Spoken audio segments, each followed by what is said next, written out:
forgot how to do this, guys. Can you hear me?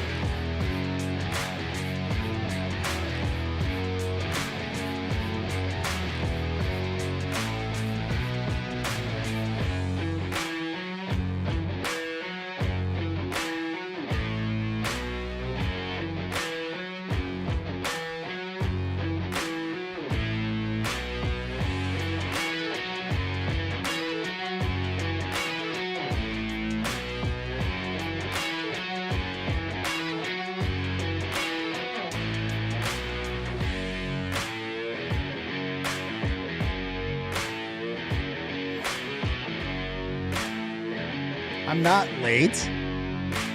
I've been here the entire time.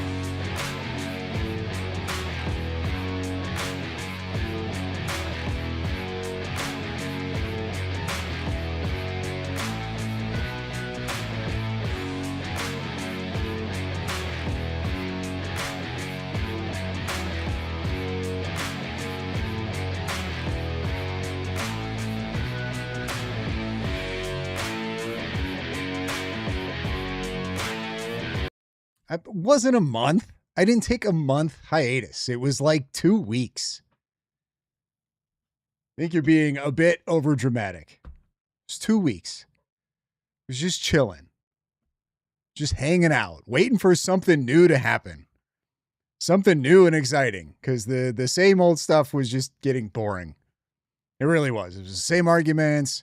No new information was dropping. So I took a couple weeks. Hung out in some spaces, just kind of lurked in the background, waiting for something fun to happen. Might as well be a month, whatever. 2-week peanut butter fast. No. There will never be fasting from peanut butter. That is not a thing. Israel made him late, obviously. It was absolutely Israel, Mike. I got to be careful. If I say that way too many times, it's going to end up just being that way. Jared, I see you. I see you down here. My lighting is dramatic lighting. Jared, it's not dark. It's dramatic. I had I don't even know. Never seen him before in the comments. Just decided he was going to pop in on one of my YouTube videos and basically tell me how awesome I am and how I'm like a Temu version of Andrew Wilson, right? Because I use dramatic lighting. So I was talking with Jared about this earlier, and the joke's on this dude because it's not dramatic lighting. I just don't have good lighting. This is just as good as I can get it. So, fuck that guy.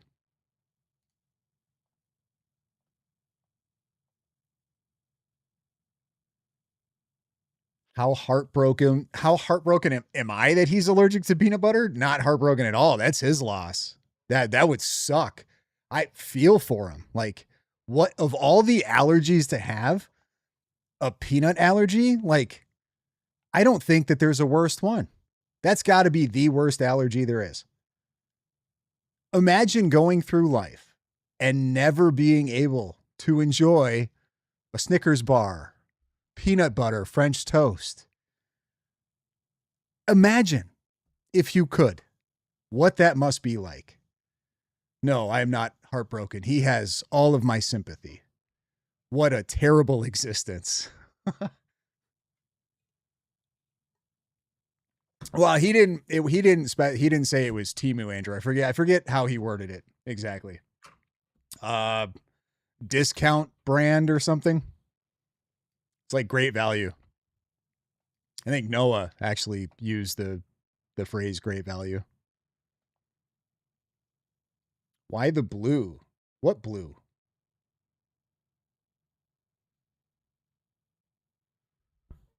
What blue? They're white. They're white light. Here I don't know. Something what would I want to tell you by using blue? I like blue. What's wrong with blue? You don't like blue? It's got to be a deep, I'm depressed. Is that? I'm sad, melancholy. I'm melancholy. We could go blue if you want. Blue. What other colors? I don't know if these other colors really come out well. Like that's red, but I don't know if that looks red. Kind of red, I guess. I have a light bar right here that you guys can see. And I like that one pink. It's pretty. It's very pretty. Pretty pink color. I wonder what purple does. How's purple look? Kind of like blue. Kind of looks like blue. What about this shade of purple? No. No, I think there was like a teal. This would probably work better if I had like white walls, but I don't because white walls are too bright to just live in every day. You know what I mean? That makes sense. But green. I feel like if I go green, I'm kind of jacking Jay Witt's vibe a little bit. Turns out every color is blue. Correct.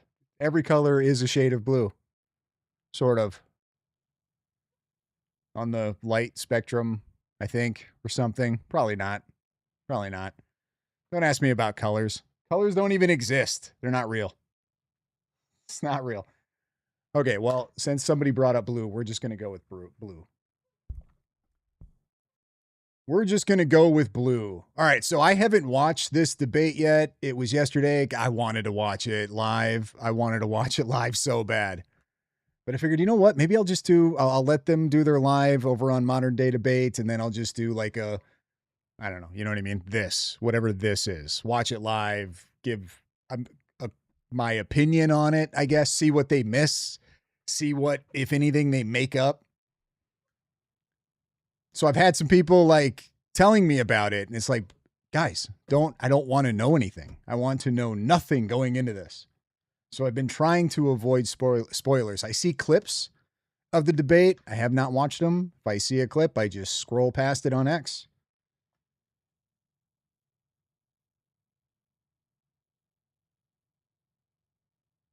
Why are you hating on my walls? I'd be hating on anybody's walls that are all white. It's too bright. Like Tim Gordon sucks. Well, yep. I don't, you mean just in general or in this debate, Mr. B?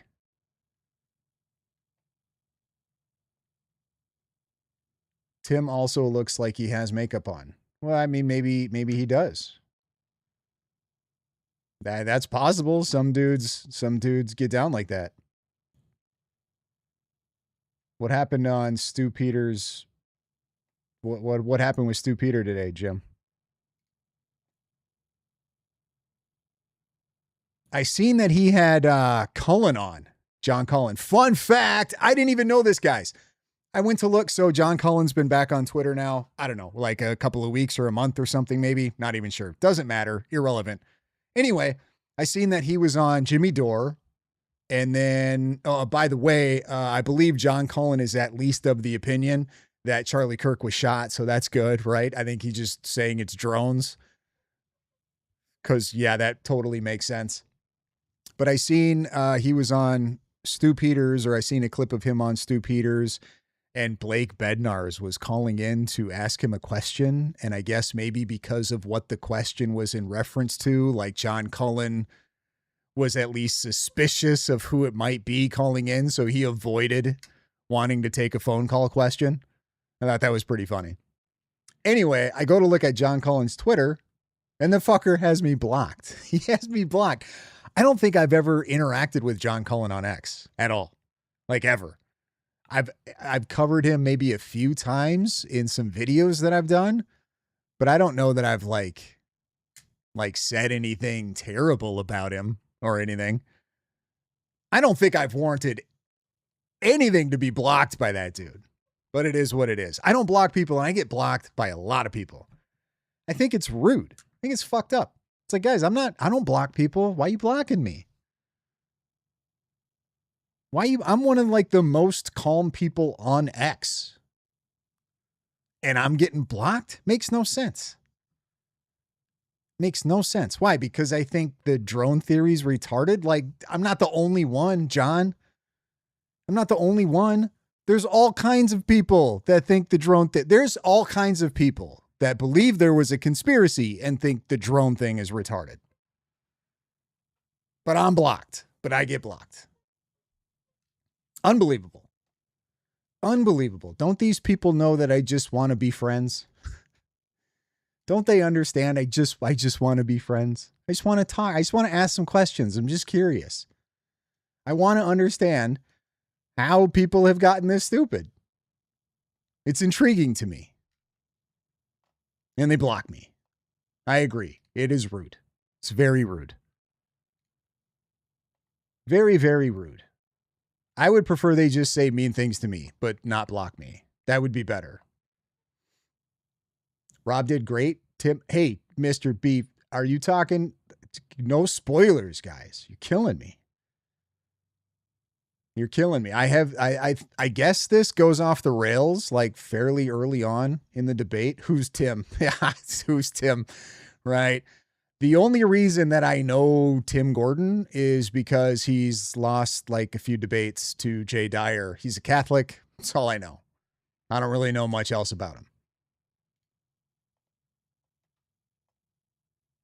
So I thought it was strange. Like, I remember them talking or advertising this debate. Like, Rob's going to be debating Tim Gordon on the Candace or the Tyler Robinson Candace conspiracy stuff. I was like, Tim, what the hell does Tim Gordon know about any of this? Like, is he just doing this to bait for funsies? Like, he's like, I'll do it.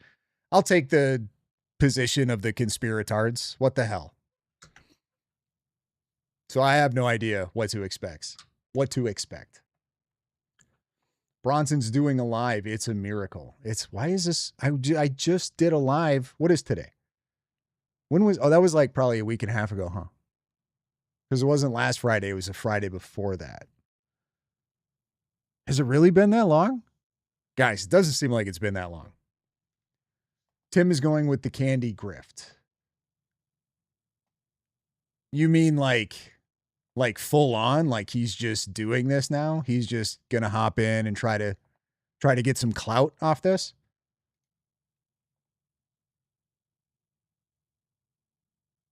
I suppose, right?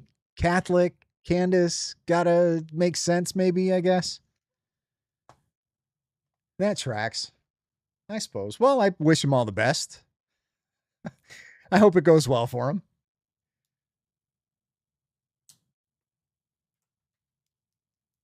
I hope it goes well for him. When did he, Mr. B, when did he start doing it? Like, is this recent? Like, I wonder if this is just because he sees like Jay Dyer and Andrew Wilson, everybody like going against Candace, basically calling her retarded. And since he already sort of has like some type of beef with these people, he's just like, well, I'll just take this position then. Fuck them.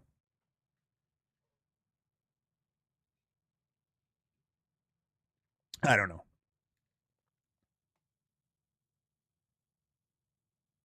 I didn't know Tim before last night.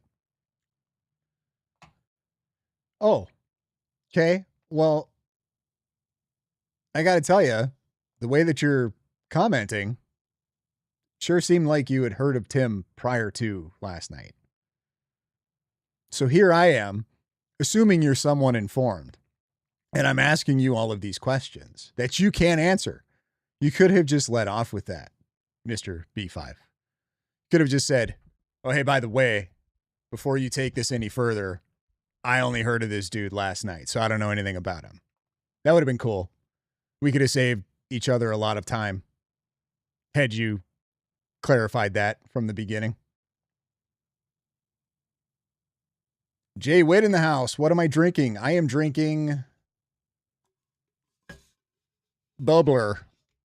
It's a Midwestern, like somewhat not so bad for you energy drink. I think it's vegan or something. I don't know. They taste good. It's like sparkling water with caffeine, but it has a little bit of artificial sweetener in it, I think, or something. I don't even know. And natural caffeine, whatever the hell that means. Um, hmm. Stevia. Stevia leaf extract is the sweetener.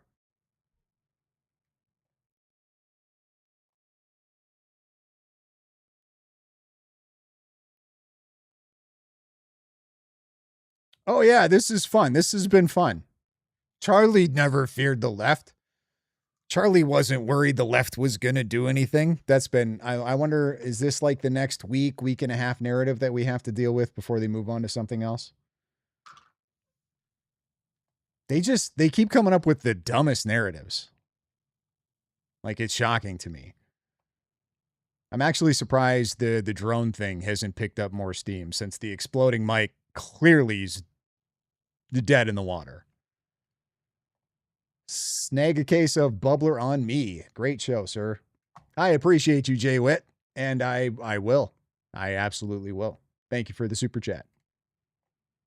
Everybody who's here, I'm sure you all already are, but if you're not, be sure to go and subscribe to Jay Witt and Continue Freedom. I don't know if Jared's still in the chat. I feel like he came in just to talk some shit and then dipped. I feel like that's kind of been his MO lately.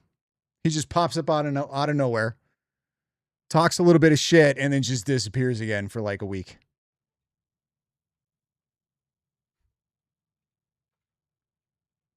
As soon as I gave him that $7 subscription, I feel like he just ghosts me now. Like he got everything he wanted out of me, and now he found a new best friend. Oh, he's still here. Shit.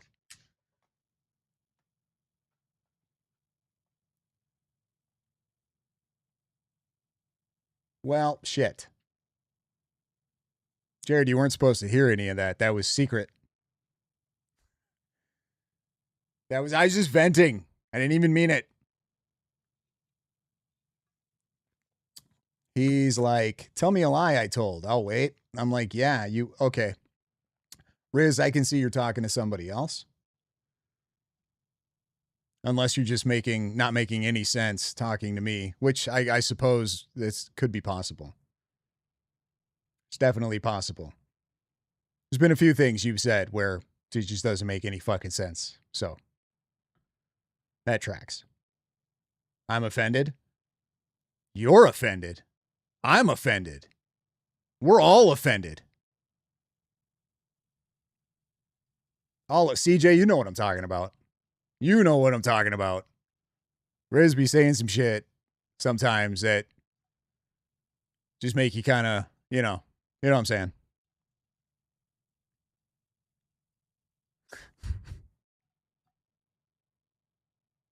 Mike, did you watch this debate yet? Of course Mike did. Mike watched this already. Is it entertaining, Mike? Because I can't, like, I'm having a hard time believing that Tim Gordon knows anywhere near enough about this to try to debate Rob Noerr. I was saying Barron responded to a comment I made when I didn't even address him, but he had such a guilty conscience. Well, what was the comment? You're not even going to say what the comment was that he responded to. You need to say what your comment was and then what his response was. We need context. Haven't you done this before? I need to rewind and watch this debate. Well, we haven't started it yet. It's entertaining how bad Tim is, and Rob makes some nice digs. Okay. I don't. Yeah, I prefaced it with the fact that Rob had nothing but good things to say about him before the debate, so the way it goes makes sense. I don't even know what that means.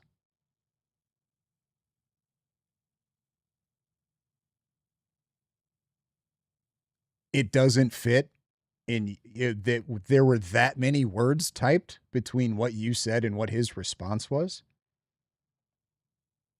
Tim was a dumpster fire. You know, I have an emoji for that. So if you became a member, you wouldn't have to type out dumpster fire. Just for future reference, Mr. B. Just for future reference. Just letting you know it's there. It's a thing.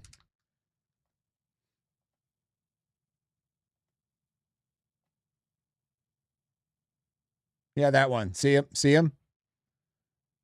Dumpster fire.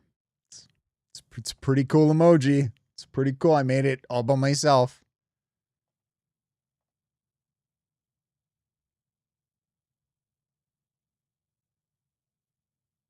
The debate. Oh, I've got the debate pulled up on YouTube. Did they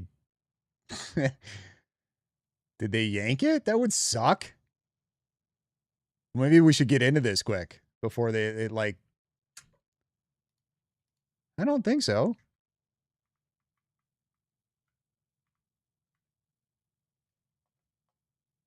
No, I didn't. No, it's on YouTube. I pulled it on YouTube. Dude, what? Well, it's only like $3, bro. It's $3, $2.99 or something like that. If I go live like twice a month, that's like a crazy good value. Not to mention dope emojis. Dope $3. Dope emojis. What are we talking about? What better value can you get for $3? None. You can't even get a double cheeseburger for that. You're getting a month worth of 2 streams a month. Fuck.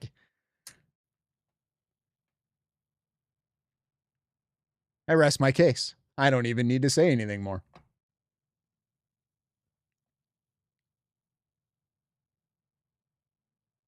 I never check out all the little icons. Shit. Well, you should. That's what they're there for.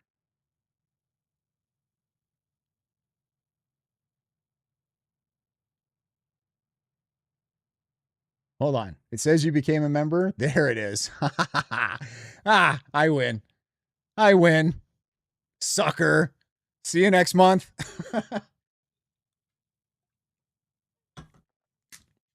CJ coming in with 5 gifted. 5 gifted. Okay, we're going to start this. I got to get into this debate because apparently now people have me spooked that they took it down from YouTube. And I'm like, I just have this magic stream pulled up that doesn't exist anymore. So I feel like we should watch this before it goes bye-bye. 5 hours? This was 5 hours? How much of this was Q&A? There's no way this was a 5-hour long fucking debate.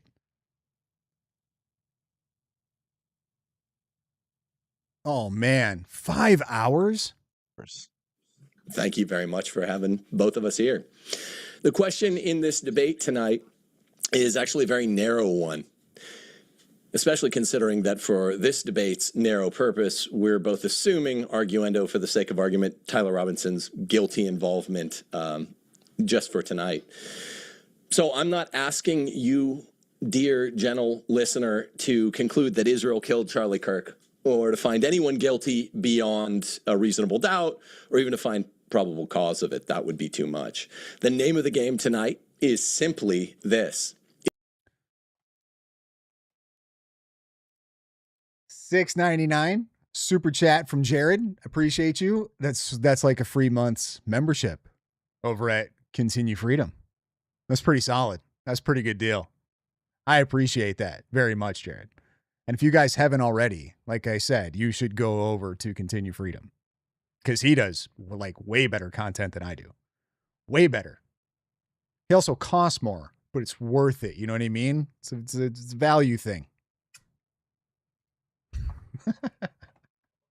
Is there a reasonable suspicion, which is a legal term at law, shockingly low? I don't know, Adri, if we're going to watch the whole thing or not. I can't imagine that the debate really goes that long. I'm assuming quite a bit of that is Q&A. So I think once we just get through the substance of the debate, that'll probably be good. Unless the Q&A is like more entertaining than the debate was. I'm sure Mike will let us know in the comments. standard, by the way, prompting further investigation of a possible Israeli nexus to Charlie Kirk's assassination. That's it. That's what this whole thing's about. And as you listen to my Israeli Charlie nexus timeline, which constitutes my whole opening claim, I'm keeping it simple tonight. Keep just two humongous looming background considerations at the front of your brain, if you can. Keep them in the front, even though they're background considerations. First, numero uno, the young nation of Israel has a historically unprecedented, extraordinarily extensive. I don't think it works like that, John. I mean, you could try. If you figure that out, let me know. But I don't think it works that way. Openly documented history of using targeted assassination operations, I'll be calling them TAOs, as a first option instrument of statecraft. It's unlike anything we've ever seen in the history of the world. It's shocking, and it's unlike, like I said, any other country we've ever seen in mankind's history. According to expert Ronan Bergman, in the 2018 study, which is completely comprehensive, Rise and Kill First, Israeli intelligence and security services have conducted a mind-bending 2,700 targeted killings, frequently across borders. You can't even say these numbers. In, at the time, just 7 decades. It was exactly 70th birthday of Israel at the time when they conducted this. So these guys, these Israeli guys, do just under 400 political assassinations per decade. No other country comes close, and no other country comes close to using TAOs for such petty reasons. Maybe later in the debate, I'll get into the common rationale, the most common rationales that Israel has used TAOs. It's basically someone steps on their toe.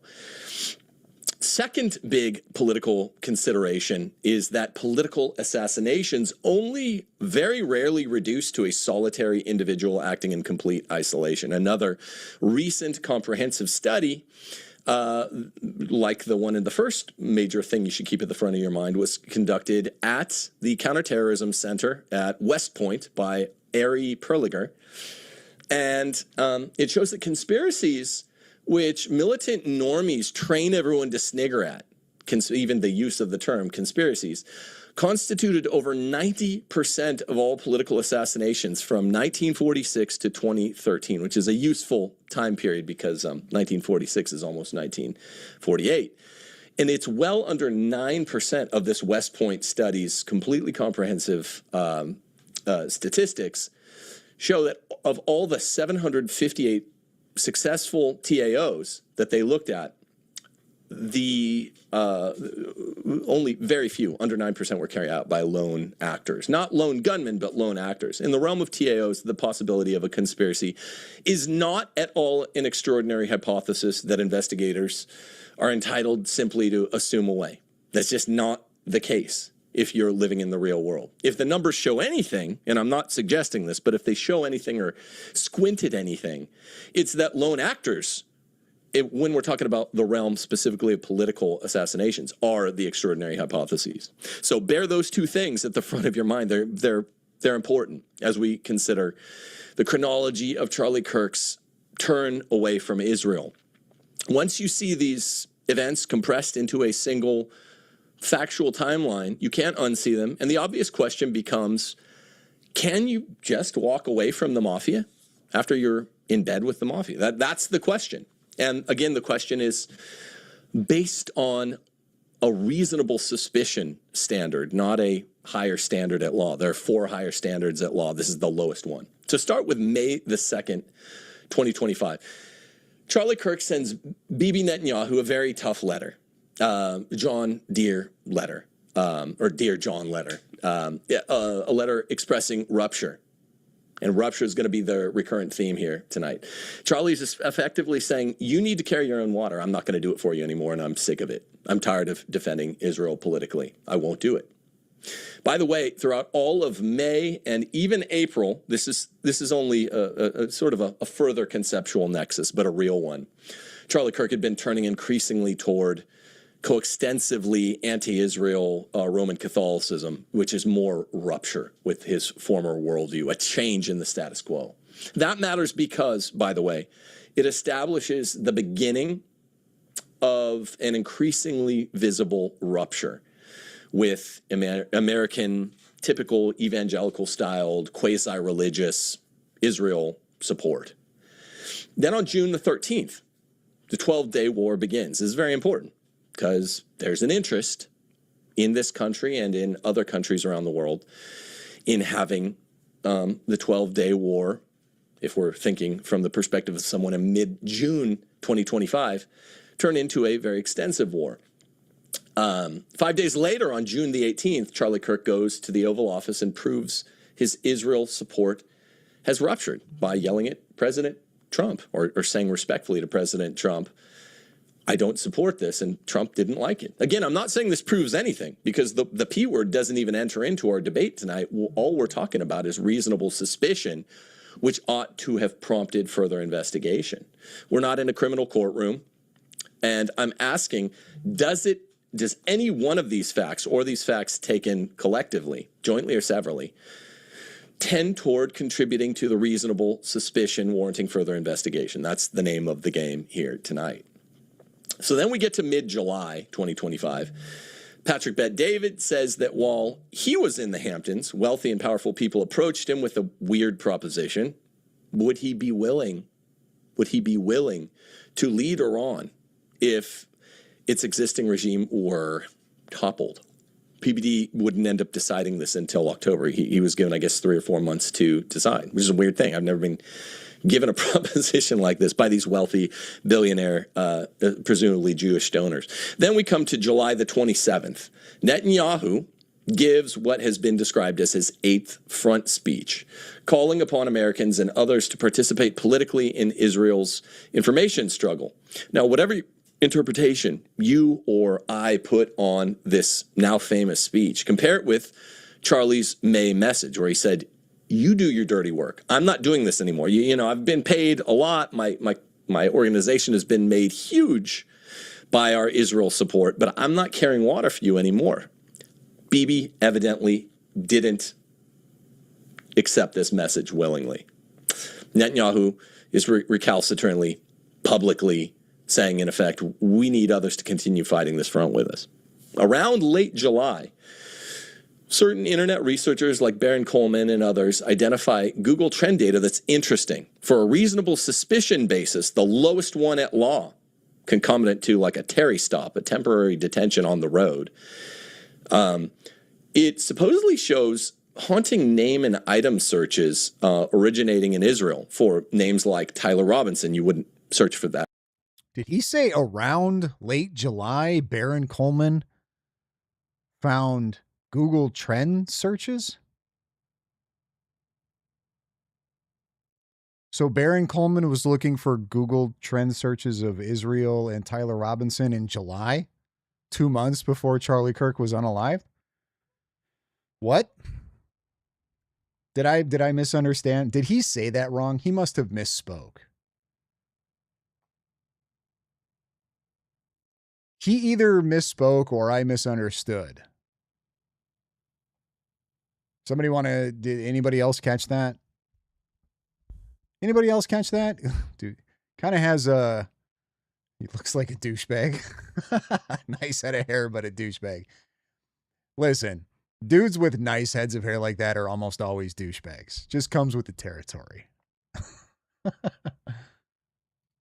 Name anytime before September 10th, 2025. Lance Twiggs, same story goes. Hunter Kozak, that's the guy that was asking the coincidentally timed question when Charlie was shot.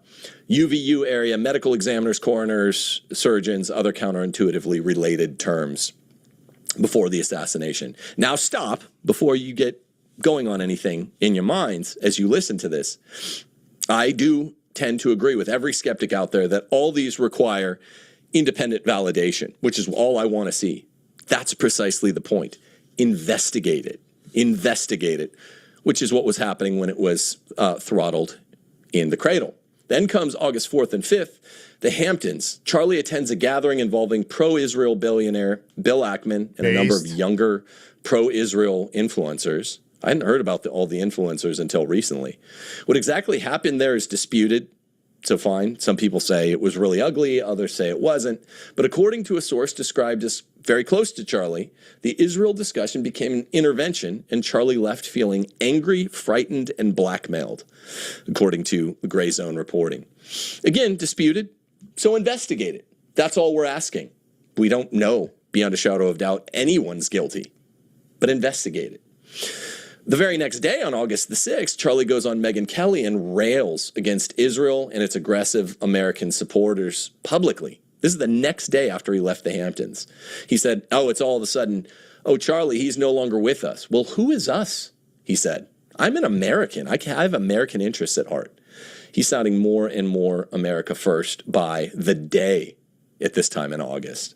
First, it was just the month that he was increasing toward it in October of 2020. Very, very, very dramatic storytelling here on the part of Tim Gordon, but he's gotten a lot wrong so far. 23, but now it's by the day. So I ask again, can you just walk away from the mafia? August the 13th, maybe one of the most striking entries. Harrison Smith publicly posts, quote, I was told by someone close to Charlie Kirk, this counts as double hearsay or hearsay within hearsay, that Charlie thinks Israel will kill him if he turns against them. Now, if someone publicly reports 4 weeks before a man's assassination that the man fears a particular foreign nation, known for its proclivity to use assassinations very frequently, might kill him if he turns against it, and then that man turns against it semi-publicly, and then that man is assassinated, does a competent investigator simply shrug? I'm not talking about I don't know that he turned against it semi-publicly at all. In fact, had that group chat message never came out, I don't know what they would use to say that Charlie was even turning against Israel. What would they have? What would they use? In fact, I believe just a few days prior, Charlie's on record talking about how Jew hate is brain rot. So if it wasn't for that little whatever that was, would they even have anything? I mean, they had to go and make up the whole Charlie Kirk sent a text message the night before that he was worried that Israel was going to unalive him. They had to make that up and run with that, come to find out. No, actually, it said the left, like all of us assumed it did. So what would they have? Because he went on a PBD podcast. What? I don't even remember what year. Was it 2024? Where he was talking about October 7th and he was questioning whether or not maybe those people were allowed to enter and do the attack. What else would they have? Competent jury to convict. That's a much higher standard of evidence. I'm talking about a competent investigator. Well, should this be shrugged off? We're Sorry. at the 10-minute. I can do you a little bit if you want to wrap that up. Okay, sorry. Can you just walk away from the Leave him mafia? go. I'm fine with it. Yeah. Okay. Sorry about that. It doesn't seem so. In late August, at an Aspen TPUSA donor meeting, Charlie is asked an eerie And succession by the way, that question. Harrison Smith tweet, still have yet to hear where that came from, who said it, when they said it. Nothing. Radio silence on that. If God forbid something happens to you, what happens to Turning Point? It's eerie. August 26th, Netanyahu invites Charlie to Israel. Would he be alive if he'd accepted that invitation? Investigate the interrogative. We don't know.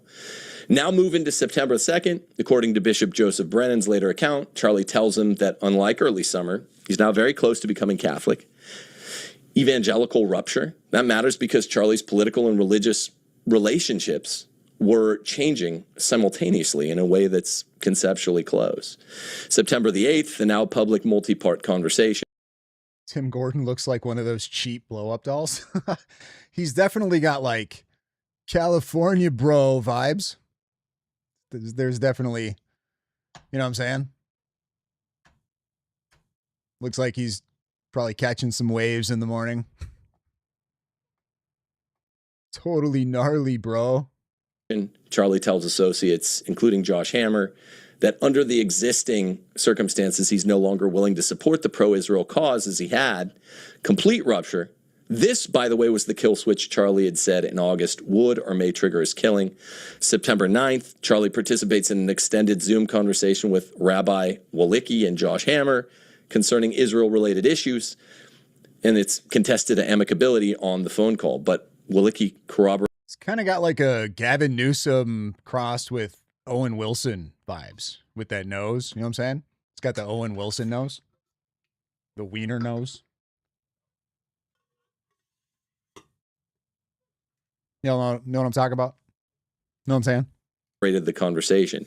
September 10th, Charlie's assassinated at UVU. The 18th, Netanyahu issues a bizarre preemptive declaration that he and Israel didn't kill Charlie Kirk. And then finally we come to, and you can dock me on the back end, sorry for going over on the closing statement. Finally, we arrive at perhaps the most important institutional fact in the entire constellation. After the assassination, Joe Kent says the National Counterterrorism Center began examining the potential foreign nexuses to Charlie's murder. Kent emphasizes that they were only in the very early stages of that investigation. Whoa. Hold up. Dr. Seuss knows? What does that mean? What kind of weird PG insult is that, Jared? I'm going to need an explanation for this from you right now. Dr. Seuss knows?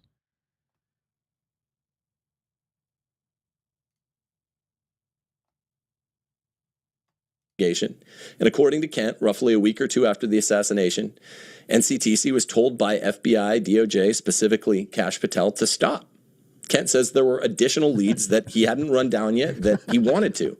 Think about that. The government's own counterterrorism apparatus begins looking for foreign connections. Leads remained, and the investigations were stopped, stymied. How can anyone confidently tell you after all these articulable facts? Twisted and weird? What the fuck?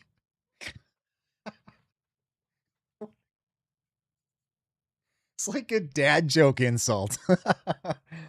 Dr. Seuss is so twisted and strange. Yeah, for like the 40s.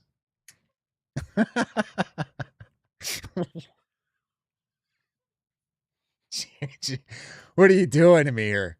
Trying to do a live stream.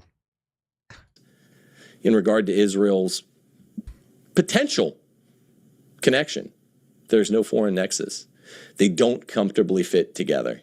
So I'm not asking you guys, in conclusion, to accept that there's courtroom-ready proof Israel killed Charlie. We'll talk about burdens of persuasion probably as we debate.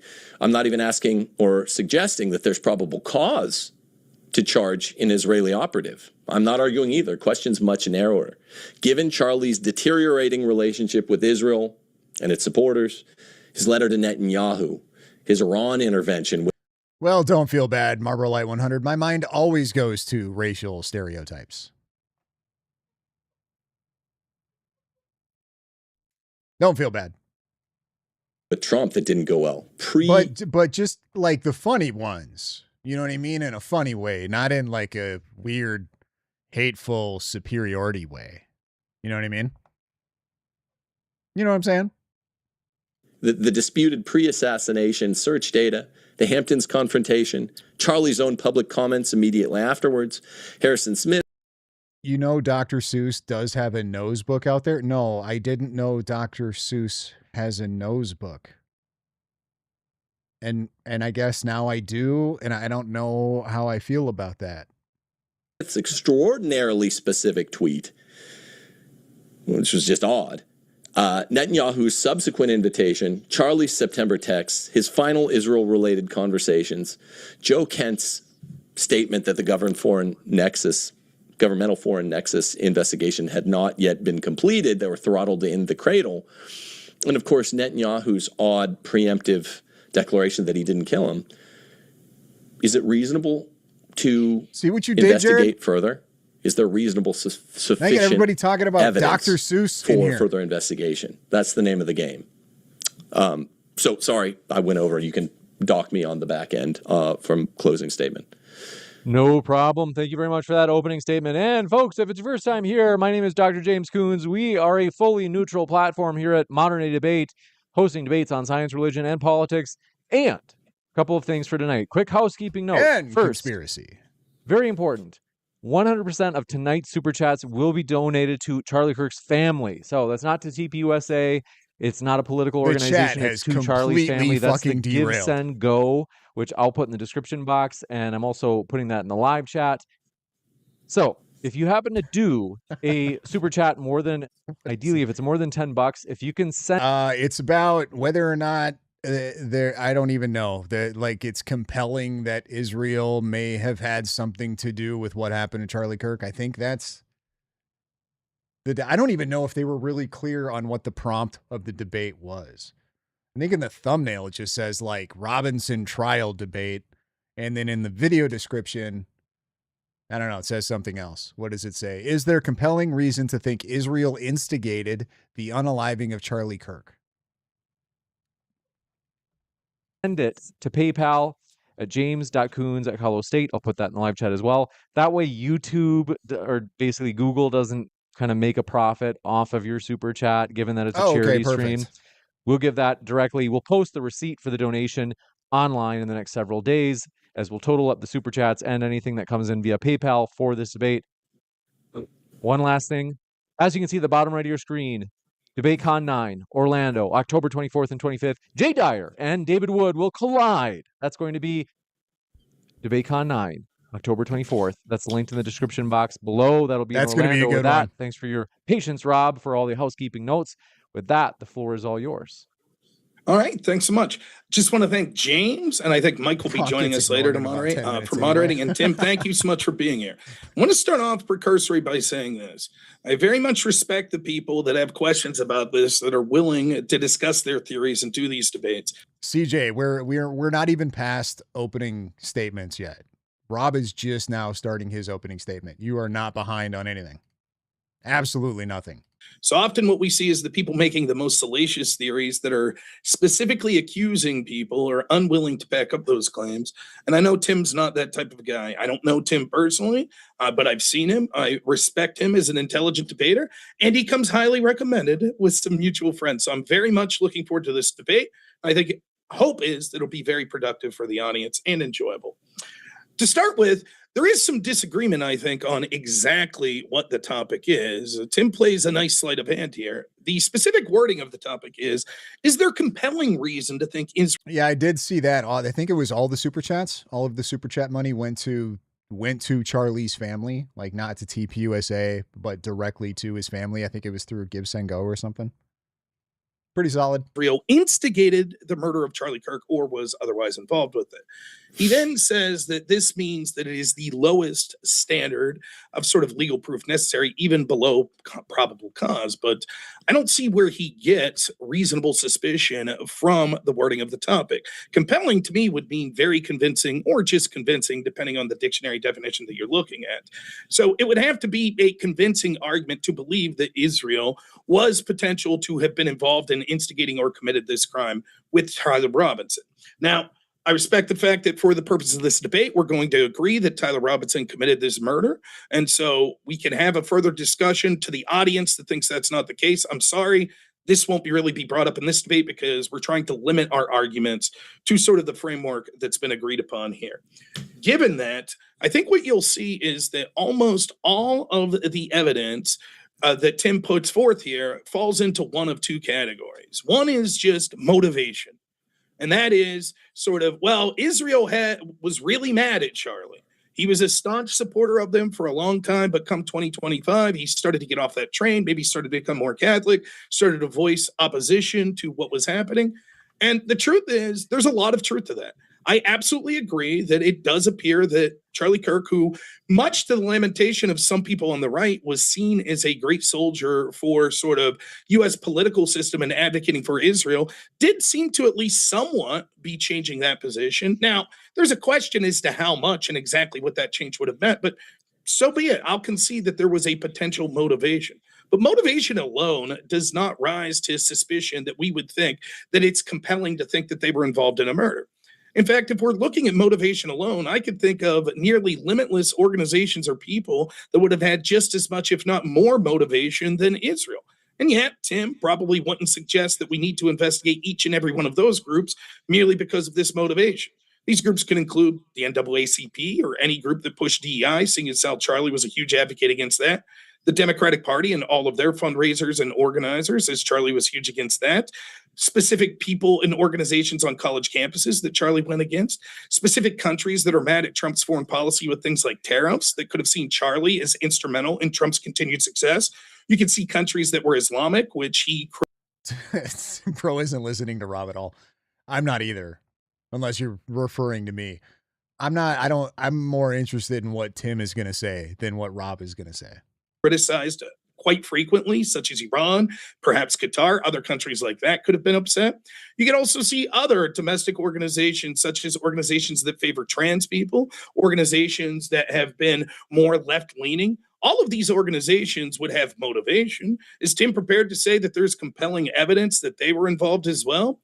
The timing of it may seem suspicious that Charlie just started arguing, but actually the timing's going to hurt Tim's case. The question I want you to ask as you go through this debate is twofold. If we're going to rely just on shady background and motivation, and I could name you 10 other groups that would have that same predominantly left-wing groups that most of us right-wingers would agree are shady and would have motivation to dislike Charlie Kirk, why is it that we'll single out Israel to say that it's compelling that they were involved? I would postulate that the reason is because people have motivated reason. Now, I'm no fan of Israel whatsoever and think that there's legitimate criticism that could be levied. But one of the problems of blaming Israel for everything when there's no evidence is that it actually belittles the legitimate criticisms that we could all have of the nation of Israel, or for that matter, the legitimate criticism we could have of the people that we could prove actually were involved in this murder.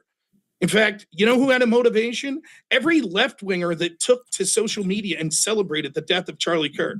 Organizations like the New York Times and other Democratic organizations that said, well, we're not going to celebrate it, but Charlie Kirk was a fascist. These groups all had motivation. And instead of coming together to point out the people that were literally cheering at the murder of Charlie Kirk, were engaged in sort of wondering, well, if there's any amount of reasonable suspicion that a nation like Israel... Real talk. I can't believe Dolly Parton passed away. That's wild. I just assumed Dolly Parton was going to live forever. She seemed to just kind of not age. I understand she had a lot of work done, yada, yada, but still, she was 80. So, you know what I'm saying? She still had all of the things in the right places at 80.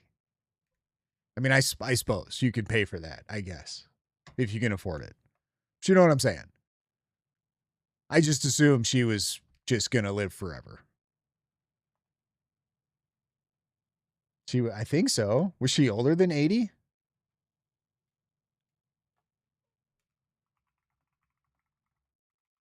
You thought she was older than 80? She didn't look older than 80. She wasn't Betty White. Well, I mean, she was... You're right. She was definitely not Betty White. Could have been involved.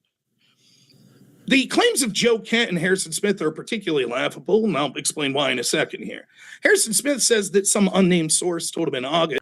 No, I know he's debating Chank, but I don't think that's at DebateCon 9. I think that's at was it the next one maybe? Was it 10? I don't think that's in Orlando. That was close to but Charlie, I could be that wrong. Charlie feared for his life from Israel. I have a friend named Andrew Wilson, and I recently was down at Turning Point. While I was there, he got a message from a guy named Brian Shapiro, who, yes, unfortunately, has asked to see parts of my anatomy. But that's neither here nor there for this specific debate. Brian Shapiro, while we were at Turning Point, hilariously texted Andrew on his private number. Yeah, it's in Dallas. I'm thinking that's DebateCon 10. It's 10 or 11 where he's going to be debating Chank in Dallas. Boy, I wonder if Heavy Duty Country going to show up to. Wasn't it Heavy Duty? I'm sure I'll see you in Dallas at some point. Mutual combat agreement. You say smart things make me feel dumb. Now I must punch you like these fucking ogres. I could beat you up. I'm a bigger man than you. Cool. You're still dumb. You're still stupid. All the fighting skills and muscles in the world isn't going to make you any smarter. Sorry, guys.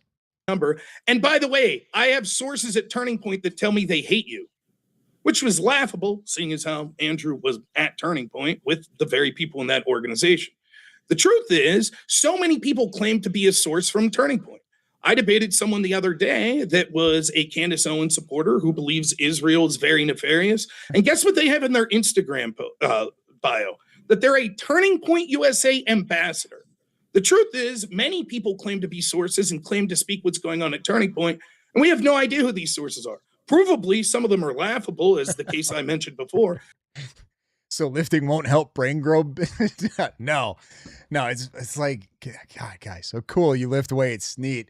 You do know that literally any dude right now could go to a clinic, get testosterone, or if they know some people at a gym, they could get some tren, and inside of 6 months to a year, they could be just as fucking jacked as you. They could spend a little time in a gym, learn some basic fighting skills, and be just as good to go. Oh, and they'll still be smart. Like, nothing you do is going to make you not stupid. You're just dumb. It doesn't matter how much needles you pop into yourself. Makes no difference. If you're retarded, you're gonna just stay retarded. And I guess maybe that, like, deep down, it must affect these guys.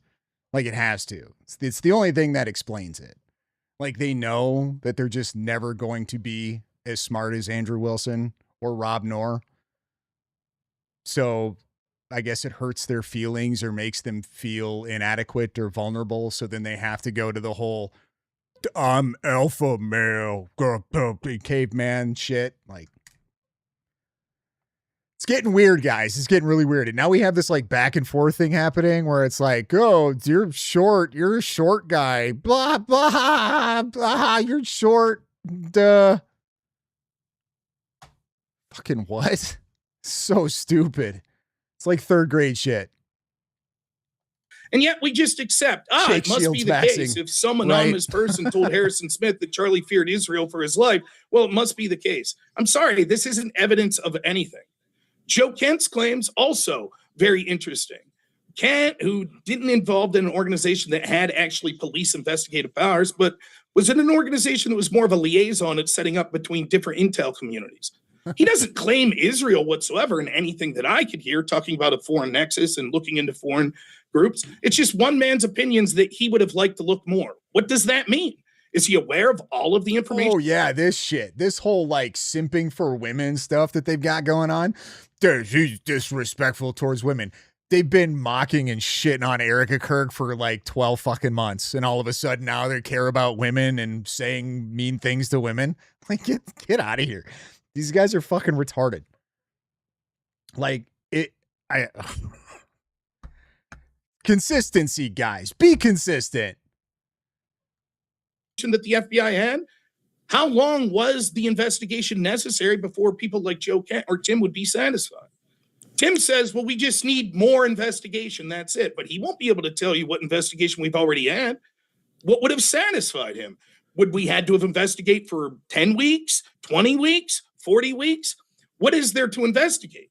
Clearly in the what happened to Range Day, bro? If I had to guess, I think dude was seen like where this was going as far as all of this crazy drama. And I'm guessing he was like, you know what?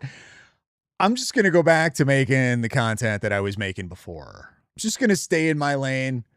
Clearly I've been wrong. So I think I'm just going to bow out and just do what I've been doing. If I had to guess, I'm assuming it went something like that. Which is fine because his theory was stupid to begin with. This debate, Take a Shot Girl, was last night. Context of a criminal investigation into Tyler Robinson, if communications come up with someone that instigated him, those would be looked into unless Tim has specific evidence that that's not the case. If those happen to be foreign interest, I'm assuming the FBI would get back involved or the local police would run down those. Unless Tim has any evidence to suggest that's not the case, and we're merely relying on the words of Joe Kent, I wanted to look into more. And by the way, I think there's some level of impunity that we could. What was your content before?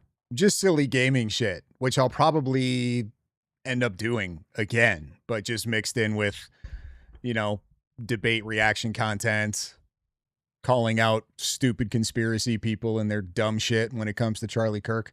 I don't know. I don't have a whole like system to this, guys. I'm not a professional content creator. You know what I mean? If I want to talk about something, I'll talk about it. If I don't, I probably won't make any content. I don't know how people do this for a job. Like they just wake up every day and they force themselves to talk about stuff that they don't want to talk about because it makes them money. So they're a slave to that. Like, fuck that. Not a chance. I would much rather just not do content if there was nothing I wanted to talk about. Put on Joe Kent. Joe, it was strongly suggested by Candace Owens, was the source for the 12 Israeli cell phones at a campus. This is indicative of the ways that people try to blame Israel. Well, as Candace admitted in her debate the other day, it could just be that those 12 cell phones were actually just VPNs or students that had been to Israel. In fact, Joe Kent then tried to distance himself from this in an interview he did after that debate, where he was like, oh, no, yeah, it could have just been students. Oftentimes, that's quite obviously the case. Kent specifically said in this recent interview, by the way, he's not suggesting that there was any evidence of a foreign nexus. He just would have liked to look more. That's it. So that's what Kent literally said. There is a danger, as I said, to blaming Israel for things they didn't do, because we don't want to actually then use that to take away from legitimate criticism or of looking into legitimate investigations. Tim is a good man. I don't blame him for this, but look at how some people are running with suspicions of Israel, and all of a sudden that turns into blaming a grieving widow that she must somehow be involved with this.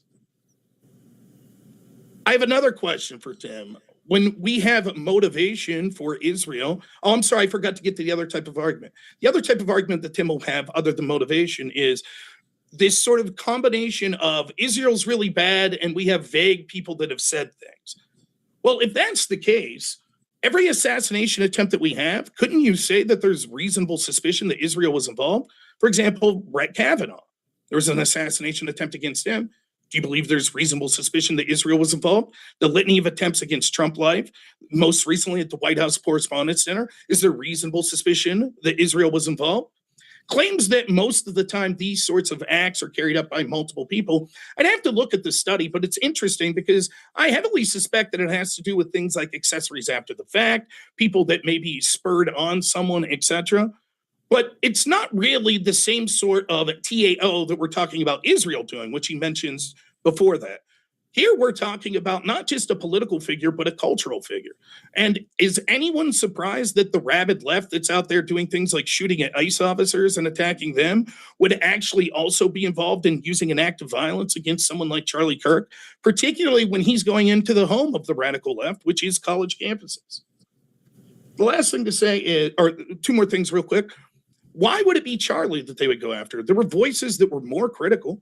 While it is true that Charlie was pulling back some, it could be seen that his comments about being done with Israel lobby, etc., were hyperbolic because he was pissed off because they were pulling donor dollars from him. But clearly he wasn't as anti-Israel as some other people. Kirk didn't have the power in early June previously when Trump bombed Iran. Kirk didn't have the power to stop him there. So why would they think Kirk would have the power to stop him if he wanted to go into a more forced-scale conflict with Iran? There's no evidence that that would be the case, that Trump would have listened to Kirk and not went. And if it's just that Kirk was going to start to be a voice akin to a Tucker Carlson or a Candace Owens, well, clearly Tucker Candace had a bigger audience with their anti-Israel talking points than Charlie did. And I think a good faith reading of this would be that I don't think Charlie was going to all of a sudden come out and be anti-Israel. I think that he was probably going to just focus more towards an America first sort of, hey, maybe we should leave Israel fight their own battles, etc. This is a far cry from some of the bigger voices that we see on the right that are more anti-Israel. The last thing I'll say is the timeline doesn't make sense to this. If we're conceding that Tyler Robinson did this, most of the timelines, such as the Ackman stuff and things like that, aren't going to add up. For example, according to Lance Twiggs' testimony, Tyler started dremeling these bullets sometime in August. He doesn't give a specific time.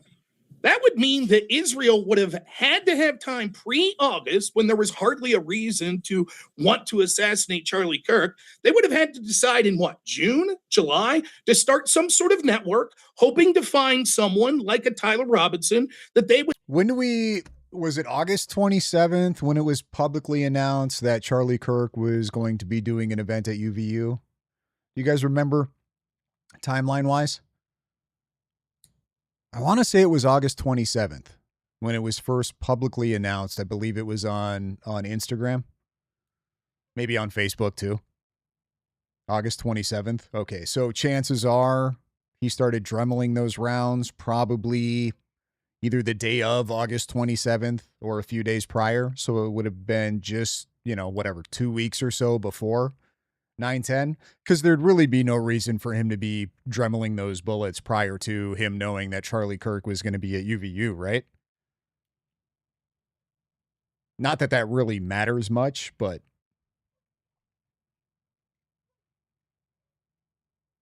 unless, of course, right? Unless, of course, Israel had foreknowledge that he was going to be doing that. Maybe some insiders at TPUSA or whatever knew that they were trying to set that up, and it had been in the works for, I don't know, a month and a half. And I would be curious. Now I kind of want to know the timeline of when Tyler Robinson first started engraving those bullets. What do we do if he was engraving those before August 27th? Before it was publicly made aware? Well, you say even before that. When? I could have sworn I looked for this, and the only thing we found was August 27th. Maybe people at the school maybe knew a little ahead of time, but I don't know what connections Tyler Robinson had with UVU, if any. But now I want to know, when was he dremeling those bullets? Well, the Trans Tifa angle, it's possible he knew slightly before.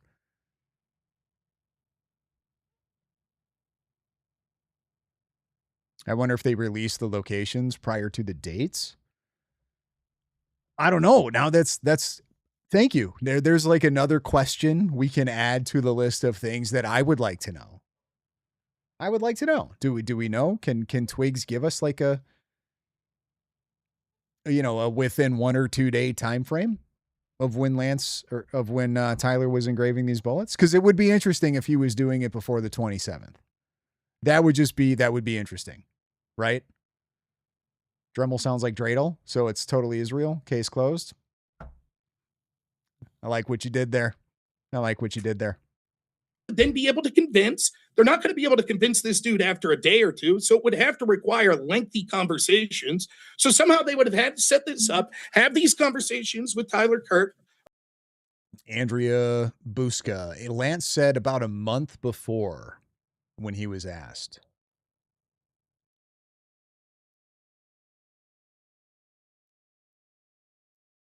Wonder how accurate Lance is being. That would be. Oh, wonder if they had any messages to each other about. I doubt it, right? That was probably just. Testimony said Lance asked for the Dremel tool 1 month before. You mean Tyler? Tyler asked for it 1 month prior? Lance is a total mess. I agree.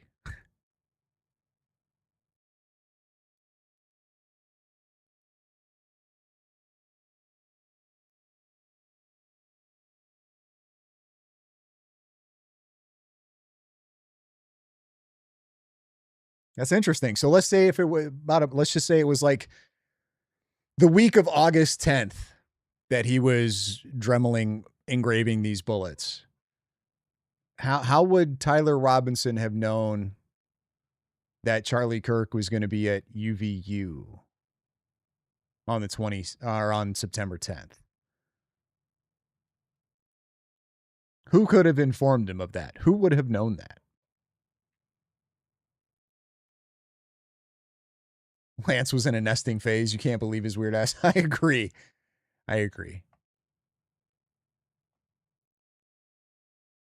Or Tyler Robinson, right? Then they would have to decide that they would tell him all by mid-July that he needed to carry out this operation. Meanwhile, they're still reaching out to him. What would have happened if actually Kirk... What do you mean you changed it? It says sterile posting still. Masad just isn't going to try to hit that so much potential to be... Nah, I hear you. Would have said, I will accept your offer, Netanyahu, to come. Some of the timelines things that Tim's saying are just erroneous. Well, he had specifically been talking. I mean, maybe Jay. Why would he need to know that ahead of time? He could simply have been planning for first opportunity for anyone, even somewhere other than UVU.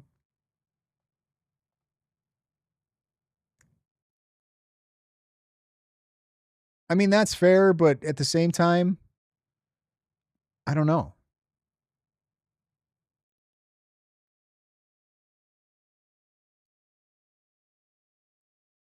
I don't know. I'll have to think on that one. For example, he is correct that Bibi comes out on the 18th and puts a video out saying, actually, Israel had nothing to do with this. What he forgoes is there was already conspiracies running rampant, including Ian Carroll within 24 hours blaming Bibi and Israel for the assassination of Kirk. In fact, on September 12th, Bibi Netanyahu went on Greta Van Susteren's show on Newsmax to talk about the importance of Charlie Kirk and how tragic it was. And she point blank asked him on the 12th, what do you think of all the conspiracy theories that Israel was involved? Which means he responded on the 12th. So now it's suspicious that as these conspiracy theories ran rampant for an additional 6 days, that Netanyahu responded.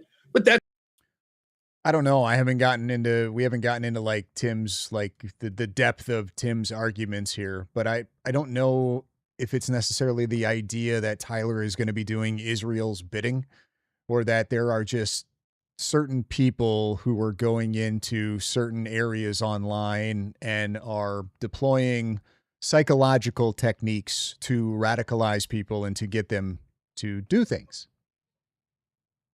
Whether or not somebody like a Tyler Robinson or whoever it might be is aware of who these people are, I don't know if that's the argument there. Like, I don't, you know what I mean? I don't think nobody's saying like Tyler was in contact with somebody for sure from Israel and he absolutely knew that. And he decided that he was going to do what they wanted him to do. Like, I don't think it's that cut and dry. That's how these conspiracies go. You get accused. When you respond, it's more evidence that you must have done what's accused. We also see with Bill Ackman. Ackman, after this meeting in the Hamptons, actually released text messages he had with Charlie where it was a total affable conversation. These text messages, I believe, occurred on August 15th, was the conversations, which I could provide those text messages if necessary. Again, if this was such an acrimonious relationship and they were so much so that they were willing to kill Charlie, why is Charlie sort of responding affably? It almost seems like it wasn't as bad as what people were suggesting. In addition to that, we see the day before Charlie Kirk, in text message just released by Andrew Wilson, and it talked about earlier, thought that it was the left that was trying to kill him. We yet to have any evidence except Harrison Smith's vague claim that some anonymous person told him Charlie feared Israel, that Charlie ever once thought that he feared Israel. I go by the charging document. Tyler's mom said he knew far in advance, but there is no exact date. I'm trying to remember when the application form and everything was filled out from TPUSA. Was that in July? I think it was June or July. So there were people at the school that obviously knew prior to August, you know what I mean? Prior to the month of August, that it was more than likely that Charlie Kirk was going to be coming to UVU, right? So that very well could just have leaked out in the school. I don't know who's in charge of doing that. You know what I mean? I don't know if that's if it's a super secret thing that the administration is supposed to keep on the down low until it's 100% confirmed, or if they're just like, hey, look, you know what I mean? Like, hey, so-and-so, we've got an application here. Sounds like Charlie Kirk and TPUSA are going to be coming to do an event in September. And then students, local staff, whatever, heard it and it just spread. And somehow Tyler picked up on that from somewhere. You know what I mean? It could have been online. Who knows? So I want to be... From looking for a logical explanation as to how it is that he would have known prior to the public announcement on August 27th, to me, that makes the most logical sense, is that they knew because the application came in and it just leaked and got spread around and people just knew prior to. That seems like it definitely makes sense and tracks.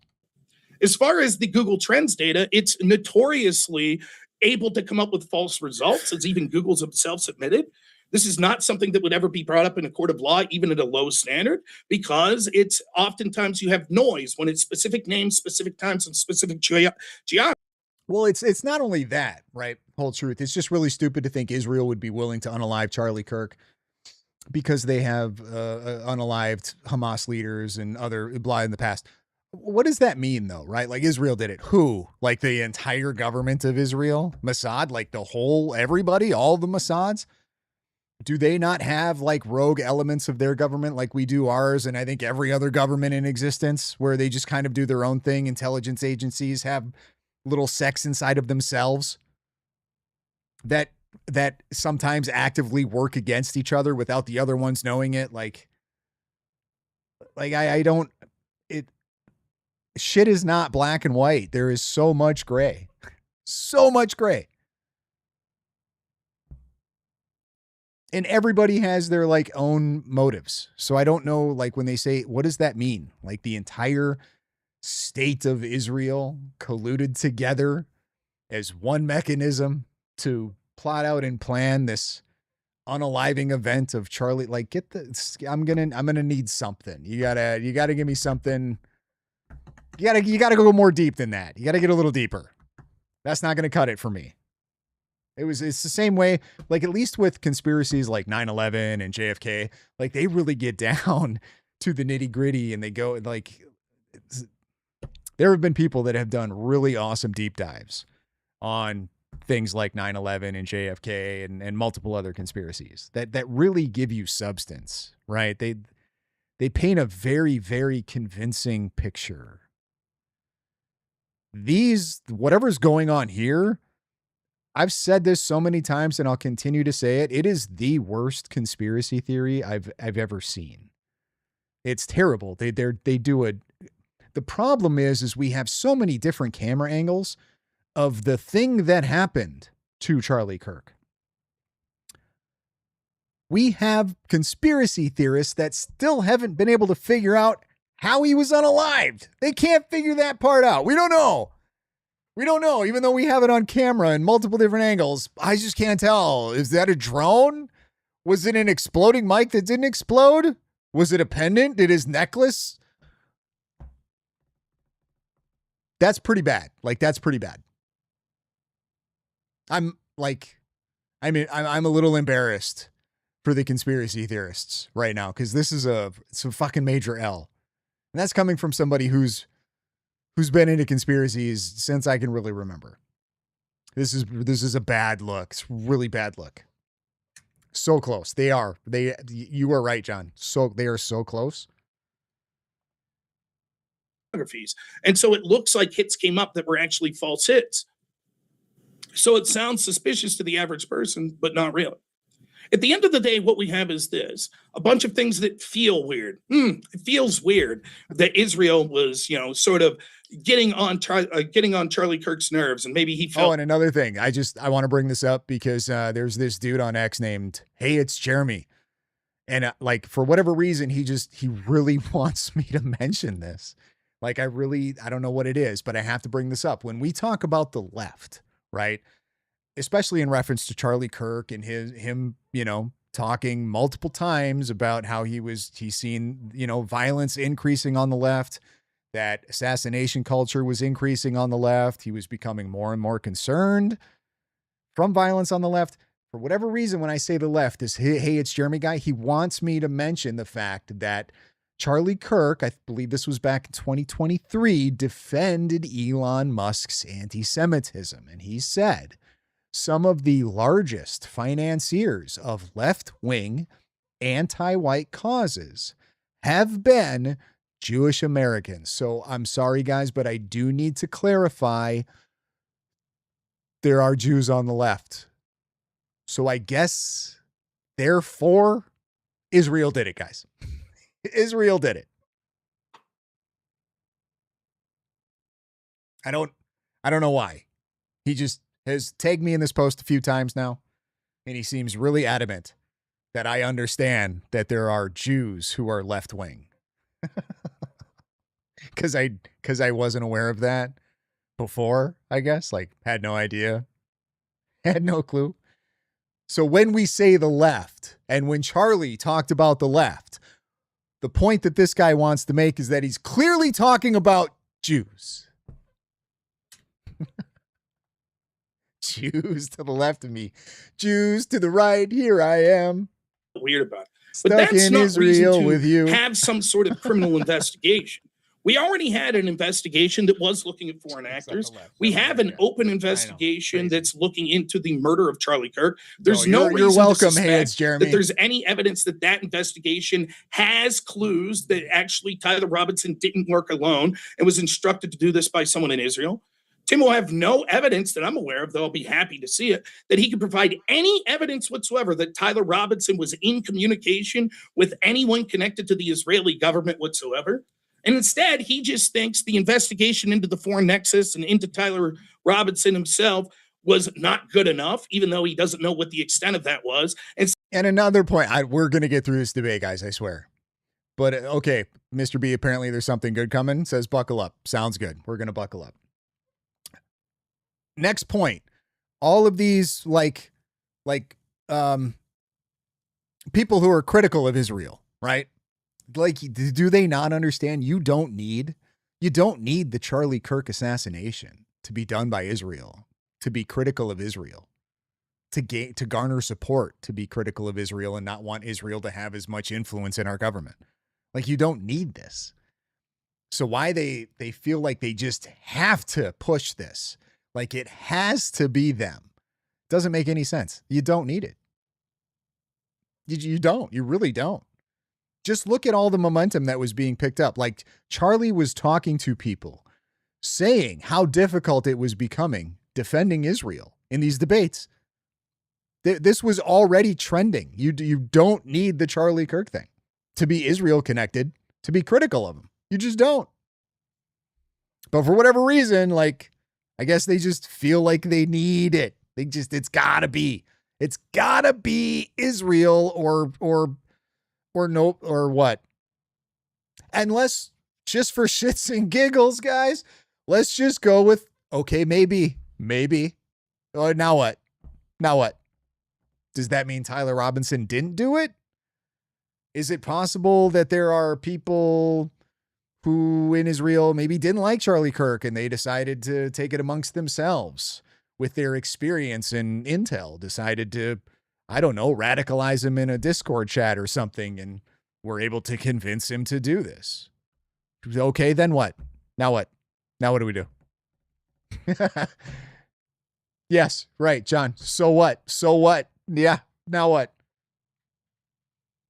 If I get online and I'm able to convince somebody to go do a thing and they decide to make the decision to go do that thing, are they now not guilty of that thing because somebody convinced them to do it? Like, are they not responsible for their own actions? Somehow this makes that person innocent of the crime that they committed because they were just convinced by somebody else to do the thing?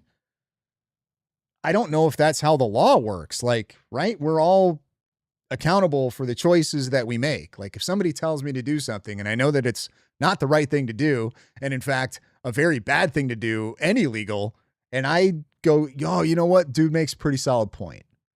He's convinced me. I'm going to do it. Is that not still just me making a choice to go and do the thing? Like, I'm still responsible for that thing, right? Regardless of who maybe it was that was trying to convince me to do the thing. Where are we at with that? Somebody help me out.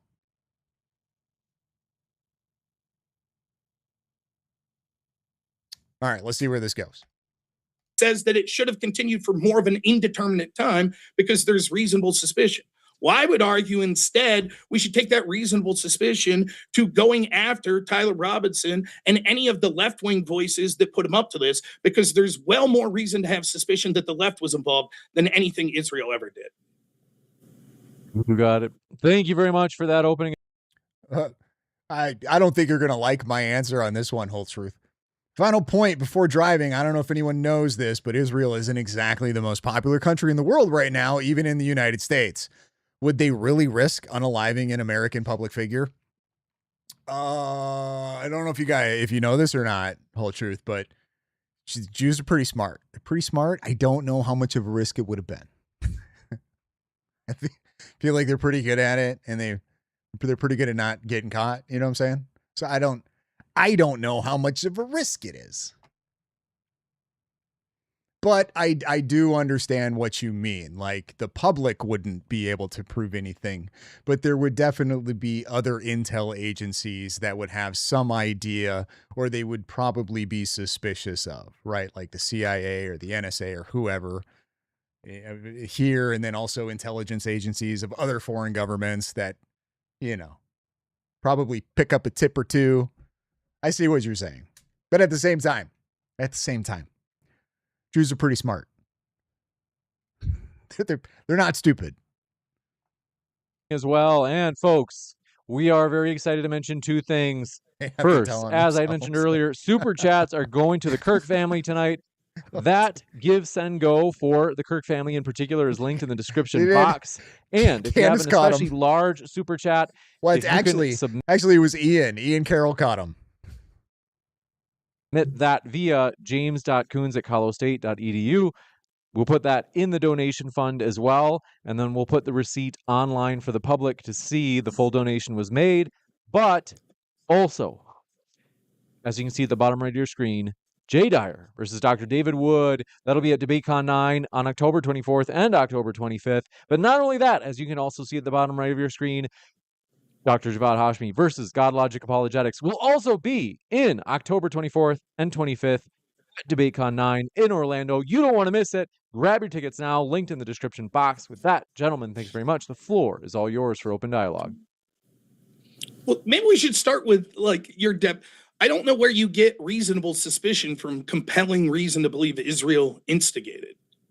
That seems to be a stretch. Let's do cross-exam. This is good, and I wanted to talk about this too. What's the legal difference? What's the standard for the legal difference, Rob, between reasonable suspicion and probable cause, and where does it come from? Reasonable suspicion, I think, now correct me if I'm wrong. I am not a lawyer, right? And obviously, you looked into this specific term, but this is my layman's understanding. Reasonable suspicion is usually used to beat cops, right? It's a standard to be like, is there reasonable suspicion that you think there's a drug deal going on over there? And if so, there are very limited investigative steps you could take because you've met that lowest bar, which is reasonable suspicion. That's my understanding of it.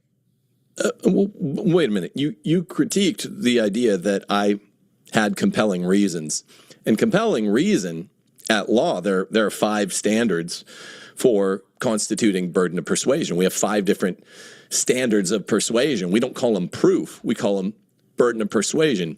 Sure. Are you familiar with what those are at all? Because that's the starting point for this debate.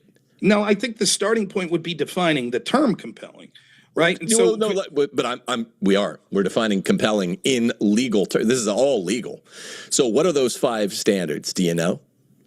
So to be clear, you could read the 5 standards. I do not know. I'll fully admit that. Your argument that you're making here is that the term compelling in a legal sense means one of these 5 standards. You say that, Marlboro, right? Got to give them credit. You seem to have everyone terrified of their assassination skills and jealous of their success.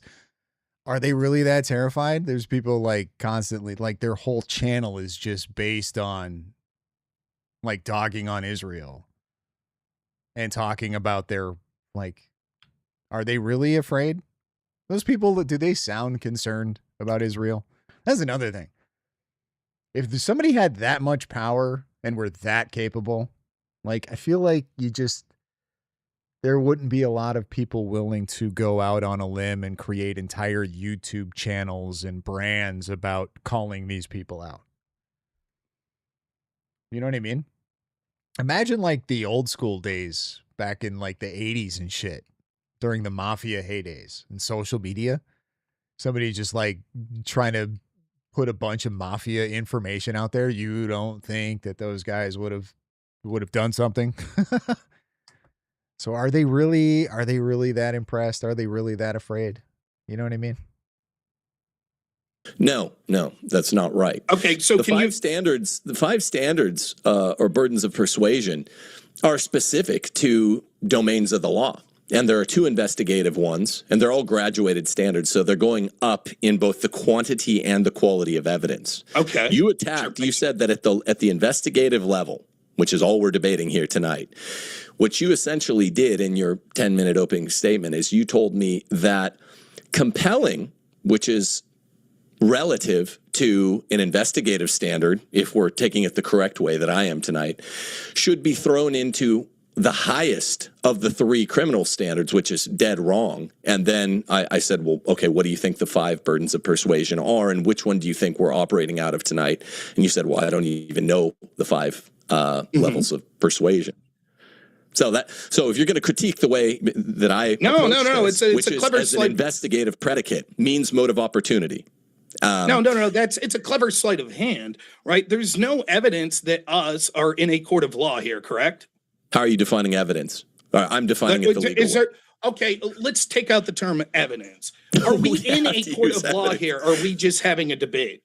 Did you say that there's no evidence? I said it. You said that there's no evidence, and I said, okay, this is relative to okay, an show me the investigative evidence. predicate. All right, fair enough. Show me what I said was there's no evidence we are currently in a court of law. Provide the evidence that me, you, and James are in a court of law right now. Go ahead.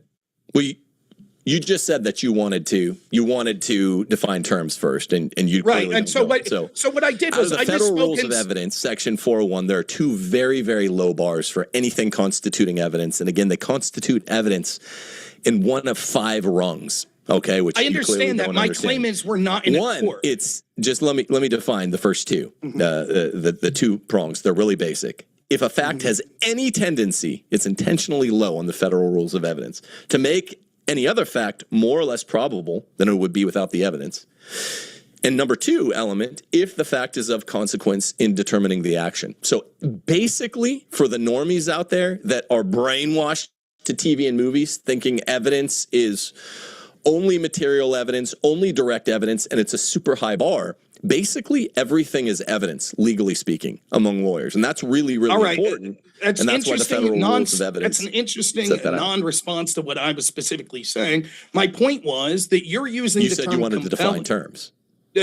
Right, please, let me finish my point. What I said was I wanted to define terms in the term compelling. And I said compelling to me basically means convincing.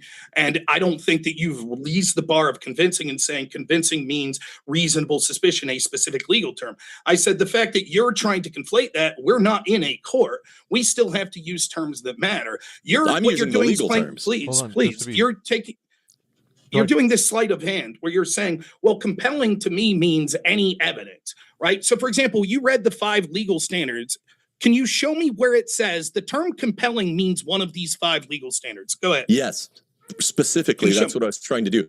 You're calling it a slide. You came into a debate on reasonable suspicion, which is the lowest burden of persuasion accorded by law. Where's by the topic Federal say Rules that? of Evidence. Wait, hold on. Let me finish. You came into a debate on reasonable suspicion, which is the lowest of the 5, and it means I'm reading from Supreme Court cases, any articulable fact supportive of any suspicion that an investigator might have.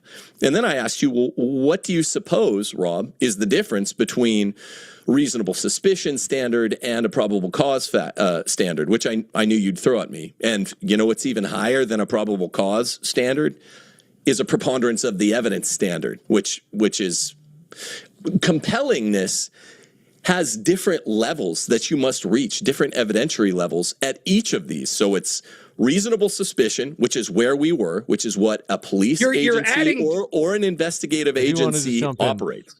I do want to jump in just to be sure that we're on the same page, Tim, because you had mentioned it during your opening, but it was on Saturday, August 15th at 2:45 p.m. that you messaged me. Let's debate whether there's compelling reason to believe Israel instigated / helped Tyler Robinson kill Charlie Kirk. Yeah, what you're doing is you keep saying, no, but wait. that's defined. I give you plenty of time to speak. Let me have a chance. You just said you came into a debate in reasonable suspicion. I did not. You're just asserting that reasonable suspicion is the lowest standard. I don't disagree with that when it comes to legally. You haven't provided a nexus to the word compelling means reasonable suspicion. Even there, you were like, yeah, there is. And then you just went off about what reasonable suspicion means. Compelling so show just me the means link. convincing. Let me finish, please.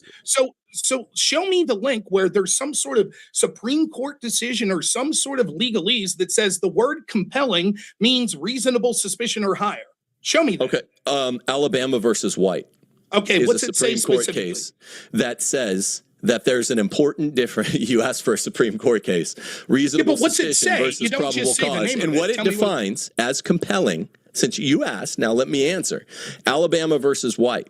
And if you have researchers or fact finders, look it up. Reasonable suspicion means at the investigative level, articulable facts that are lower in both quantity and quality than probable cause standard. Now, there are two separate probable cause. Thought he was asking for compelling.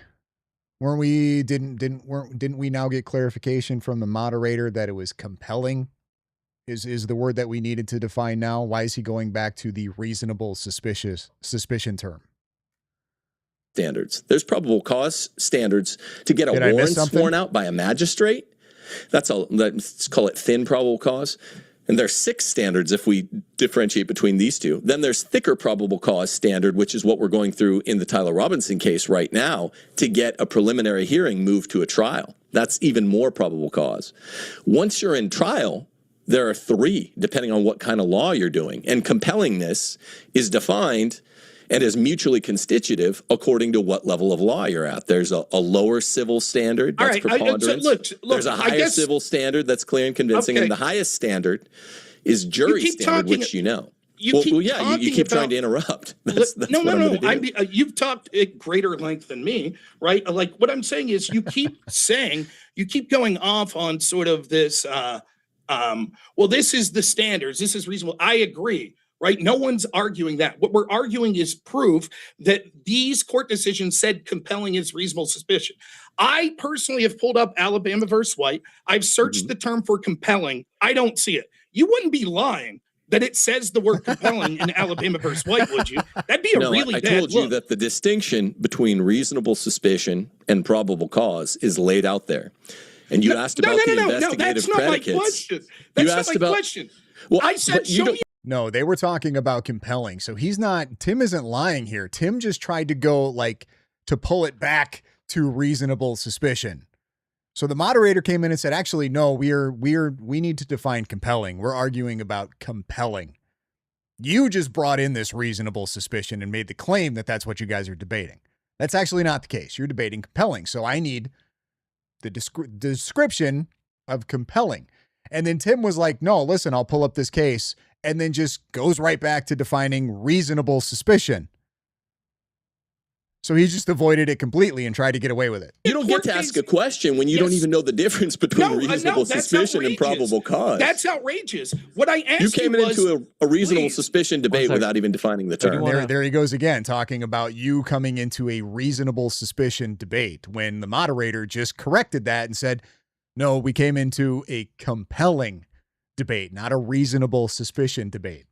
I do want to break us into 1 minute back and forths, or if you guys would prefer 2 minutes. Do you guys have a preference for 1 or 2 minute? 1 minute's fine to start. That's fine. And it worked. Sure. To be fair to Tim, it worked because you just got Rob flustered, which I don't blame Rob for being flustered because it's hard. Like the dude is not acting in good faith there. Who's up first? My turn. For 1 minute. Rob will go with you, and then we'll kick it over to Tim for it's almost like a form of gaslighting. Okay. So I asked specifically, does this court case say, can you show me a court case that says compelling equals reasonable suspicion? He says, yes, Alabama versus White, right? I go to that court decision, I type in the word compelling, it's not there. And instead he just starts waxing on about different evidentiary standards of reasonable suspicion. And he says, I walked into a debate in reasonable suspicion. I did not. And I don't understand for someone who's so confident in their case, why you'd be playing these word games. And I think you're lying. I think you're absolutely lying when you said Alabama versus White defines compelling as reasonable suspicion. If I'm wrong, I will apologize. But based on the answer you just gave me when I said I searched and I don't see the term, I think that you're playing clever word games here and it's beneath you, quite frankly. Okay, do I get my minute now? Yeah, you get a full minute. Rob, it sounds like you're ready to see the rest. You got 10 seconds left. Okay, 1 minute for you, Tim.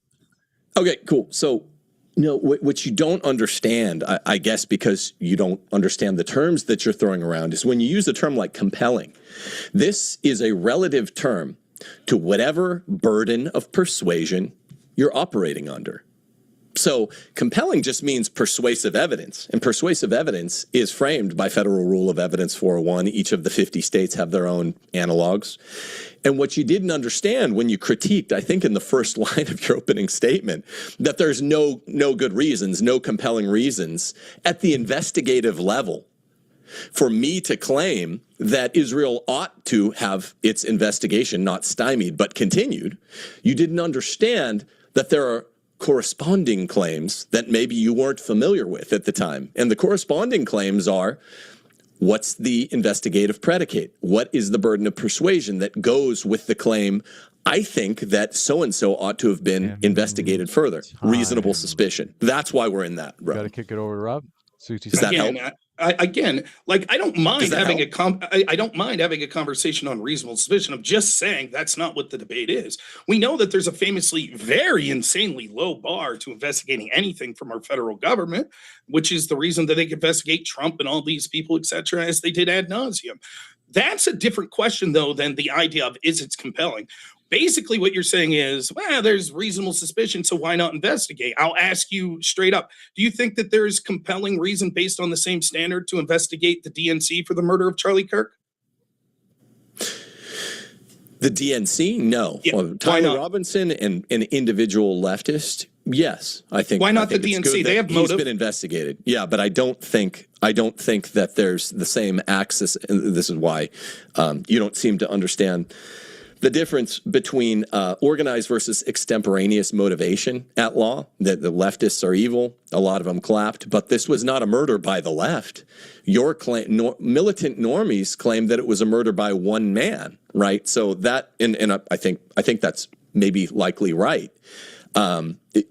In conjunction with a non-extemporaneously motivated party, which would be Israel, and that's what I think needs further investigation. But you know, we're going to have to move beyond. I hope we can move beyond the idea that compelling is a term that's less a term of art than the terms that it is ordered to. And no, compelling is ordered to. That doesn't work. That doesn't work. The same thing that he's using to frame reasonable suspicion towards Israel would absolutely apply to the DNC. How he can legal process forward from investigation to swearing out a warrant and arrest to going to prelim to going to trial, and then at whatever level of trial you're at, civil or criminal, more evidence in both quality and quantity comes directly from that Alabama versus White case. All right, two things specific. Two things to say here. We're at the 1 minute. Go ahead, Rob. Two things to say here. One, no. I think that a reasonable understanding of the terms of this debate was saying compelling basically synonymous with saying convincing. Is there convincing argument or reason to believe that Israel instigated or took place or carried out the murder of Charlie Kirk? You then saying, no, I'm just saying that there's some evidence that exists in some way, which means there should be some level of investigation which proves that it's compelling. It's nonsense. You're adding that term, and when specifically asked, you said it was a legal thing. When asked for a legal document or legal case, you said that compelling was defined in Alabama v. White. I don't see it anywhere, so I think you're trying to play a sleight of hand. Secondly, if we accept, please, I'd let you have your minute, please. You know. Secondly, when it comes to reasonable suspicion, you then make some sort of, you're like, well, the DNC wouldn't be someone because it would be extemporaneous or something to that. You try to use that term. This makes no sense. Clearly, there's ample motivation for the DNC and the Democrats as an organization to want Charlie Kirk to not be on college campuses anymore. They're playing Act Blue, anti-Charlie Kirk organizations to go and refute him. Why wouldn't there be reasonable suspicion against the DNC? Kick it over to Tim for a minute. All right, so I'm going to move beyond compelling because it's retarded. Compelling just means persuasive. And what you don't understand, should I apologize? I'm sorry you don't understand this basic claim of process, legal process, is that to move the legal process along, there are graduated steps that require different amounts of compelling evidence in both quality and quantity, which is stated in Alabama versus White, in order to move to the next step. Now, I would ask you, because I think it's really, really relevant here, since you think there's no good evidence, that's all you meant by compelling reason, you weren't using the legal standard. What type of evidence do you think most cases turn on? Because you're ruling out all the evidence timeline evidence, which is what we call means, motive, opportunity predicate. So what kind of evidence if you had to guess, do most crim cases turn on? One thing is, just want to be sure that we stick with the 1 minute back and forth, just because I want to make sure that there's no tension, or not too much tension in terms of speaking over each other. Go ahead, Rob, for a minute. The condensation on the term compelling is laughable. I don't understand where the hostility's coming from. You're the one who's making claims that weren't there, that I correctly pointed out. There is no compelling argument that you've presented that there is instigation for the murder, as we talked about specifically with the timeline. To answer your question, I would assume most of its circumstantial evidence that cases would turn on would be normally where the ball gets moving. But in order to compellingly believe that someone committed some act, we usually want more evidence than just means and motive, which is all that you've been able to present. Lastly, I'll go back to the fact that there are a litany of organizations which you ran from, like the DNC, that would also have reasonable suspicion. And the reason you're running from that is you know how weak your position is. If hundreds of organizations would have reasonable suspicion, why are you only talking about one? Okay, you said we want more than just means and motive circumstantial evidence. Do you think that? So, hold on here.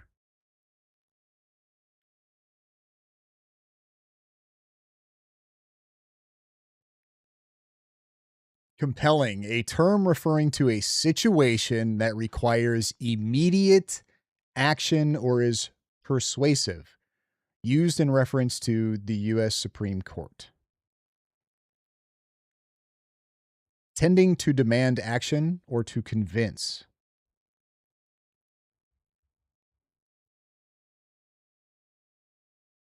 It's true in the investigative process. What do you think the investigative predicates are? That's what you want at the highest level when you've had a fact finding and mutual discoveries by both sides and sworn in witnesses that the jury's heard. We haven't even heard evidence in Tyler Robinson, and you think you know shit that's going on.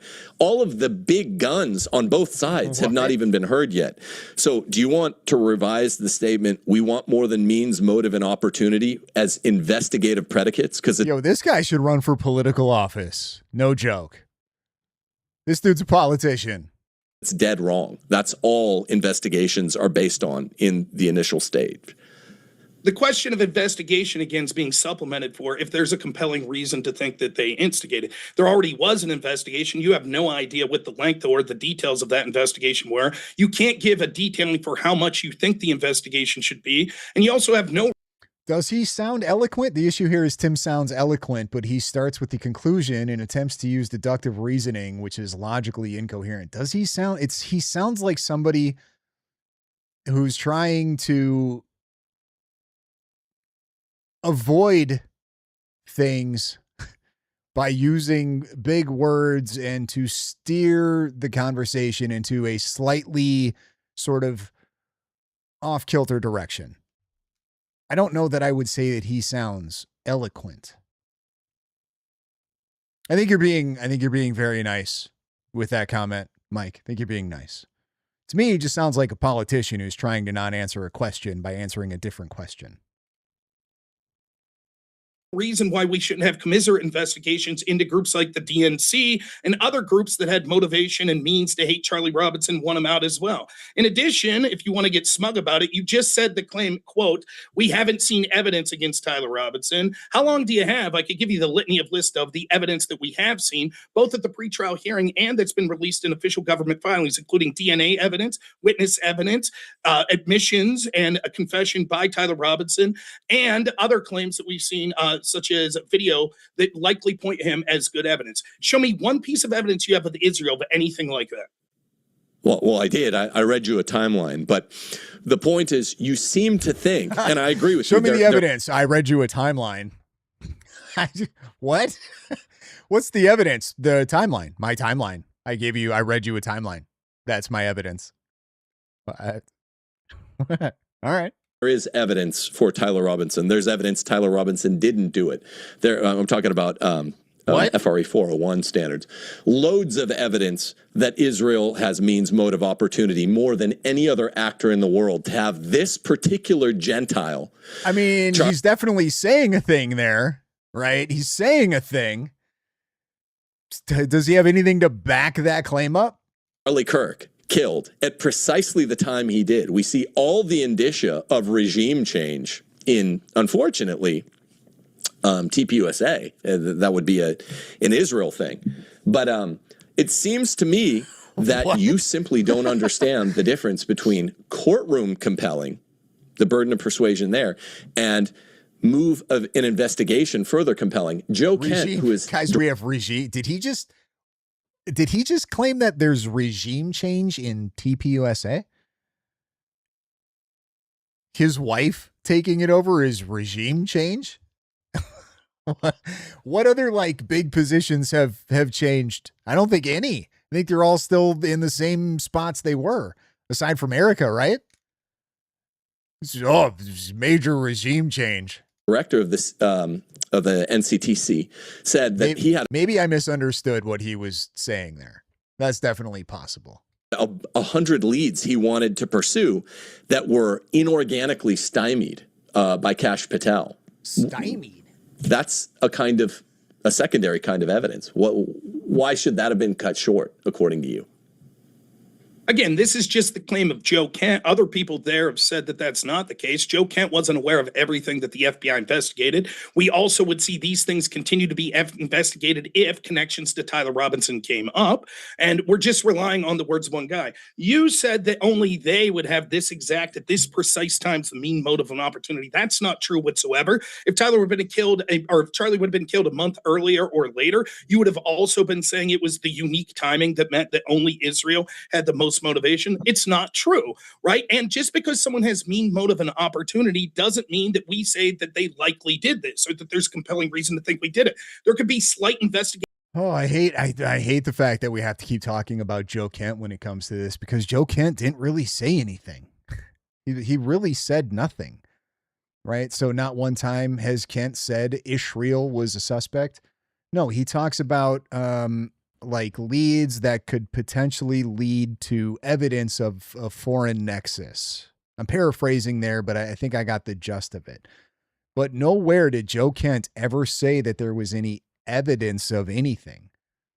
He just said that basically there were leads that he felt should have been investigated, and to his knowledge, weren't and haven't been yet to this day. How he would know that, I don't know. I understand at the time while he was in there that he may have had some idea that they weren't being investigated. But once he resigned, I don't know how he would know what isn't being investigated anymore. But he never, like, Joe Kent never fucking said that there was anything concrete. In fact, I'm pretty sure he specified that he's not saying that there was any like overwhelming evidence or anything concrete, just that he believed that there were leads that should have been investigated or followed up on that he doesn't think were. And that's all Joe said. Steps taken. So the people that like took that the way that they wanted to hear it and then just continue to push it as it's somehow, crazy that Joe Kent was cut off from the investigation and we don't know why, but since he brought up the idea of a possible foreign nexus, that must be it. They cut him off because of that. Therefore, that is now compelling evidence that Israel was involved. It's just a leap that they make because they have to, because they don't have anything else. But Joe Kent never said that. But once those investigative steps are taken and you have a better... Now, it is curious. I would like to know why. If that went down the way Joe Kent said it went down, why it went down that way, what was happening, I would like to know. But that's not enough for me to be like, oh yeah, forget all of the evidence that I see against Tyler Robinson. Forget all of that. It's got to be Israel. Like that's a crazy leap to make. There's no logic involved with that whatsoever. You're just, you know what I mean? And it maybe, right, in some weird alternate reality to where those people turn out to be right, it wasn't because that they were using logic or because they're smart. They just got lucky being stupid. I don't even know why I said that, and I'm giving them too much credit. There's no chance in hell. Evidence of who committed a crime. We don't continue to say there's compelling evidence that group instigated this. Can you show me one piece of evidence that Tyler Robinson was ever in communication with anyone from Israel whatsoever to instigate this crime? What time do you... Or was he though? Or he was leaking info and got cut off? I'm not saying that he wasn't, right? And I think that there's plenty of reason to suspect that he may have been. Whatever happened to this investigation into Joe Kent for leaking? Anything? Are they not going to prosecute him? Let's just say he was. I feel like that would be pretty easy to prove. So how come they haven't arrested Joe Kent for leaking information? Nothing? Are they just not going to do anything? They're just going to let people on the internet run with it and try to discredit him with it? Like, you know what I'm saying? If Joe Kent was leaking sensitive information and that's against the law and they have evidence of that, they should prosecute him for it. Right? They're not. Why? Jury verdict evidence. Of course not. But That's what stupid. time do you Oh, I totally agree with you on this, Jared. Totally agree. I'm not saying that Joe Kent didn't understand what he was doing when he was saying the things he was saying and the way that he was saying them. But for people who obviously struggle with comprehension, considering the video I just put out the other day explaining again that even the media was dumb and got it wrong. The FBI never made the claim that Tyler Robinson planned anything on Discord. But the fact that they struggle with comprehension, like people like Baron Coleman, they're aware of their audience, right? And how easy they are to manipulate. They're absolutely aware of it. suspect that they were in That's communication retarded. with Tyler Robinson? If he was dremeling these bullets in August, what time do you think that they would have taken to instigate this guy to do it? How many months do you think it would have taken to get this guy to do it?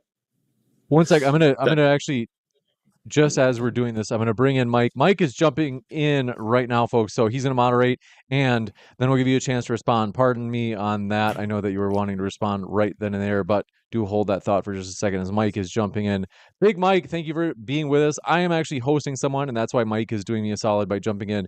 Hey, guys. So with that, I don't think so, Mike. I think it's a comprehension issue. I thought it was a willfully ignorant thing for a while until you start like really talking to these people. Like, it's definitely a comprehension issue. I'm not saying for all of them. I'm sure for a lot of them it's willful ignorance, but for a lot of them, man, it's comprehension problems. good to see him, What's Mike. up, Mike? And Mike, I will kick it over to you. But I do need you, Mike, just for context, we're in 1 minute responses and it was Tim's turn. And I will let you go there. So I'll let Mike take it from here. I'm just going to fix OBS and then I'll be out of here letting Mike handle it. All right. Go ahead, Tim. We'll start your 1 minute when you start talking. I mean, for my part, I just wanted to do a cross. I thought we were doing 30-minute cross exams, so I'm fine with that. I don't need the full minute. Switch it up. I don't need the full minute on all these times. Tim, real quick. I'd rather You wanna- have rapid fire. Tim, real quick, how about you take the first half hour? You lead the discussion. If you want me to shut up at any moment, I will, and then I'll take the second half. I'm So I fine guess with that if you are. That's fine. What does that one lead thing- us? 20 minutes now? That Just since works. we already used up. That is true. And Well, if Tim, we're going by to the stay way, for 3 hours, you go half hour at a time, back and forth. I'm fine with that. and Tim, I am so sorry. You did ask for 30-minute cross exams. I screwed that up. So I'm sorry about that, Tim. No, it's fine. It's fine. I'm just saying sometimes I want to talk a little longer. Sometimes I just want to ask you a question. What you just implied that Joe Kent, who is director of the NCTC, and he said there are a bunch of leads they wanted to run down, not the FBI, that they, the NCTC, who was charged with foreign nexus investigation, wanted to run down. What evidence do you have that he's lying? Well, I don't have evidence that he's lying. What I do know is You this. said you did. No, I said that it is one person's word, right? And Kash Patel and others have said that it's not the case, that Do it you wasn't think he's lying? preemptively shut down. I think It can that be subjective. I think what's likely occurring is that there were rumors, but there wasn't really specific evidence of anything, and that Joe Kent was interested. Joe Kent clearly has an anti-Israel motivation, and he wanted to look more in. However, Wait. keep in You mind, think what? You think it's clear he has an anti-Israel motivation? That's No, a I think- big. That's all right, a big charge, man. Let me Wild. rephrase. Do you think Joe Kent left office because of the Iran conflict? That and other things. I don't. Do you think I don't that know. was the biggest impetus of it? Though? I just That wanted and to other clarify. I don't really care. We're But I starting don't know. your 30 minutes, right, Tim? I'm pretty sure Joe Kent was really clear in his letter of resignation why he resigned. What? This dude's being a fucking troll, right? I don't know. It was other things too. Well, what other things? Well, I don't. It's not important. If Yeah, so, yeah. If we're gonna do, if let's you're- if limit we're the gonna do questions this- back to you, so we can keep your direction, and then we'll have Rob's questions. Yeah, I'm still be more choosing the pointed. shot So on Rob, yours. keep track of what questions you want to ask him for yours as they come. Okay, good. So Oh. you think Yeah. Joe Kent is probably lying? How did you? I can't believe you made that leap. That Joe Kent is obviously anti-Israel. That's crazy. What a crazy leap. Meanwhile, dude's defending a position that's a pretty crazy leap at the same time. Makes total sense. Completely, totally consistent, guys. And you can't say exactly why. No, I won't say that he's lying. I'll say that he probably had a different opinion, that he thought, hey, there's other things I personally would like to look into. Law enforcement officers, if you'd ask them, would probably run down stuff till they're blue in the face. But there Okay. was no evidence. Was he? I guess I can't ask. Okay. I'm unaware that he was at a body that gave him law enforcement powers to investigate things. I thought his role was more of a liaison between different intel communities. So I heavily suspect that he was unaware of all the evidence that was being ran down by other investigative agencies. Well, wait a minute. No, I mean, it gets complex when you're talking about the actual 10th Amendment police powers that are accorded to fourth branch admin gov creatures like the NCTC. But no, there's a para police power, and they were allowed to investigate via the FBI. Do you know roughly how long? So think of them as para police investigators. Do you know how long his investigation lasted and how long NCTC investigations normally last? I'm guessing it was about 2 weeks, and I'm guessing normally these investigations are through nexuses of things that they have evidence that foreign governments were involved in, not just suspicious and innuendo. No. Where they start, it was interesting. I was looking at this over the last week. Where they start is specifically means motive opportunity predicates. And of course, if Israel has a significant cognizable benefit to be gained by killing, regime changing the most valuable Gentile in the world who's about to turn the tables on them. That is all you need by the investigative predicates, the reasonable suspicion standards used. And that's precisely the kind of thing that the NCTC investigations normally begin along. This investigation went anywhere from a couple of days before it was stymied. I've heard that account, and I've heard anywhere from 1 to 2 weeks before it was stymied. The average length is somewhere between 1 and 2 months. And the simple fact of the matter that Joe Kent, who's boss over there at the time, makes plain that I don't think he would be possible of getting wrong is that Mike, this I agree with you here when you say that that people will willfully ignore anything out of their echo. I agree with you. And they will do anything they can to argue against even the most obvious thing that shows that they're wrong. They will not accept it. They will do anything they can to skirt around admitting that they got something wrong. I've seen them do that in discussions I've had with them. So yes, I agree. But at the same time, there's still comprehension issues there. there were lots of leads. He himself was leading a team. But it just comes down, it's a game, really, at the end of the day. This is a game to a lot of people where they just, they're practicing, I don't even know, practicing their manipulation skills. How can I be wrong but still argue and twist this into a way that I'm somehow not wrong? It's kind of gross, really, if you think about it, but it's the way it is. And running down that he was stopped short by Kash Patel, and he said it was one of the oddest things he'd ever seen. How do you account for that? I think that it was probably that Joe Kent wanted to run down things that the rest of the people didn't think was relevant, given the overwhelming evidence they were seeing from Tyler Robinson. Looking at his communications, they saw that there wasn't international conversations or anything like that. The timeline wouldn't make sense. Joe Kent doesn't specifically say it was Israel. In fact, he could have easily been talking about communications that came from a place like Russia, China, or a litany of other places. Yeah, right. How did Charlie become the most valuable Gentile in the world? More valuable than Trump? Yeah, I don't know. I mean, for the future, maybe. You know, Trump's time is soon to be passing here. But even so, the fact that Charlie Kirk was reaching out to Bibi to explain to him that they need to change their PR because they're getting their teeth kicked in on the PR front.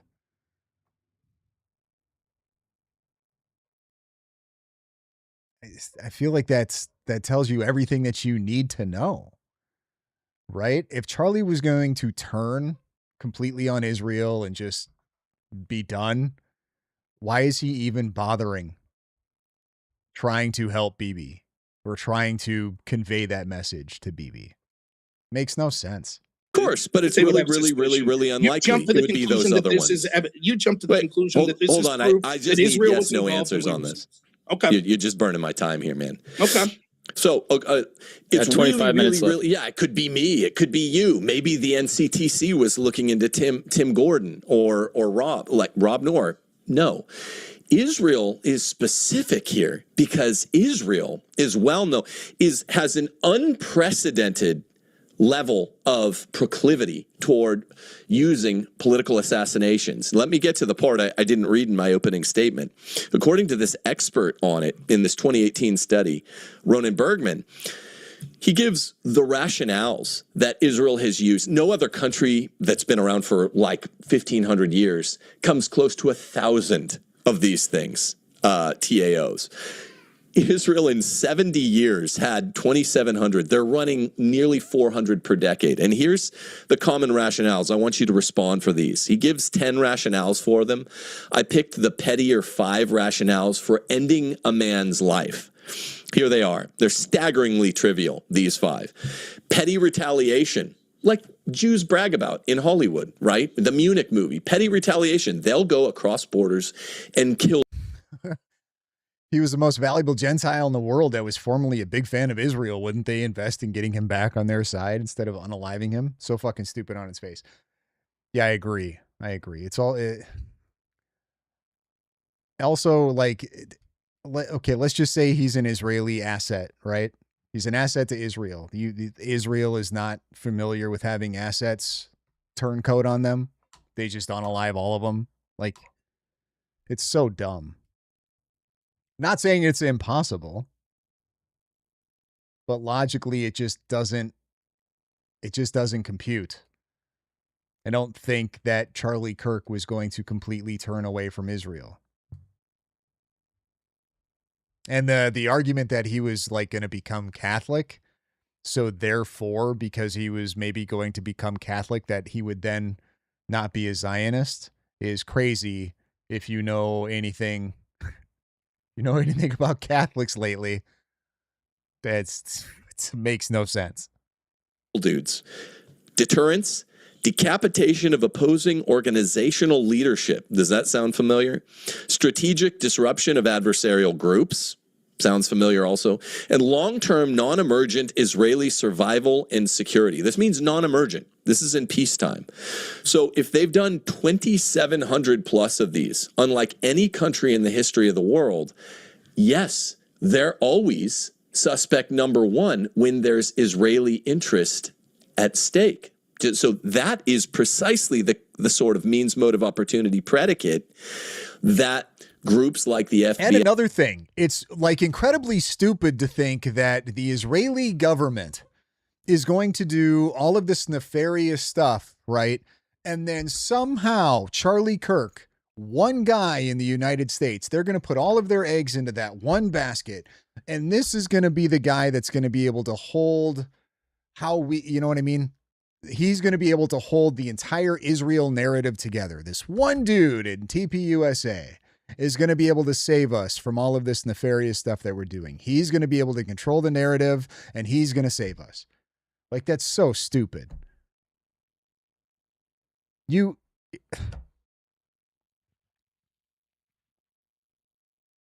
Israel wouldn't be any better or any worse off. Either way. There was nothing that Charlie was going to be able to do to help the Israeli narrative. Just wasn't going to happen. Who's the biggest, like, sort of pro-Israel debater right now? Nick Matau? How's that going? Nick Matau changing a lot of minds? How's that working out for Nick? Now, granted, he's nowhere near as big as Charlie Kirk was, right? But Charlie would have had the same effect. None, almost none. And to think that Israel was unaware of this, that Charlie was not going to be able to do a very good job defending it. Like, he wasn't going to change minds, at least not overnight. It would take quite a bit of time, period. So all of a sudden Israel's panicking because Charlie Kirk is having doubts. So they're just going to unalive him. That's so dumb. Makes no sense. ONI, and the NCTC look for. These are investigative. Furthermore, if Israel is so powerful and they have so much influence and they have so much control, why the fuck would they care about their narrative? Why would they give a shit if Charlie Kirk decides that he no longer wants to support the pro-Israel cause? What would it fucking matter? They own everything. They control it all. It would make no difference. No difference. Predicates. So you tell me, assuming, because I think we both agree that Charlie Kirk was a very, very valuable Gentile to the cause, and he was turning. You even acknowledged that some. If they would kill people, and they've done it 2,700 times over the last 70 years, for posing some sort of institutional threat or jeopardizing Israel's long-term security over things 1/50th as existentially important to the continued sustenance of an Israeli state, why would they suddenly think twice about this one? I'm just thinking like what power did Charlie Kirk pose? What threat was Charlie Kirk against Israel? Who was Charlie Kirk keeping on the Israel side? If he was doing such a good job, why is he talking to people about struggling to defend Israel in debates? If he was doing such a good job, if he had so much power, what was he going to do? My guess is he probably just would have maybe stopped talking about it and let somebody else do the Israel debates, and he would have just focused on left-wing and right-wing policies. I think he would have just stayed away from it completely.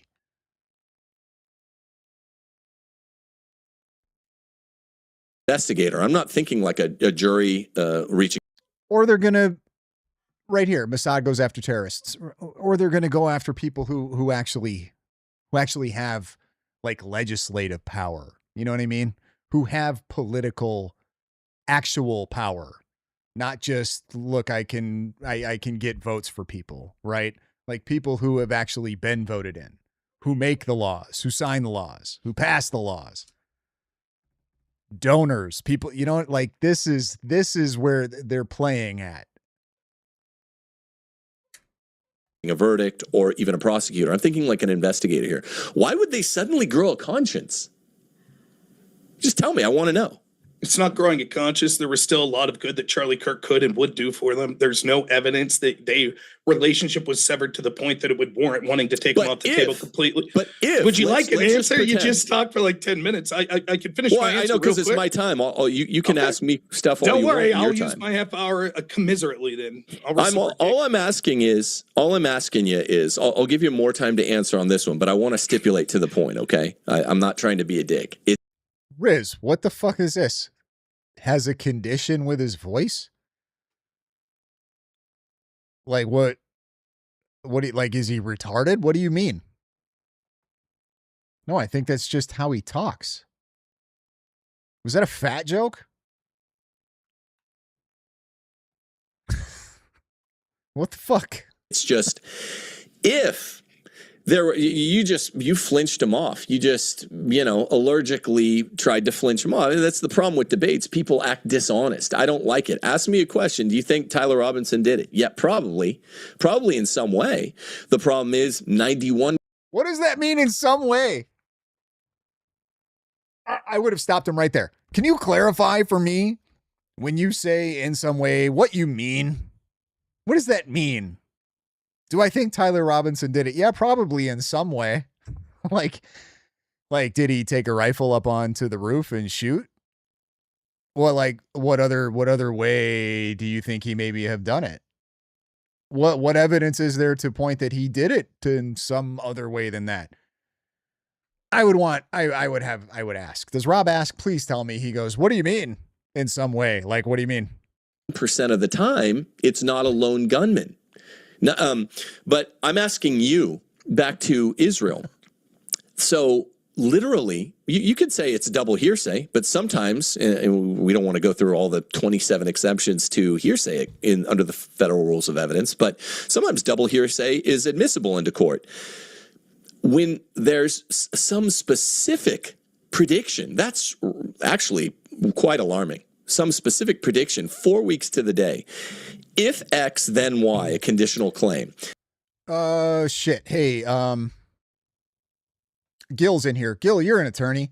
Is there a saying that, how does it go? Something along the lines of, if you can't get hearsay admitted into evidence, you're probably not a very good attorney. Is that a thing? Is that real? Is that a cliche to dog on other attorneys? Like, if you can't get hearsay into evidence, you're probably not very good.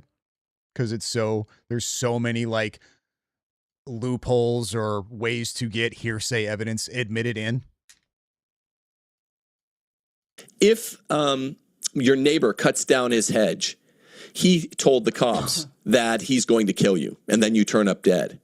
That makes it probative. Under the federal rules of evidence, that makes it probative. If Bibi Netanyahu issues this haunting, preemptive repudiation of the crime and says we didn't do it. If there had been pro-Israel billionaires that were trying to intervene, don't turn around, Charlie, don't turn around on us. What have we been paying you for? Why is your ordinary run-of-the-mill organization, no one's really said this, ordinary run-of-the-mill college debate organization now worth 9 figures? Because of Israel and Israel donorship. This was the most valuable Gentile on the face of the planet under 50 years old to Israel, who is having an ostensible turnaround. Now, you said that it doesn't require them growing a conscience. Just assume arguendo that all of the facts in my timeline are true. Why, if they think he's going to go all the way to the wall, would they not kill him? I just want to hear you reason it out. One, your facts aren't true, as I'll get to in my thirds. You just repeated a lie. If any one of them are true. Okay. Secondly, because there are reasons, just because they've killed other people in the past, which I can't see all of your data to suggest exactly why they've taken out people, doesn't mean that they would do so in an unprecedented way to an American citizen who is highly public.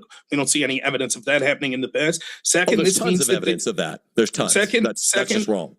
That's second, Nick, okay, I'll give you a chance. If you want me to answer, I'll continue to answer, right? Secondly, if they botch this or if they're found out, they literally go from Donald Trump being someone who's basically doing what they like to now Donald Trump declaring war on them, unless you think Trump's involved. So now we're in a situation where Israel, just because they think, you know what, maybe this guy that's helped us before is not going to help us as much anymore. We're going to kill him and risk going to a war with the United States. I don't see it happening. So you're saying that beyond a shadow of a doubt that it couldn't have been Israel, even though they have means, motive, and opportunity, which are the predicates that normally move an investigation along rather than stymieing it. You know that it couldn't have been Israel and it shouldn't have been investigated to the director's satisfaction. No, I never made that claim. That's a straw man. Would you? No, I'm asking. It's not a straw man. It's a question. You said, so you're saying, that's what you said, right? Okay. Are you saying that? No. Well, I mean, I'm also assuming based on your position in the debate tonight that you don't think that there's at the level of the investigative predicates, means, motive, and opportunity, which is all any investigation moves along in the pretrial phase, the pre-trial phase, You don't think that that Israel should be investigated any further. I'm just assuming that, given your view. Well, even that's a different question than what you just asked previously. Which one would you like me to answer? Answer both. They're close enough. Yes, of course, it's plausible and theoretically possible that Israel was involved. Can't say that there's 100% confidence they weren't. However, there's no positive evidence that suggests they were. All there is motivation and means, right? But that doesn't mean, which we could say would be the case with a litany of other organizations like the DNC. Are you 100% here to say that the DNC? Yeah, it's so stupid. If you're going to look just as at motive and means to do to Charlie Kirk what happened, like you would be investigating a lot of people just based off of that alone. He was one of the most hated figures on the right. Probably a lot of people, a lot of organizations that were okay with seeing Charlie Kirk go away. So if you're just going off of that, like you could investigate that for probably decades. If that's just what you're basing it off of. Yeah, zero evidence Israel had anything to do with it. None.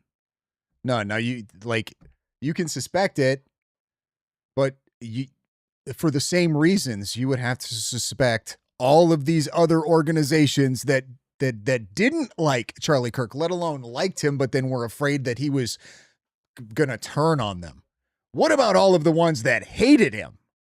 Like you would think you would maybe start with those ones first. Like, okay, you know what? Maybe they have motive over here because he was sort of going out of favor with them a little bit, right? Maybe he was getting out of line a little bit.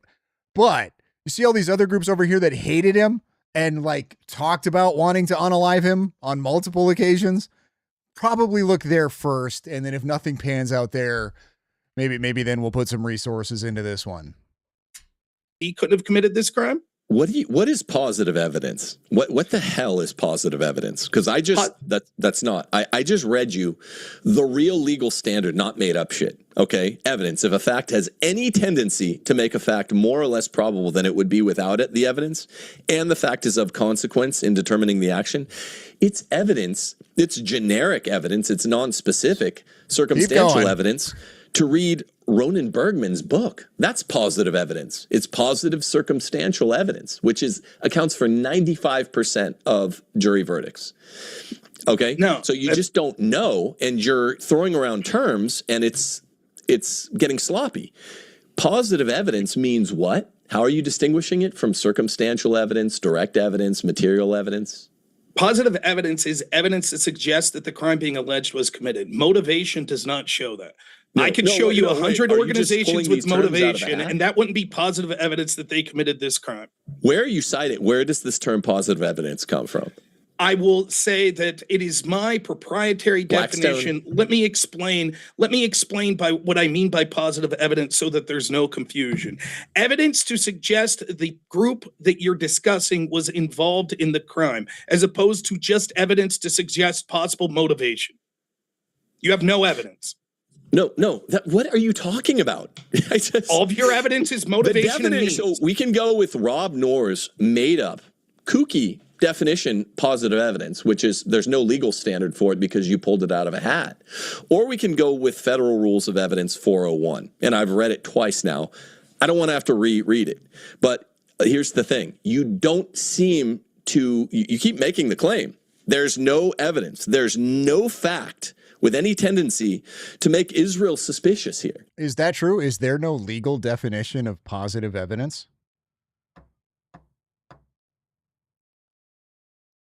I mean, I can like Google it and AI will tell me a thing, but I don't know if that's, let's see who they're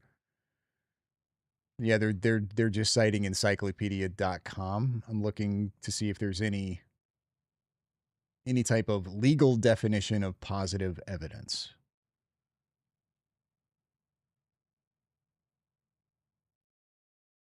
Well, it says, in law, positive evidence is direct proof that affirms the existence of a fact or event. If believed, it explicitly establishes the truth or falsehood of a point in issue without needing any presumptions. An example would be an eyewitness stating they saw a car run a red light. Core characteristics, affirmative nature, firsthand knowledge, direct proof. So positive evidence affirms that an event did happen.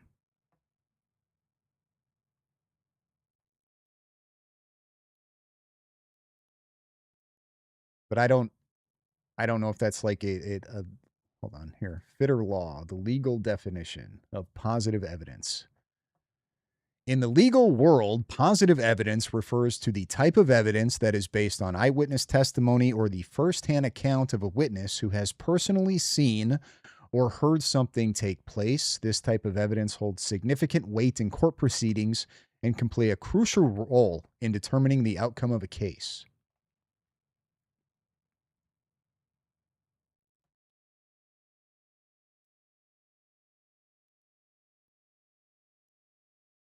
So, yeah, I guess, whatever. Which is really all evidence FRA 401 says. That's complete hogwash. That's why people want them investigated.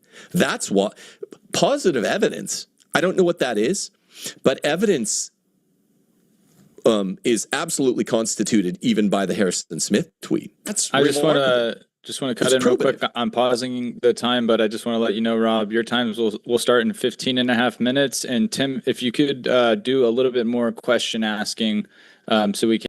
Okay, so positive evidence is a specific type of evidence that affirmatively shows an event happened or a fact exists, whereas general evidence is the broad category of all data, objects, or testimonies used to support a claim.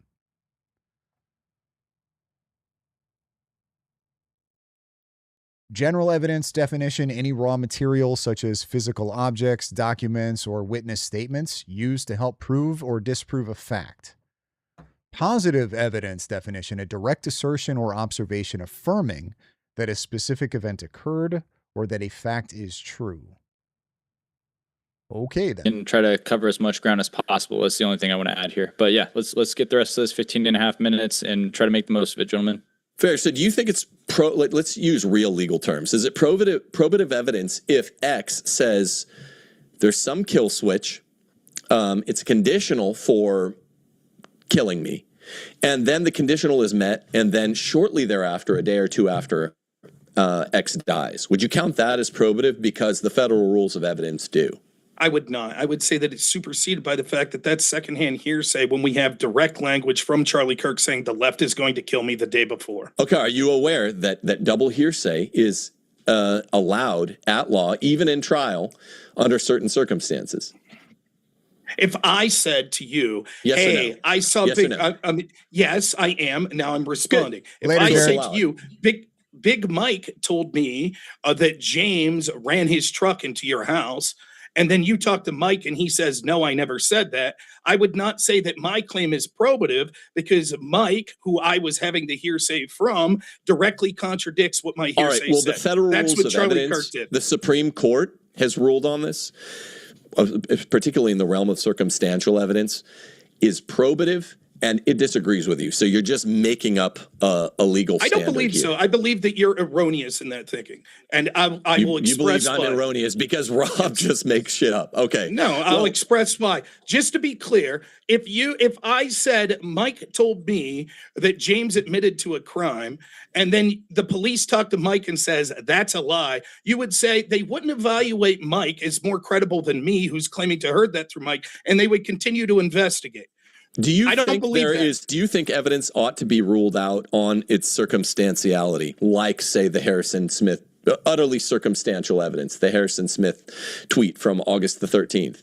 Is there a special rule? Should it be ruled out? Well, if it can't be validated, then yes, I would say it should be ruled out. If you cannot validate Harrison Smith's claim that he made, then yeah, you rule it out. If you can't get to where the source came from, if you can't get to what the source is referring to or how they came about this information, if you cannot validate any of that, you have to throw it out because it's fucking worthless. Otherwise, it's just some dude on the internet saying a thing. I could go on X right now and say that I heard somebody tell me who knows somebody who knows Charlie Kirk, that Charlie Kirk was worried about Iran taking him out. Cool. I wouldn't be able to, substantiate that claim? Wouldn't be able to do it. So yeah, you would rule it the fuck out. Heightened burden, which applies just because evidence is circumstantial. No, well, then why is it ruled out? Well, then why isn't it probative? By definition, it's probative. There are only two elements. If he has hearsay, and then the specific target that the hearsay is from contradicts that, we would take the target as opposed to the hearsay. No, that's not how it works. Well, I mean, when you take evidence class in real law, no, it's not. In evidence class, you take hearsay, and it's half of the class because the exceptions swallow the rule. There's a broad rule, no hearsay evidence. And then there are like 27 exceptions, and it takes you half a semester to learn all of them. I learned them, and it took me a real long time. It sounds to me like you can't fathom a special rule or heightened burden which would rule out. So what you're telling me is that it's pretty easy to get hearsay in. Is that what you're telling me here, Gil? The easiest way to bring in hearsay is to say that you're not bringing in for the truth of the matter, but rather the effect on the listener. That was my understanding from the little bit that I looked into it, is that there's all kinds of like exceptions for hearsay. Circumstantial evidence like Harrison Smith's. I just want to be clear in what you're suggesting here. What you're telling me is if law enforcement comes to me and I say, Mike told me he saw a red truck flee the scene of the crime, and then they talk to Mike and Mike says, that's not true, I never said that, right? You're telling me that the police would view both of our statements equally and continue to look for a red truck? Yes. In Holland versus United States, it's an absolute black letter law. Circumstantial evidence is intrinsically no different than testimonial evidence, and it's much more common, and a lot of times it's of much higher quality. That's what you're saying. So There's not. This is my time. Just save it, bro. Okay. Save it. You agree?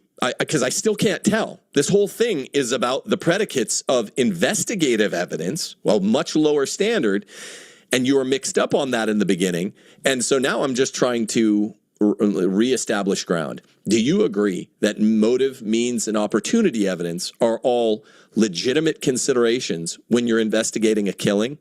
Yes. Good. Okay, so why do you think that there's no compelling evidence, no compelling reason then to further investigate means, motive, and opportunity evidence?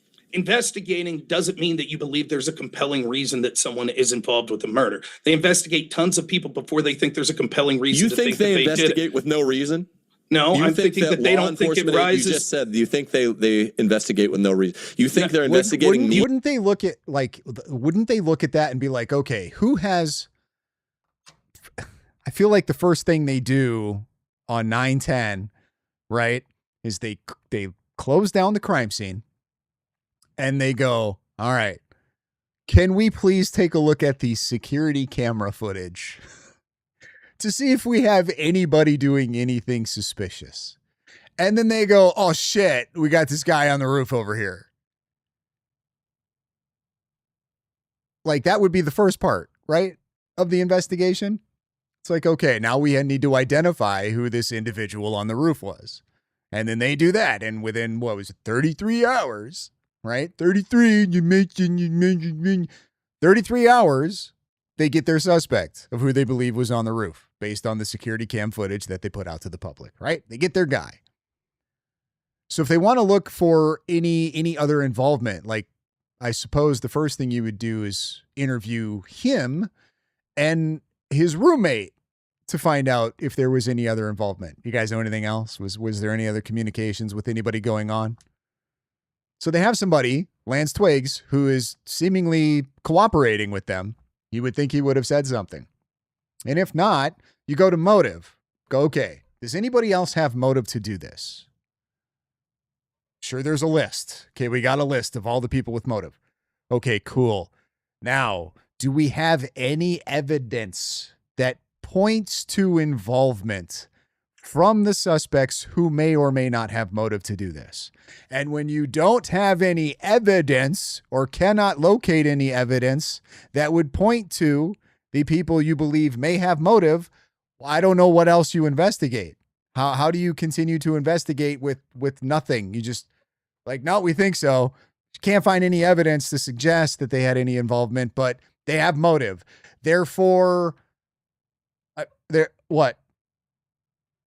An investigation would go on forever. Yeah, it would just like, well, we'll just keep looking. We'll just keep waiting to see if any evidence pops up. And then just nothing. I'm pretty sure that you would need evidence to continue investigating. Or you for Charlie Kirk's death. You keep putting words into my mouth that I haven't said. Would you like to restate what you think I just said? That you said that a reason is not the same thing as evidence.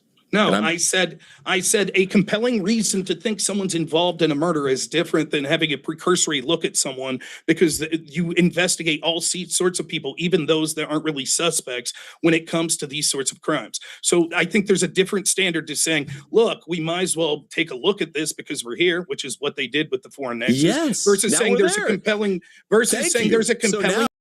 Riz, I don't even know. I don't know what his. I don't even know what his ex is.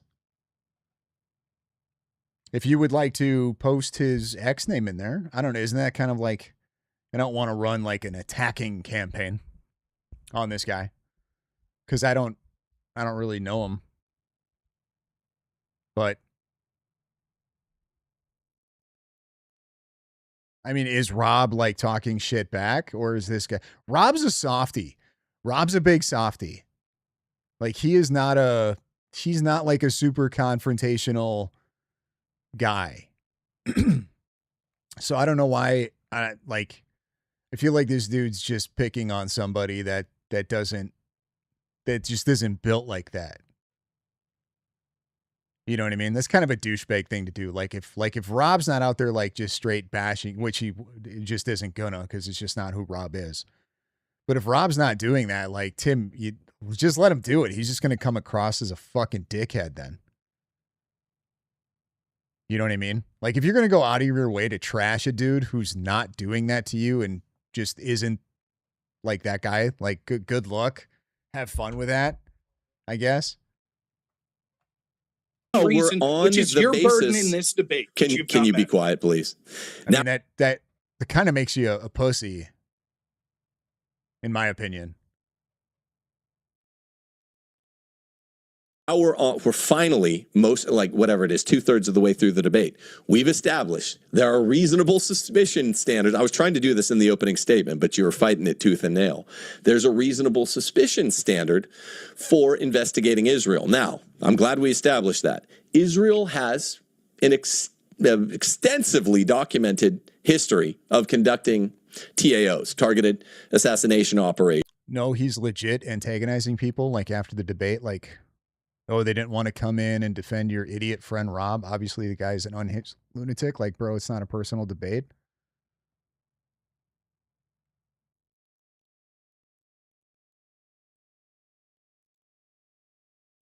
What a fucktard.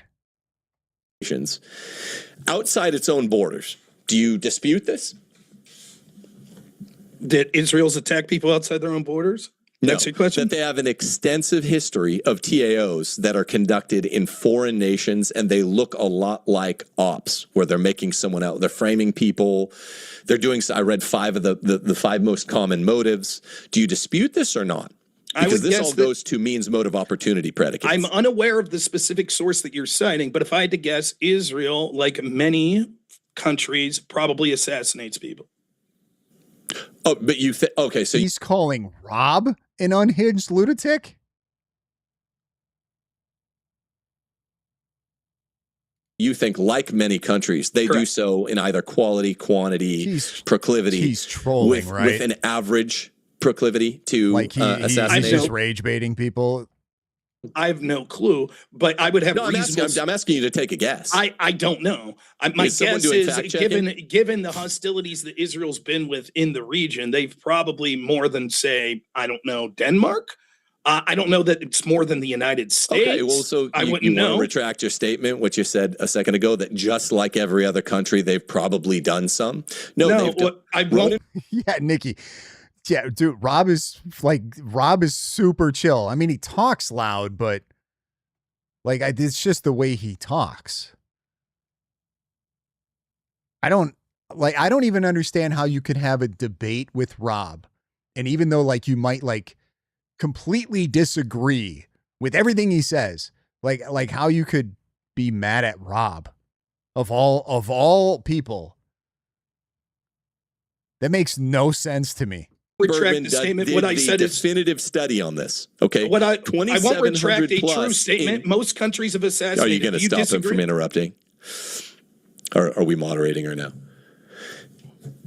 So 2,700 in 70 years.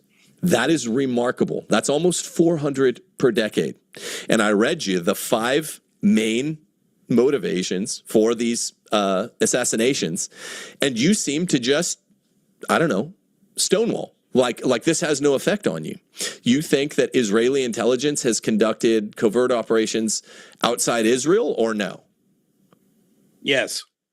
Good. Okay. And do you see that the standard going opinion after this 2018 study that's cited by everyone in the intelligence community, Ronan Bergman, Rise and Kill First, that they don't do it at an average rate. They do it any time even slight interest to Israel are jeopardized. Do you see that? I don't believe that everyone says that. I think you're lying. I mean, prove that everyone says it. Why should? If you want to be a smug, condescending asshole, so prove that everyone says it. But I haven't said any. I haven't called you anything, man. You're getting threatened because you don't know legal terms. You're getting threatened now because I'm raising the standard fare. Ronan Bergman, someone in the comments, anybody that's taken an interest in TAOs. Everyone says it. That's your argument. Everyone. The go-to compendium. Would you want to retract your statement that everyone says it?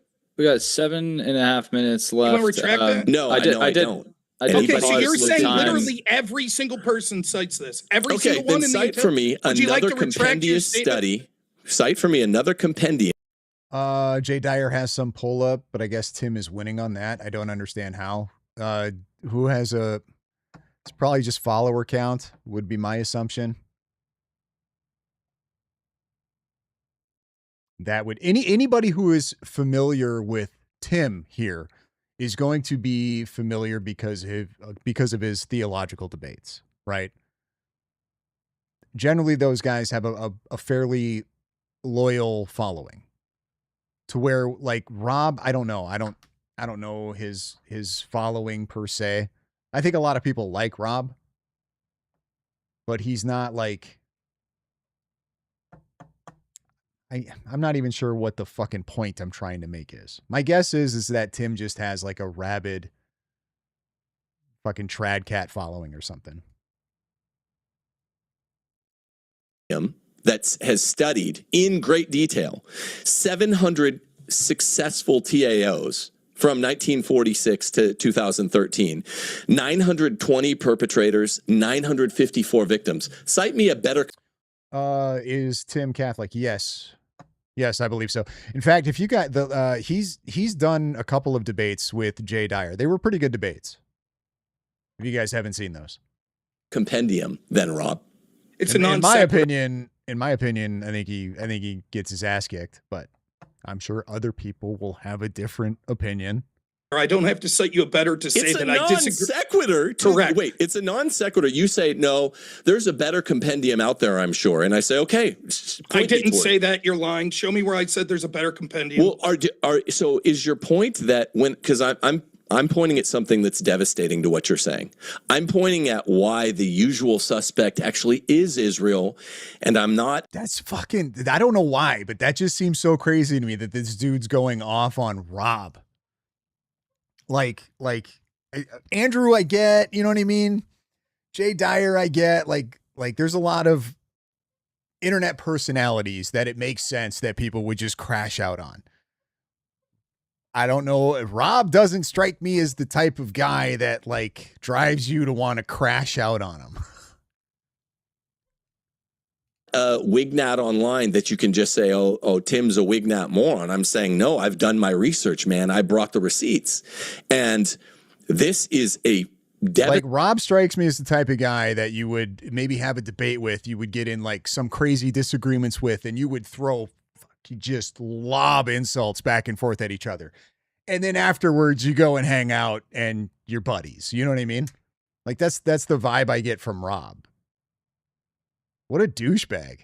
Stating, at least for investigative predicates, looking at means, motive, opportunity, Israel's the first one we're looking at when we're talking about maybe taking out the most valuable information asset to who's a Gentile under 50 years old in the whole world right now or last year. And then I just say, look, so off the bat, can we just be honest and admit that most countries haven't done 1,000? Most countries haven't done. Ivy Rose, some of these people have me regretting choosing a Catholic school. Well, there's you can always switch over to the other, like I guess like the original Catholic, the Orthodox. You can always still have time. 500 TAOs. There's countries still that have been time, around Ivy. 1,000 years haven't done these. Israel's done 2,700, and they do them for a staggeringly low bar. Can we get? And then I said, well, are we good on that? And you said, what? No, how do I know? You're lying. That's a made up study. I thought we had a fact checker.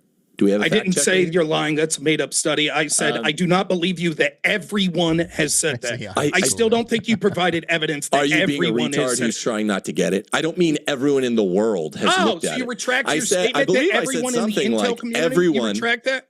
I Thank you believe for I said retracting something that. like everyone who's looked into And this is pretty intel funny, community being literature petty. on TAOs would cite this 2018 study, Rise and Kill First. It's devastating. I don't believe you that to the everyone claim. would. Okay, are you just trying to? Me too. This same shit. I can go like all day and not get any type of notifications or anything. The minute I go live, my phone just starts blowing up. Stall through your time. No, So I you're did- the I one did who's cite a better filibustering. study. Real quick, If you can't guys, cite a I better did study, pause it. Rob. Was there a fact checker that was supposed to be or agreed upon between you two, or is that No, just I a thought misunderstanding? someone was Needs to have checking his way. facts. Go ahead. Okay, well, Okay, all right, so- you got 5 minutes and 13 seconds left because earlier I did pause it when Rob interrupted for a second. I just didn't say anything, All right, and I thanks. didn't pause it for too long, Rob. So don't worry. I mean, it's only like 5-10 seconds. I'm just asking, given the information contained in this 2018 compendium, that's devastating, and it provides a really overwhelming case why, when anyone who's related to Israel, like Charlie Kirk, has an assassination 28 days after someone publicly tweets, he's worried that if he does something 27 days later, which he did do, they're going to kill him. But is publicly assassinated the day after Charlie Kirk texts his security that he is somewhat concerned that the left is going to unalive him.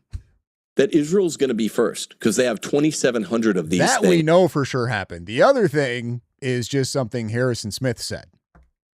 For a far smaller bar.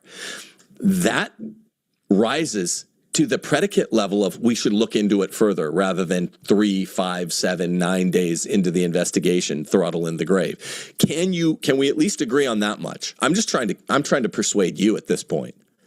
If you're trying to persuade me that Israel has a history of assassinations and could possibly have motivation, sure. What I'm saying is that that's not evidence to say that there's a compelling reason to think Israel. Tim was calling him awful things on his live. Some lady that was co-hosting was just calling him fat.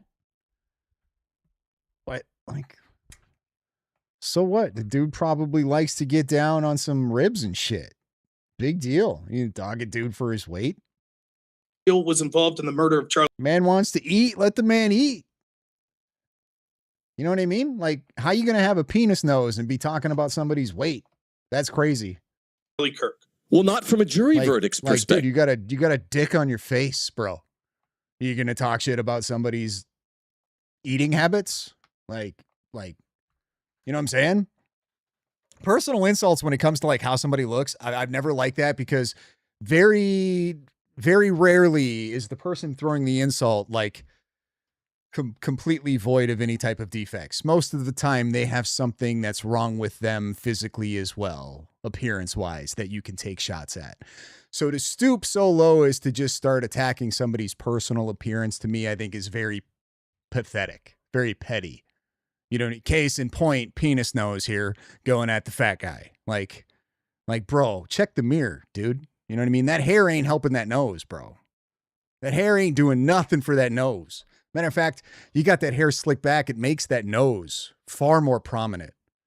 You know what I'm saying? Maybe if you put the bangs down a little bit and, I don't know, change some lighting to correct a little bit of the shadow so it's not so penis looking, maybe then, but like until you handle that dick on your face, dude, I don't know if you should be talking about somebody's appetite. You know what I'm saying? But that's why you were just not from anyone. You were being thick-headed about it, and we wasted like the first hour. I didn't say because my opening statement said I'll concede motivation. That's all you. Do you understand the basic difference between the fact finding that defense and prosecution, specifically with the subpoena ducis tecum power, that's really what makes it all go at law, is you swear in witnesses on both sides and you have the subpoena ducis tecum power. So we get those phones. Now, there's all this weird evidence that Erica Kirk's been allowed to keep his medal, clothes, the frickin' car, all of that weird stuff that she was allowed to have. Well, at trial, subpoena ducis tecum power, they're going to be able to look at that. And that's why we really don't know anything until a trial. There's evidence at the lower level, at the lower burden of persuasion, we can be compellingly convinced that we should go to the next level. But I mean, maybe you're learning here tonight. Do you understand the difference in evidentiary standards as we go further along, from the more universal to the more specific? I'm aware of the difference in evidentiary standards that has nothing to do with the topic of this debate. Why do you think it doesn't have anything to do with the standard of this debate? As I said in my opening statement, which you said that I stonewalled for an hour, I said the opposite. I said, yes, I will say that Israel had a potential motivation and means, but this is not compelling evidence that they were involved in the assassination of Charlie Kirk. You've yet to provide any evidence. You understood that. The compelling, actually proving as a matter of fact that they did place this call, that requires subpoena ducis tecum. That requires bringing some foreign agent to court. And then, because they're not going to give that up on their own. So what I called stonewalling was you applying an intentionally misfit standard. All I'm saying, because all this debate's about, is should Israel be investigated? And bro's got fucked up teeth. Like, what the fuck? You're gonna dog somebody for being fat, and you got them chompers hanging out like that? And honestly, it sounds like you agree with me that they should be moored. So, do you understand what I mean by a misfit standard now? It's really, really important. What's compelling in preliminary investigation is not compelling in prelim trial, is not compelling in actual jury verdict. Do we understand those standards? At the bare minimum, everyone out there listening should take that nugget of truth. And if you take nothing else from this debate, understand that there are different levels that constitute a W or a win. I understand that there are different evidentiary standards for different stages in an investigation. I understand that was not the topic of this debate. I understand you could not defend your position on the topic of this debate. And so you're trying to imply that the debate was something that it was never designed to be. What do you mean? You have yet to present any evidence that there's a compelling reason to believe that Israel instigated or was involved in the murder of Charlie Kirk. All you provided was Israel should be investigated. That wasn't the topic. What do you think the difference between reasonable suspicion and probable cause is then, Rob? What's the legally prescribed I think the word distinction? compelling. I think the word compelling means convincing. I think there's a very low bar for when we're allowed to start investigations under reasonable suspicion, and that wouldn't rise to anyone's definition of a compelling reason to believe that they committed this crime. Every time you say proof or compelling, you seem to just mean evidence. Do you mean that there's no evidence? Which I've read you the standard, the FRE standard four times now, FRE 401. I've read you 4 times what evidence is, and explain to me how the timeline doesn't constitute a fact having any tendency to make that fact more or less probable than it would be without the evidence. Explain that to me. Again, It's a low that's bar. different. That's different. What the topic is. You already said that you wouldn't find it to be reasonable suspicion of other groups that clearly would meet this bar, like the DNC. Yeah, no, not everyone's not reasonably suspicious. Israel No, they is. they would meet that definition because they have motivation. Throw one at me. You can pepper me with DNC. Well, it's my. You got 10 seconds, then I'll switch it over. Which groups are reasonably suspicious? I want to hear. Last question. Everyone's not The reasonably DNC, suspicious. trans organizations, Iran, Qatar, any country that Trump tariffed, all of them. All right. That was 30 minutes. Kill Charlie Kirk. Last follow-up, and I'll start Rob's time. It's lamentable the debate's gone this way. My impression of Tim has gone down. I don't understand what this filibuster and condescending strategy is. Don't be a girl. Please stop interrupting. Please stop interrupting. Stop interrupting. It's my 30 minutes. Moderator, I thought we were going to silence him while he talked, please. All righty, here. So I don't understand what this is all about. And the cross-examination I thought would be more of a back and forth than a filibuster to him. I'm going to have to go rewatch some of these debates. It's been a little while since I watched these Tim Gordon debates. I wonder if he acted this condescending in those and I just didn't catch it, because, or maybe it was just different because of maybe somebody of a higher caliber content creator was schooling his ass in a debate that he didn't have this attitude. I'm going to have to go rewatch him strawmanning me. And then, cause I don't remember him like coming off this prickish, trying to get me to admit to things. But I suppose that's what he went with. So I suppose I'll outline my case more since he's had his chance. Their motivation and means might be reason to look into someone, but that doesn't mean that we would say that there's a compelling reason to believe that they committed a crime. You would think that investigators would look into any numbers of groups. The investigation still continues. Tim hasn't provided any evidence whatsoever that investigators can't still be proceeding to look at connections that people had to Tyler Robinson. He doesn't have. Hold up. This is his account. He only has 1,300 followers.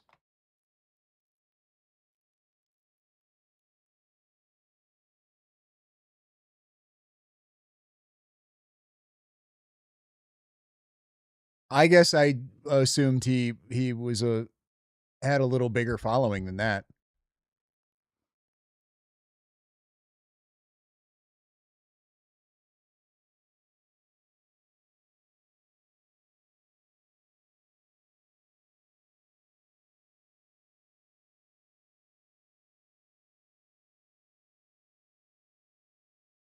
Oh, okay. So that's like his channel.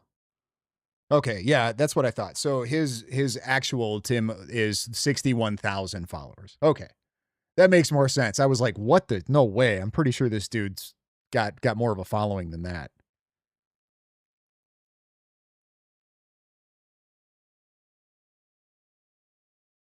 Any evidence whatsoever that he's been able to provide that Israel, or for that any other country or organization, was instigating Tyler Robinson. None. He provides zero. He can't. I'll ask you, Tim, a yes or no, please, would be nice.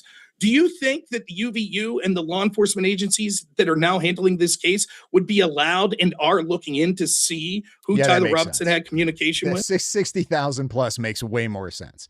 And it's all, I'm sure it's all filled with trad cat guys. I don't know. I'm not sure. And that's a bullshit argument. I don't know if Rob, I don't know what his religious affiliation is, but the fact that he's so tied into Andrew Wilson, he's, I'm sure, sort of in that like ortho bro territory, right? So all the trad cat guys are going to come out and be like, oh, you totally roasted Rob, dude. You totally whooped him in that debate, bro. I would think that if someone who went to evidence class would understand that law enforcement would still be allowed to be looking into possible communications of the person they suspected of committing this. Please, can I stipulate? Please, no stipulation. You had your half hour. You had your half hour. Please sit there quietly. No, yeah, I didn't. There's a question. I asked him a yes or no question. Now I'll proceed to go on. Well, I didn't ask you one yes or no question where you weren't allowed to continually interrupted me. You continually interrupted and filibustered the whole time. Now you'll sit there quietly. I didn't complain you don't know about what the a rules. Filibuster is. Like I didn't complain about the rules when you were. Please be quiet. Can you stop the time, Mike? Yeah, I did. Okay, thank you. If you could stop the time, well. The account, no, the DM you sent me was of his channel account. the rules for retrogrades. That's the thing you sent to me, Riz.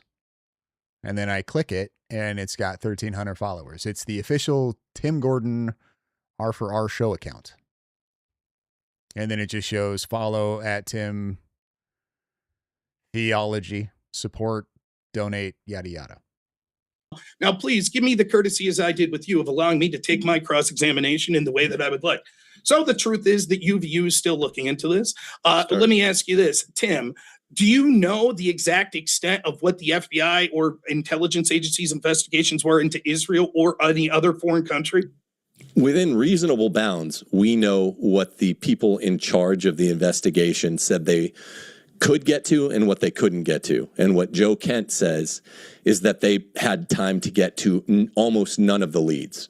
That's another way of saying no. He has no clue. He has the word of one person. No, that's Joe not. Kent. That's not. He has the word of one person. My answer was yes. Please stop interrupting. Right? I let you finish your answer, man. I let you finish your answer. You started being a dick and with this condescending filibustering type attitude during your cross-ex. Please stop calling names. Okay, you. Again, you started being condescending, and now you're whining that I call you names. No, don't call names. I'll take away the word. You couldn't even define the terms. Then you start calling names. Please be quiet. It's my don't call me a dick. All right. Please be quiet. Just because you're losing, don't let's try to be as respectful as possible here, guys. I know it's a tense subject, and there is a lot of accusations of people's affinities here. So I'm not tense at all. I don't think he's a dick at all. But I said tense subject. He's frustrated. And, passion's got the better of him, but I forgive him. I'm not a woman. I don't mind if people call names. I'd rather someone call me a name than be condescending the entire time, filibuster, put words in my mouth, and change the topic of the subject because of the debate. Man. I wasn't trying to be condescending. I expected. Mike, can you stop the time every time he interrupts me? Thank you. Well, if we get into a meta, just know that I already am. You have exactly 27 minutes left total. If we could get some more moderation, as he asked, for when he tries to interrupt, if possibly we could mute him because he can't control himself, that would be great. Now, the point that I was trying to make is he has no clue what the actual investigation that occurred was. He just says reasonable suspicion. Reasonable suspicion standard, though, is based on particular articulable facts that warrant looking into them. Wait, is this cross-X? He's not asking me a question. You asked me to ask questions, and you're also mischaracterizing what I said. You asked, did I know what the investigation was? I said yes, within bounds, and you're saying no. So you're just lying. I waited till about just on the halfway point to try to get it more towards question asking, because I was asking questions the whole time. Like run the tape back. You went off at great lengths. Absolutely. You were like doing 6-7 minute chunks at a time. I haven't even got they were questions with foundations. Do you have a foundation for any of these questions? I don't understand what the hostility was that you walked into this. I don't understand it. And could you just leave me reciprocate? You've talked far more than me. If you allow me to use my time as I see fit, that'd be great. You had your time to use as you saw fit. Or is this not a cross-X? I don't know. In fact, you were so bad at this that the moderator 15 minutes in had to ask you to finally start asking questions. No, Do you think he was wrong? The moderator came 15 minutes in. You guys changed out. It's not true. He started before this 30-minute period. No, he didn't. The moderator switched time out. Stop the time. Mike, I did a second ago. Mike, can I ask you a question? Were you here at the start of his 30-minute question period? Big Mike on trial. Yeah, I did start the 30 minutes for both of you guys. I just want to be as fair as possible and not rush Rob's questions right away. If the whole thing got taken up and no questions got asked, I absolutely would tell him the same thing that I told you, Tim. It's like I think he's just trying to be a little bit tit for tat right now with how he feels you were operating. Go and look at how many questions I asked him. I think it was along the order of 20. There's transcripts for all this too. So I mean that's always something I welcome is try to get the best analysis possible. But there's 2640 right now. If it gets to 15 minutes and he hasn't asked you a ton of questions, Tim, just know I am going to ask him to do the same thing. Just wake me up when he asks the question in 15 minutes. Well, stay engaged, brother. Stay engaged.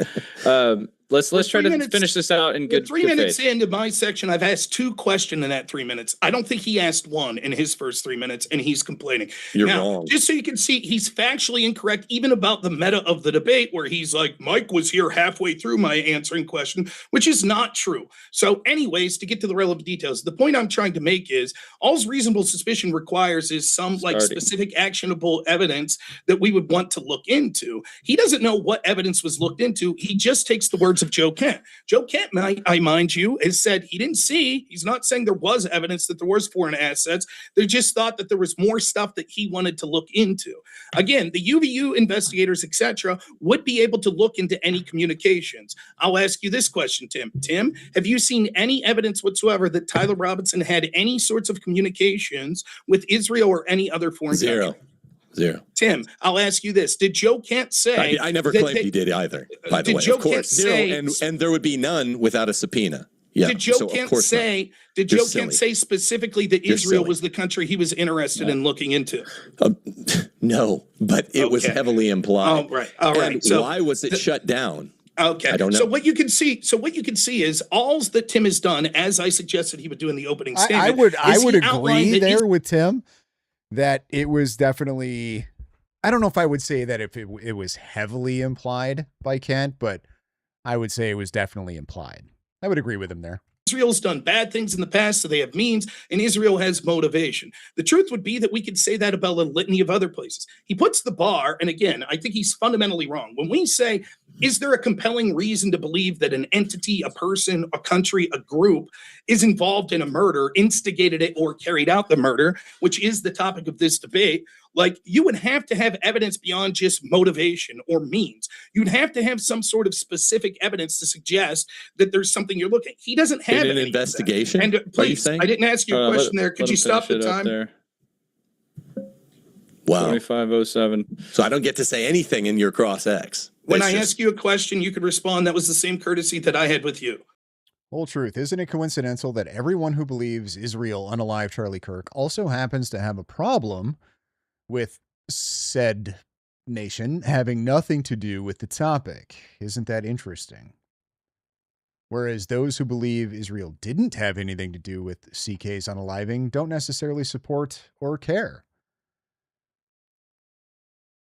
I just think I don't think that's, I don't know if that's interesting or not.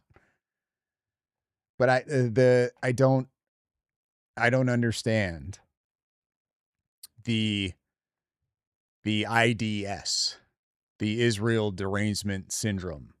I understand being critical, right? I understand like wanting to completely either cut off or at least cut down on the amount of influence that not only Israel has on our government, but all foreign nations have in our government.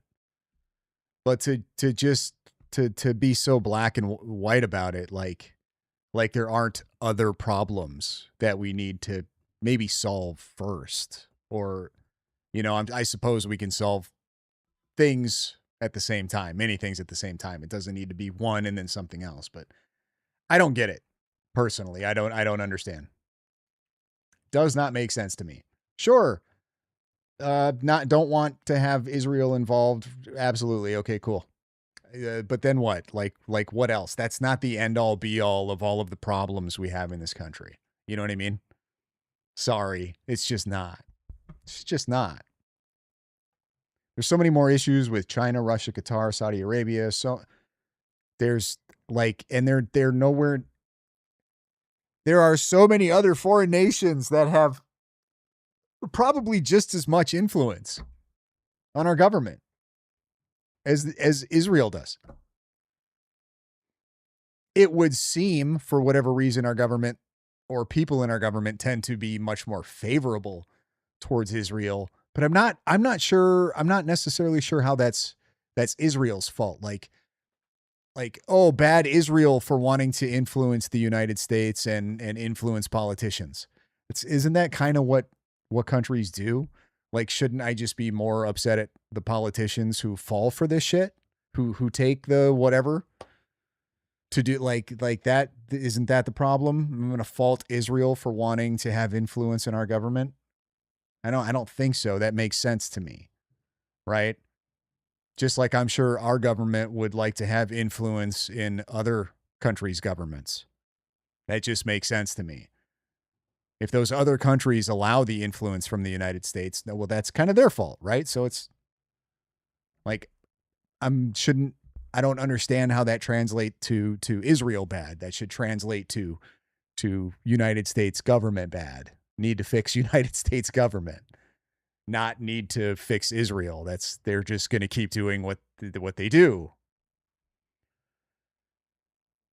I don't understand why the rules, you were fine with the way you went first. You operated it this way. Why should it be different for me?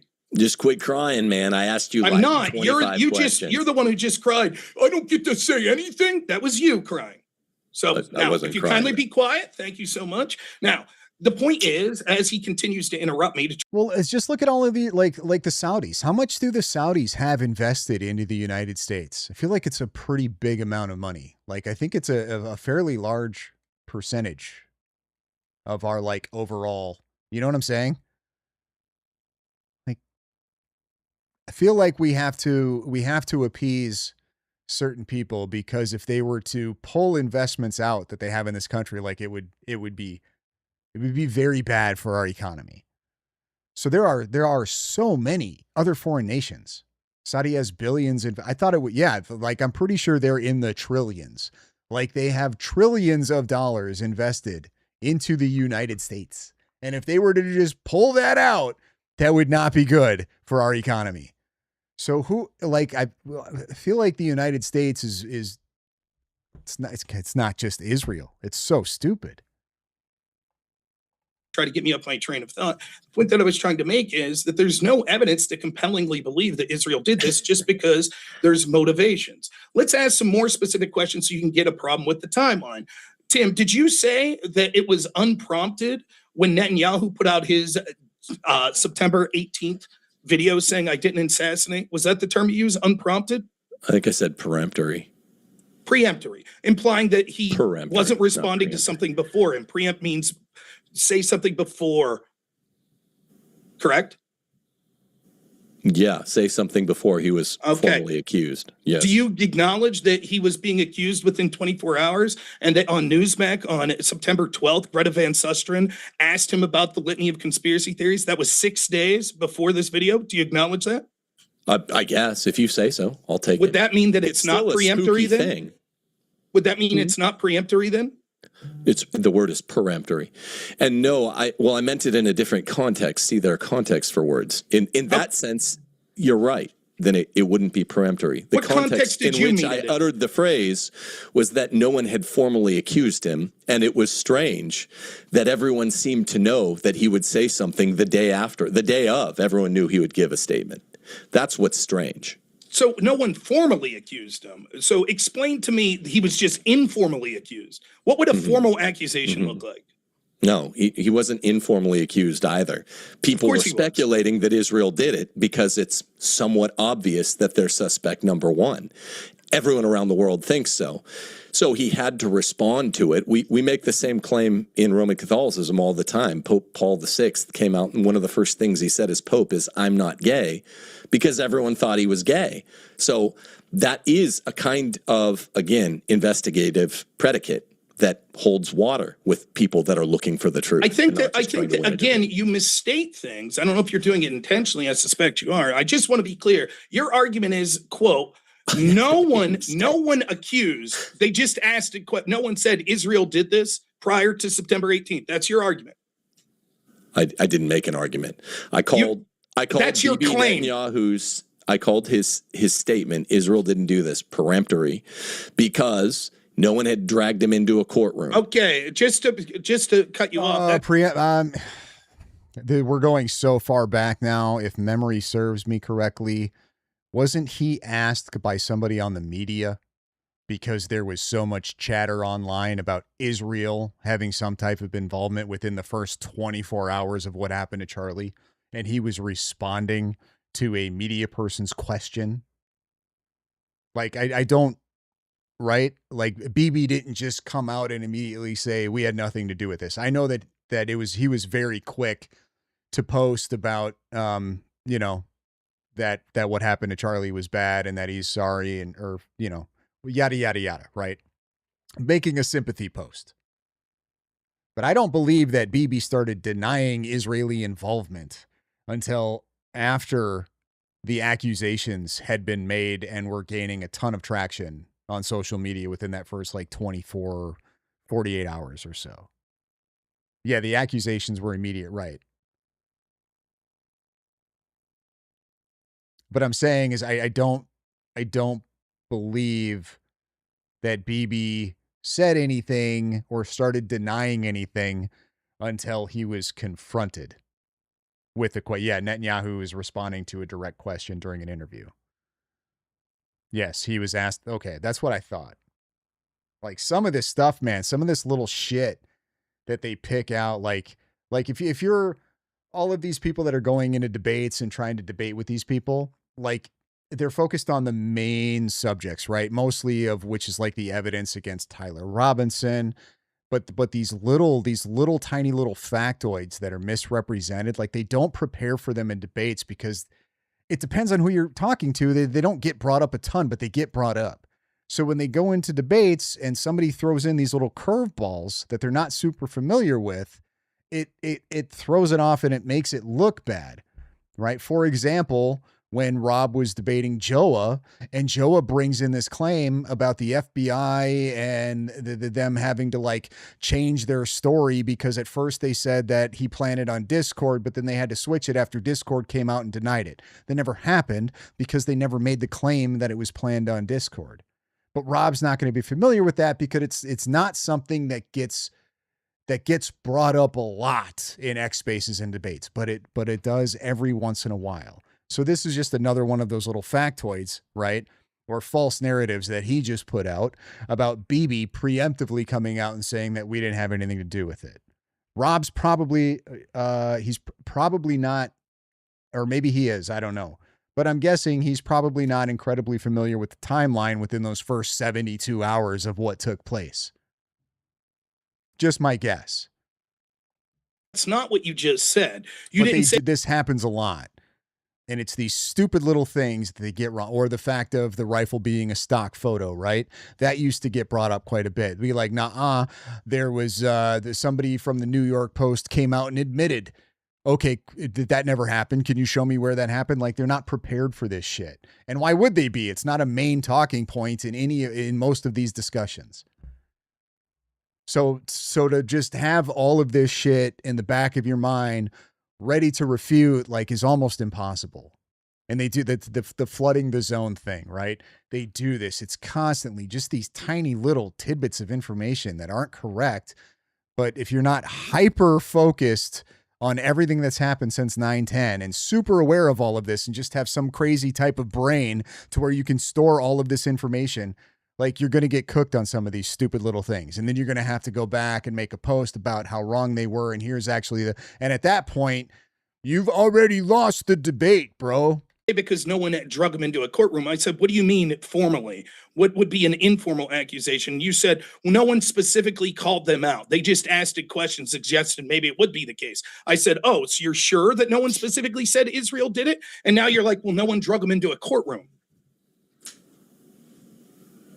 Okay, thank you. Do you have any specific evidence whatsoever that Charlie Kirk was worried, in his own words, that Israel was going to kill him, other than the secondhand hearsay from Harrison Smith? Wait a minute. Are you saying to discount the real hearsay from Harrison Smith? Yes. Do you have any other than Harrison Smith's, hey, someone close to Charlie told me he's worried about Israel killing him? Do you have any evidence other than that? Did you hear any on my timeline? I don't think I recounted any. I'd have to check the record. Okay. Well, I'm just asking the question. Not valid? Do you think that's a coincidence? What do you think is more likely to be evidence that would be more indicative of what Charlie actually felt? Charlie's own words the day before he got killed, or Harrison Smith saying that an anonymous person told him he was worried about Israel? Which of those two do you think would be more compelling to people? I don't think either of them necessarily are more compelling, because just because something's double hearsay, it doesn't mean that they weren't Charlie's words. That's why they're admissible in court. But we know that but we don't know that they are Charlie's words. Whereas with Charlie's words, we do know they're Charlie's words. So why wouldn't you put more weight on the actual words we could see of Charlie than someone saying, I think Charlie this, and we don't even know who that anonymous source is? With double hearsay, let me stipulate here. One of the things that would rule that double hearsay potentially admissible is the timing. The timing renders it probative where it wasn't before. So even though it's weaker evidence under the normal course of— Tim looks so bad faith, it upset me. I don't know how you take the position he's taking in this debate and you don't act in bad faith. I don't know how you can have a debate without acting bad faith defending that position. Like if you were being good faith trying to defend that position, I don't think it would be, the debate wouldn't last very long. It couldn't last very long because you don't have any evidence to support any of it. So you almost have to act in bad faith, or you have to play these word games in this in order to even stand a chance in this debate. You know what I mean? It's like, you know what? I don't have to win, but if I can at least manipulate this into where it looks like maybe he's losing, then that'll be good. And then I'll go ahead and reaffirm that later on after the debate, and I'll post about it, and I'll get all of my little minions to agree with me. And therefore, optically, maybe I won the debate. But to take these stances that they're taking, you almost can't, I don't know how you could have a good faith debate and try to, like, you definitely could come in completely good faith. You're going to be doing a lot of conceding in the debate. Be like, yeah, no, actually, I don't have anything. Yeah, no, actually, you make a good point. But do you know what I mean? Like at that point, you're almost going to be begging for the other person to be like, can you at least concede something to me? Can you give me something here? Say that one of my points is at least decent, please, because this is an almost impossible position to take since I have absolutely nothing to back up any of my fucking claims. So you have to, like I said, I don't know how you do this. And kill switch occurs, which it killed all right, August 8th, 9th. Wait, hold on. Let me just finish the answer. Then it becomes probative according to the federal rules of evidence. But it's really like he's doing, in my opinion, Tim is doing a great job of how to debate as a politician. He's doing a great job demonstrating that. Like here, if you want a crash course on how to debate like a politician, there you go. This is how you do it. Gaslighting, wordplay, manipulation. He's really doing a good job of that. And that's exactly what happened. And it's kind of haunting. The question isn't probative. And the fact that you're unwilling to admit basic truths that we can all see is very, the fact that you're unwilling to admit basic truths that we can all see really makes me question your motivation in this debate. So just to be clear, this is where we're at, right? You're saying that you put equal weight on an anonymous source that apparently told Harrison Smith 4 weeks before the assassination, that you put equal weight to that because of timing, correct? Equal weight because the time with what? No, I'm saying Charlie Kirk's statement, very, very, very high evidentiary weight on the fact that he uttered this 4 weeks before he died. Please, it's my time. All right, let him ask the next question. With Charlie Kirk, he won't concede to this point, and there's no reason not to other than I can't, because then that's a point for him in the debate. Because yes, obviously, right, if you were responding to this point from Rob in good faith, you would say, yeah, I would probably grant more weight to the words from Charlie Kirk than I would the words from Harrison Smith about somebody about Charlie Kirk. Like the fact that he's even trying to argue that is stupid. Just like, I don't know why he doesn't just grant that. Like, here's one what you can here's the opportunity for you to just be somewhat good faith in this whole thing. You can go back to your fucking wordsmithing in a minute, but this is an obvious, easy point for Rob. Yes, I'm going to put more weight into the words of Charlie Kirk than I am into the words of Harrison Smith about what Charlie Kirk was worried about. And I was answering it, dude. But please, you cut me off when I was answering questions of you. I'm merely returning the favor that you exhibited during your But don't you have to be truthful in debate? Ideally, yes, that's the good faith part. Yeah. Ideally. However, that doesn't seem to happen a lot of the time. Cross-examination. The guy please be quiet now. Mike. I'm not interested in your meta. Like, how can we say that the timing of that 4 weeks before from an anonymous source has equal value as Charlie Kirk's statement the day before, saying, "I'm afraid the left is going to kill me tomorrow"? Now, everyone. Wait, are you saying that that's not a contested message? We would like what 90% of the AI. You're citing the thing that Andrew produced in the debate with Candace. The vast majority of. So you're telling me that you're feeding this screenshot of a screenshot into AI and asking it if it's AI generated, and AI is telling you that it might be like, no way.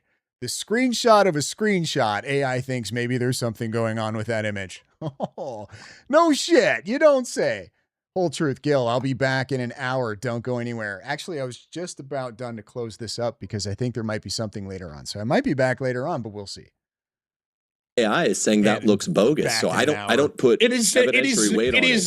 It is not bogus. Secondly, Candace herself. I don't know. You just asked me. Please let me finish. Please, it's my time. Candace herself reported that this actual message existed after she talked to Erica Kirk, and Erica Kirk told her verbatim what this message would be to Dan Flood, which is further proof that it's true. And lastly, let's say hypothetically it is true, which you granted this when I said it earlier, and you merely tried to make the argument that that's not more compelling, what Charlie Kirk's own words the day before his assassination was, than Harrison Smith saying that some anonymous person told him something 4 weeks before. So will you admit? But didn't Erica say that there was no messages and she had his phone? Let me ask the Wait, did Erica say yes? I thought Erica said no. Timer, Mike. Please stop the timer.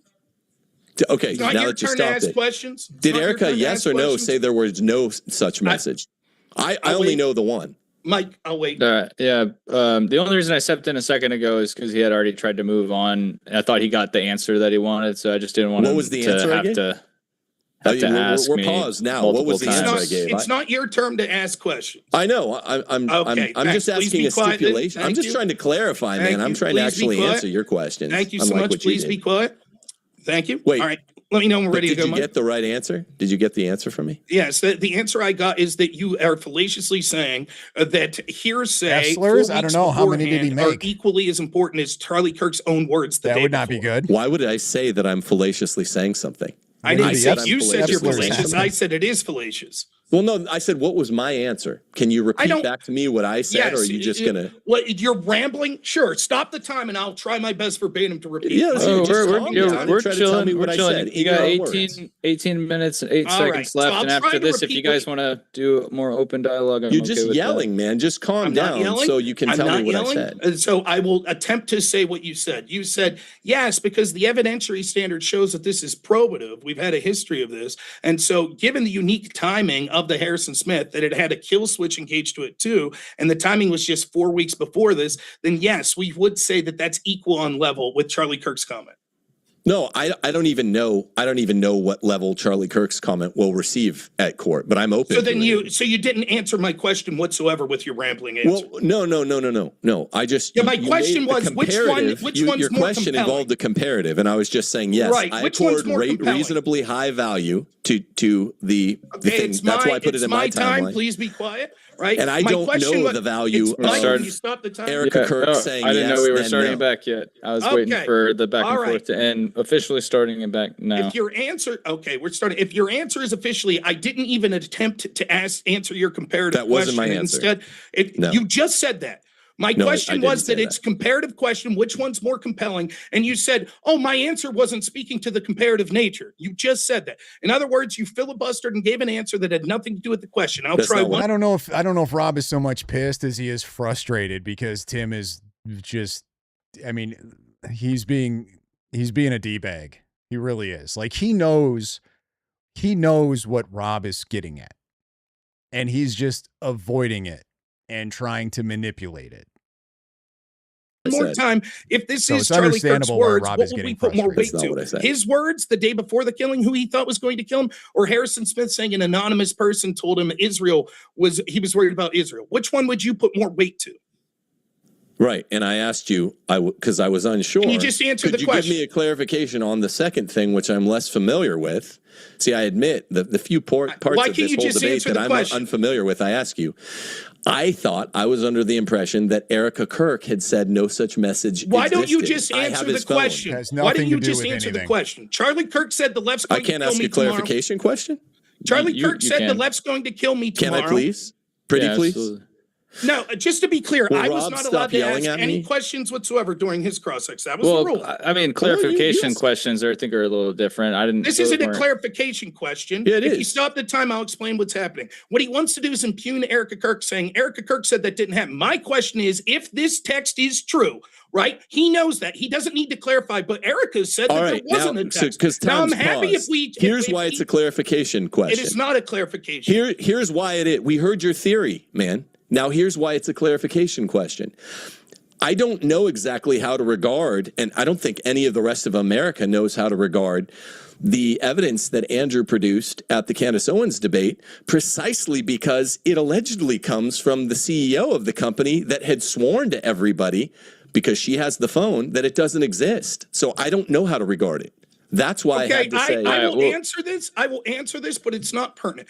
One, I said if hypothetically this is true, can you answer it? You not understanding a hypothetical puts you in ground with this. Didn't Rob already bring up the point that we know that she corrected this when she met with Candace Owens, because Candace explicitly made that claim that when she met with Erica actually corrected this, and then she still tried to spin it that the message said that he was worried they were going to unalive him.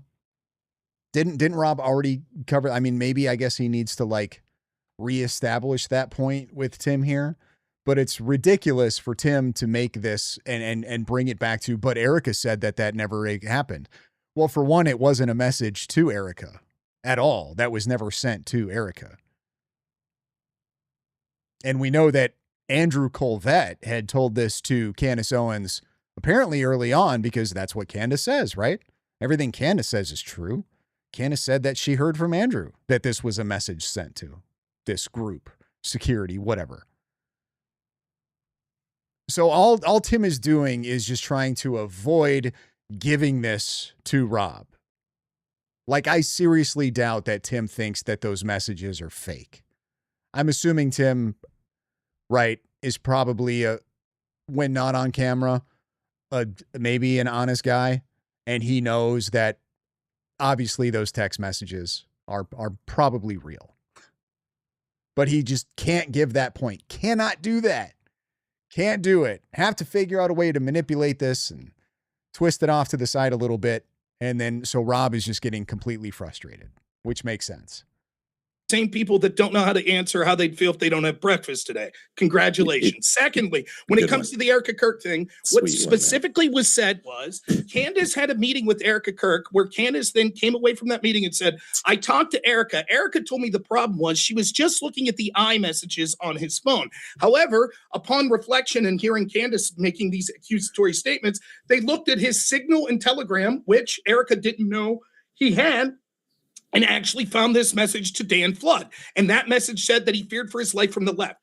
Candace Owens put that out a day or two after her interview with Erica Kirk. Candace then later said, but my deep source tells me that it wasn't a Signal message. It was actually an iMessage. What Andrew released seems to be a Telegram or Signal message, thereby confirming what Erica Kirk told Candace Owens and Candace Owens admitted to way back in December when they had the meeting. So again, it's irrelevant to this specific point. The question the whole time was, if Charlie Kirk said the left is going to kill me tomorrow, will we put more weight into who that likely killed him than an anonymous person telling Harrison Smith 4 months ago that he was worried Israel was going to kill him?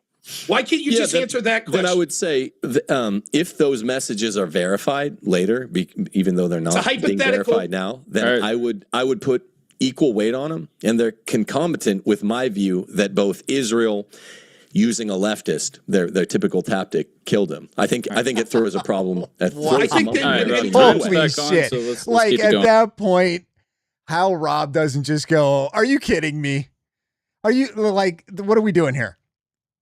With that answer right there, I don't know how Rob doesn't just go, "Okay, Okay, what I mean, I suppose I'll hang out. We'll try to get as many super chats as we can for the Kirk family here, but clearly this guy is not willing to have a good faith discussion or debate in any way, shape, or form. How he doesn't just fucking call him out right there. I would have just laughed at him and been like, "Are you serious? Are you kidding? What are we doing here? What are we doing?" So we can And get this to is this is Can what I answer the question? you I just thought you did.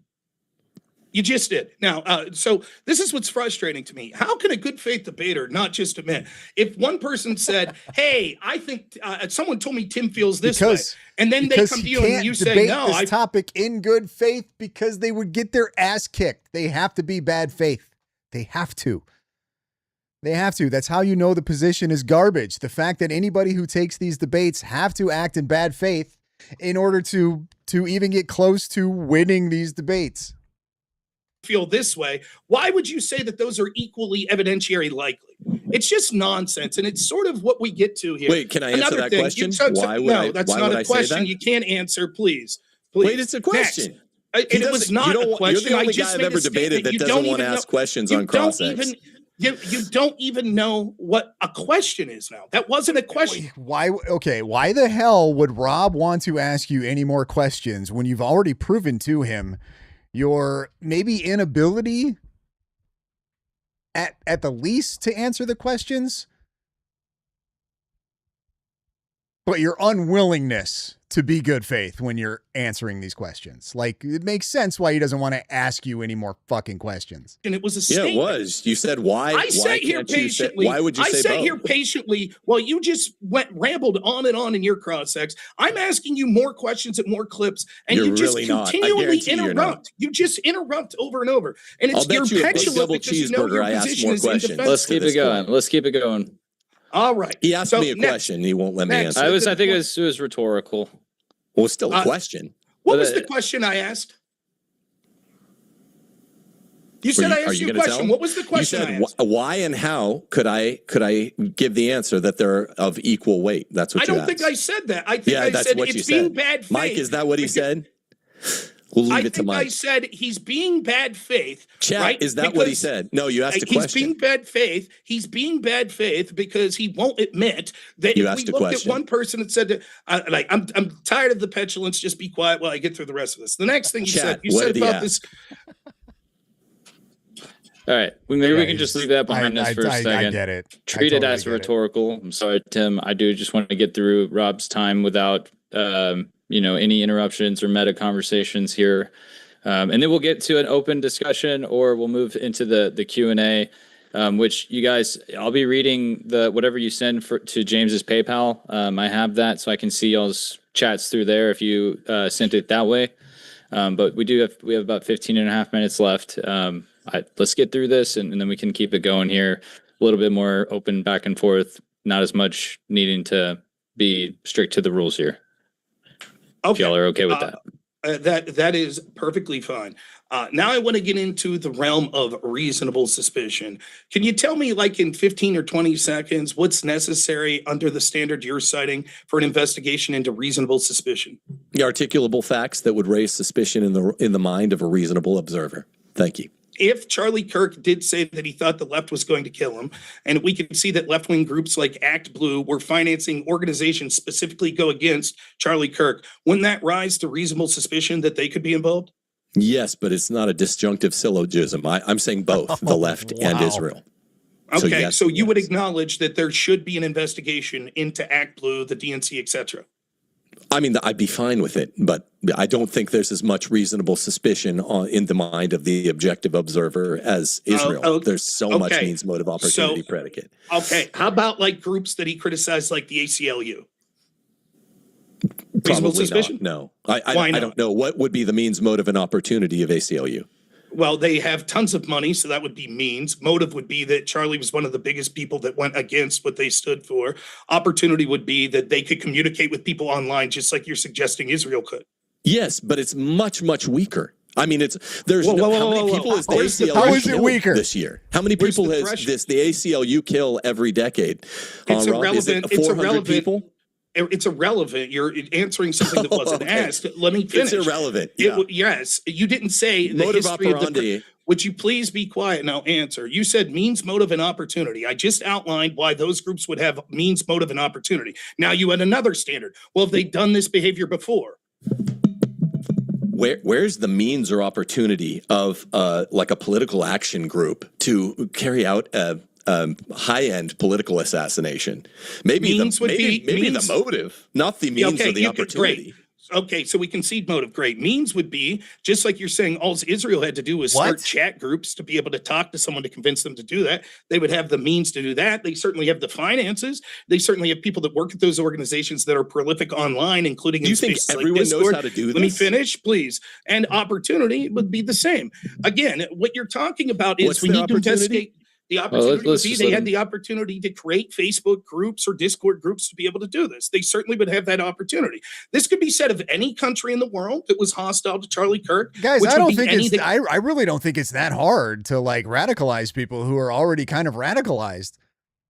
Like they make it out like Israel has some special powers, or these intel agencies have like some magic hocus pocus and they can just wave wands and do like these people radicalize themselves on a daily fucking basis. Just go into some spaces on X and listen.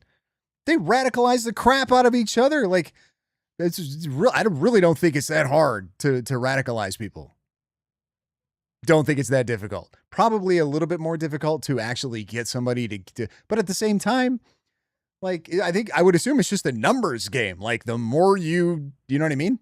The more potential people you have or that you can reach, the higher the likelihood or odds are that one of them will do something crazy. So I really don't think it's as difficult as Tim is trying to make it out to be right here. Like, oh, there's no way that any of these other groups could have this magic hocus pocus voodoo to be able to pull this off. Could be hostile to Donald Trump, seeing as how Kirk would be viewed as an asset of Donald Trump. This means any country that Trump tariff would have had means, motive, and opportunity. You disagree? Yes, I disagree. Why not? I disagree there. So, for example, France, why wouldn't they have means, motive, and opportunity? I think Tyler Robinson probably had means, motive, and opportunity, but not nearly as much means or opportunity. These aren't all the same term. The ACLU having means and opportunity, I don't think so. I don't think they've ever killed anyone, nor do they have the nous to do so. What part France? I don't know what the motive would be. Okay, let's talk. When you said means, motive, and opportunity, which one of those predicates of investigation? Which one of those three have done it before? Opportunity and means. So just to be clear, if there's a murder let me finish. Just to be clear, if there's a murder suspect but they've never murdered before, they wouldn't have opportunity and means? Yes, when you're looking into a suspect's background, character evidence is generally not allowed. What's especially delightful for police and intelligence communities is they get to use all of the character evidence they can. They don't have a similar no character evidence rule. Character evidence. If someone doesn't know, you said that every country in the world that might not have watched. Like you can see when they lose a point, or you know that they're in a shitstorm. That this is always a tactic that they do. All of a sudden, they just start talking and they'll start sort of getting into something else. Kind of what Rob just did. There's a kill shot. So in order to have means and opportunity, you had to have done this before. That doesn't make sense. Everybody starts somewhere, right? Like at some point, there was a time to where you had means and opportunity, but had never done this before. So there was Tim walked himself into that big time. Good shot by Rob right there. Thank you so much. Let's keep the question or the answers succinct so he can get through as many. No, you can't. I'll take back my time. Thank you so much. So I can't. In cross exams, you can cut other people off in their answer to get to the next one. I did notice you did it a couple times, and you could call Rob out whenever he would ask a question back. All right, that's fine. So that was good. You control your cross examination. I also didn't yell the whole time, but just know that the debate's not over because of that. But in that particular point that he was trying to argue, what Rob did was a kill shot. That's done on that point. I'm not yelling, Tim. It's horrible, by the way. I'm not yelling. What? You are. Please don't pick on me and say it's horrible. No, not Don't pick say on me. names. You don't know what you're talking about, but you're yelling. I mean, it's just, again, I don't know where this condescending attitude came from you here. I do apologize for saying I respected you. That's out the window here. Nonetheless, back to this. What he's doing is now he's adding a fourth characteristic, because what I'm doing is impugning the idea that this would be compelling reason to believe that Israel instigated the murder of Charlie Kirk, because he set the bar so low. He says all it would require is means, motive, and opportunity to have reasonable suspicion to start to look in. Well, the truth is, we could say that at any number of groups like France, the ACLU, etc. Now he adds a fourth criteria. He says, no, character matters as well. But that's not included That's not anywhere. what I said. Please be That's quiet. not what I said. Please be quiet. That's not what I said. Please be quiet. Okay. That's not included anywhere That's not in what I means. said. Got it. You just say it once and Can then you let just him mute him? finish. I mean, I can. It's just I have to ask him to unmute. I can't mute and unmute instantly, unfortunately. So it just might take a lot longer. That's also to answer everyone in the chat who says that. Tim, I just asked one it's answer. night and day how I go. sit here We're almost done. quietly and let him just What go were you on saying, and on Mike? and then answer what he has. Are you and paused now, Mike? He constantly does this. He constantly interrupts. I said me. character The point- is constitutive I'm of just- opportunity and means, not that it's a fourth predicate. That's it. So for the record, I said character is constitutive of the second opportunity and the third means.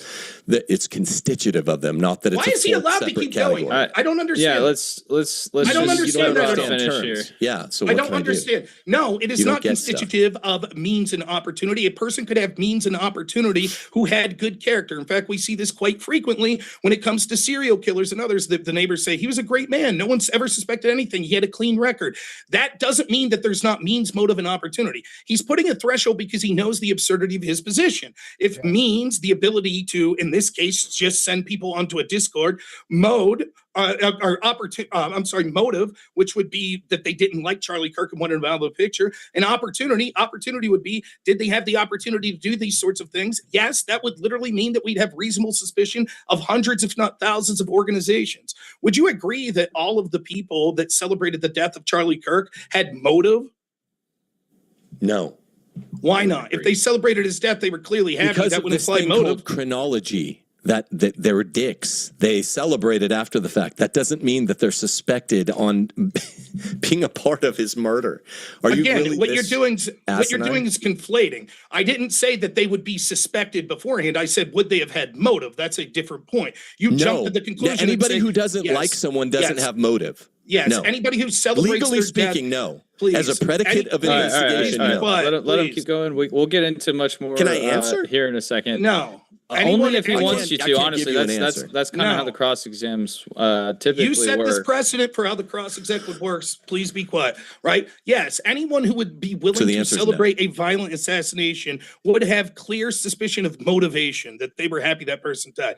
Right? So we can see that there were tons of people on the left and from left-wing organizations that would have had this motive. When it comes to means and opportunity, he's so vague about what it is that Israel allegedly did. It could literally mean they went online and they were instigating people to do this through Discord chats. Well, that sort of means and opportunity could be done by anyone who has access to Discord. The next question I have, at what point do you think in your theory that Israel decided they wanted to kill Charlie Kirk? Like, give me a rough month. This is, I don't have a rough month. I told you this is a predicate of an investigation, and this was specifically ended the investigation. You're trying not to get it, and it's very dishonest. Why this can't you is just jury answer trial stuff, man. And why And can't you just didn't answer? understand the In order basic for them, distinction. you have to have some theory. You have. I This, have a well, they theory. It's an when did they have investigative theory, motivation not a that they jury wanted- theory. Now Please, you when did- wanted to when did whistle they past have- that distinction. Please be Let's quiet. let Rob Now ask his you ask question. retarded 7 questions. minutes Be left. quiet. Let's let Rob ask his question. When Fucking do you retarded. believe they first had the motivation to want to kill Charlie Kirk? What? I didn't hear. When the do first you part of the believe they question. had the motivation to first want to kill Charlie Kirk?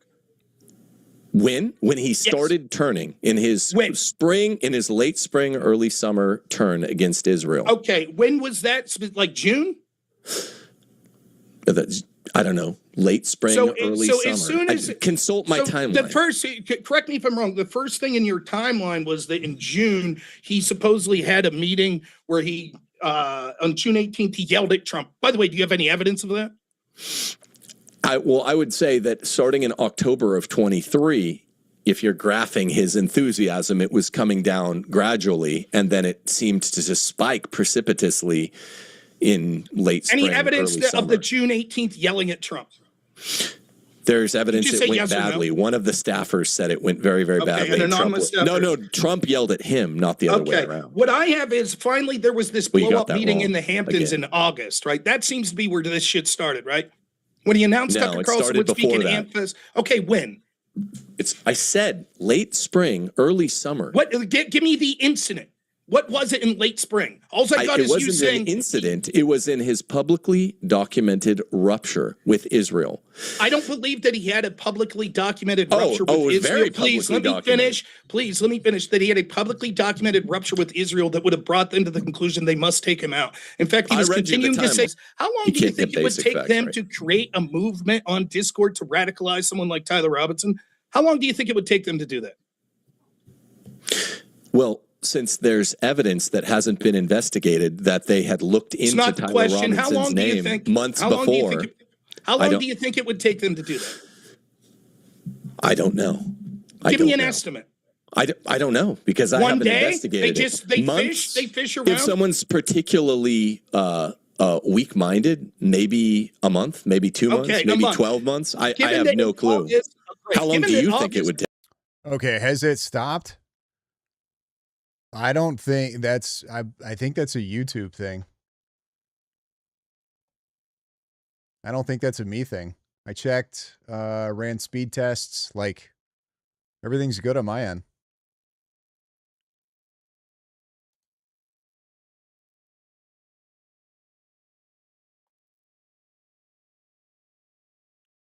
I mean, is it still buffering? I feel like it shouldn't be.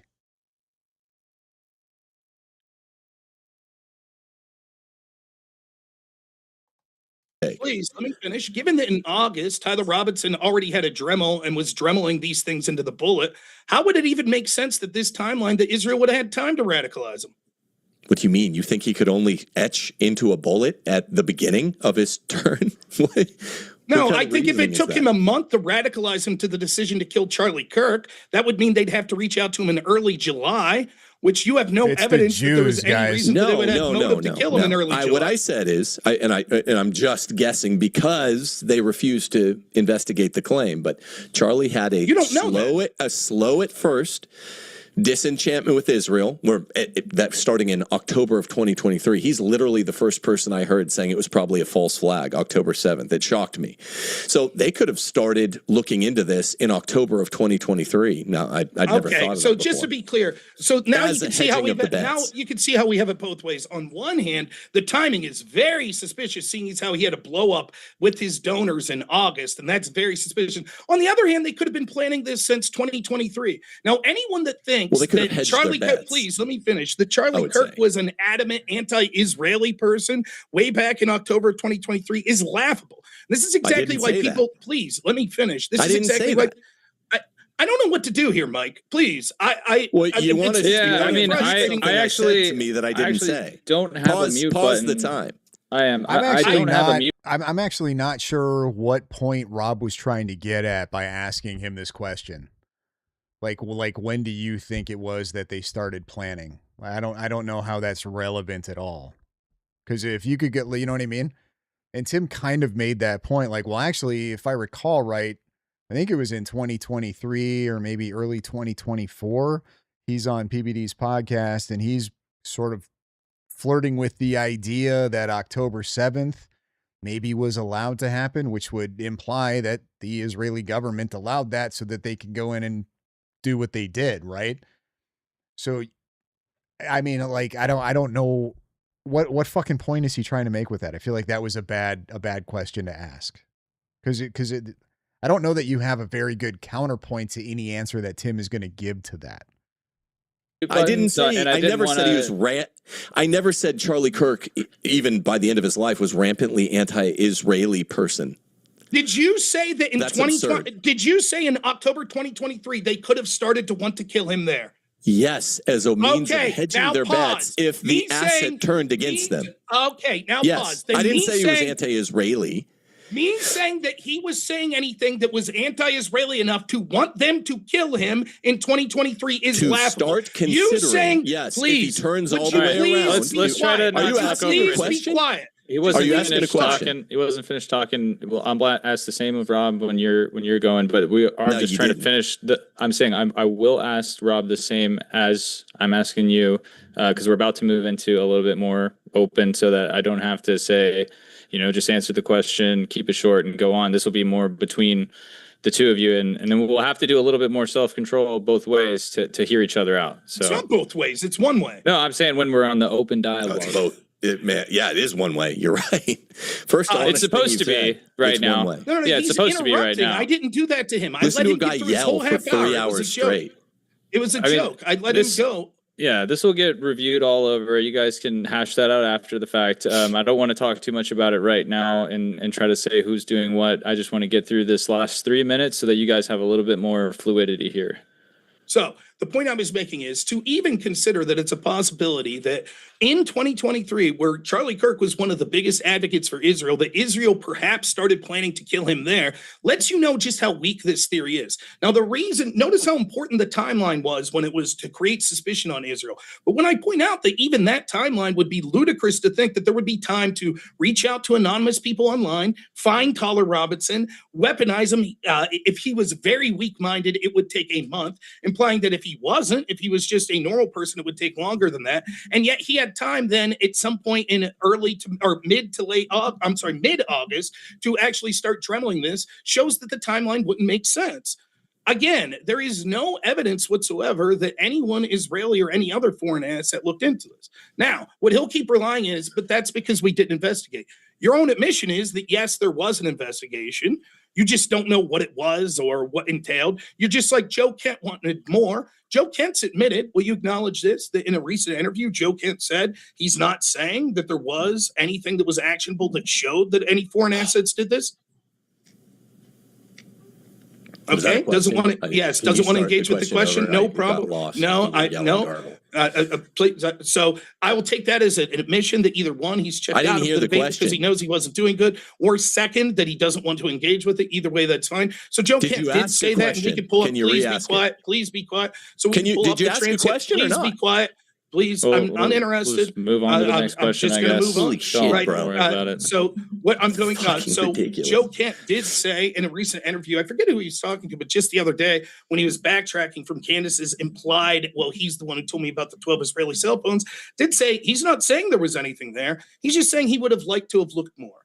Also, we can see that the current police investigation, will you acknowledge this? It at least would be allowed to look into communications that Tyler Robinson had with people. I don't know. You don't know if the police are allowed to look into communications Tyler Robinson had with people. His Discord messages. Allowed to look into communications. Yeah, you're talking local police. Yes, they have a limited investigative authority. Then why did you say I don't know? I had to think about it a second. You had to think whether or not police are allowed to look at a murder suspect's I didn't think you were going to ask me any questions. Didn't you go to evidence class? What was evidence class like? 2 minutes. I thought you went to evidence class. You didn't know that? Okay. Anyways, so once more, we get back to this. The timeline doesn't add up.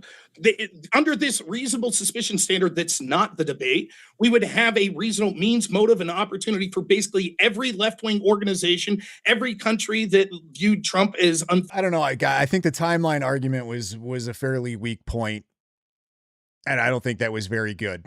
The means, motive, and opportunity, I think, definitely a really good argument, and I think he got that one. But the timeline thing, that was, I don't know. That just wasn't, whatever point he was trying to get across there, which I'm trying to think of what might the point be, the point that it doesn't add up, but I just, who's to say about a timeline anyway? Like, you're asking Tim to present you with his theory on a timeline that would make sense. I don't know. I feel like that wasn't a very good tactic. Favorable tariffs and viewed Charlie as part of them, which would mean we would have to reasonably investigate them all. The truth is, the way this works with such a low standard is they keep their ears open and say, are we hearing anything? They look at the evidence in front of them, but if they don't see any immediate connection to a hostile foreign power or a favorable foreign power for that matter, there's really not much more for them to go on. And so they continue to pursue the leads and the evidence and the metadata, etc., which the prosecution has all of this of Tyler Robinson. And we have no evidence whatsoever to suggest that Israel or any other country was involved. Nor did Joe Kent say that Israel was involved or anything like that. At the end of the day, the topic of this debate isn't, well, is there just a super low bar that we should look into stuff and keep our ears open? I'd say that about pretty much any country in the world. The question is there compelling, i.e. convincing evidence to think that Israel is responsible? And the answer is no. All we've seen is, well, they've killed people in the past, so we should be suspicious. And they possibly had some sort of motive. But that's not enough for the average person or for a legal standard to think that it's compelling that Israel was involved. I'll cede the rest of my time. That's fine. All right. Well, that was exhilarating. We're gonna move on here. So you guys had agreed on how long exactly before we get into the audience questions? I said 3 hours, but I could go. It don't matter to me. Whatever Tim wants to do. Before the audience questions, or 3 hours total? Because James told me 11 p.m. cutoff time. So if you guys want to get into those questions now, so we have enough time for all of them, we could do that. Well, or if you want to do some quick closing, he basically blew up Cross-X. So if you guys want to get into like a 5 to 7 minute like closing rebuttal, so just kind of get it all off your chest within 5 to 7 minutes. Yeah, I'm in no hurry. Tim, if you want to stay, we could rebut all night. I can stay I can stay a bit longer. So. Okay.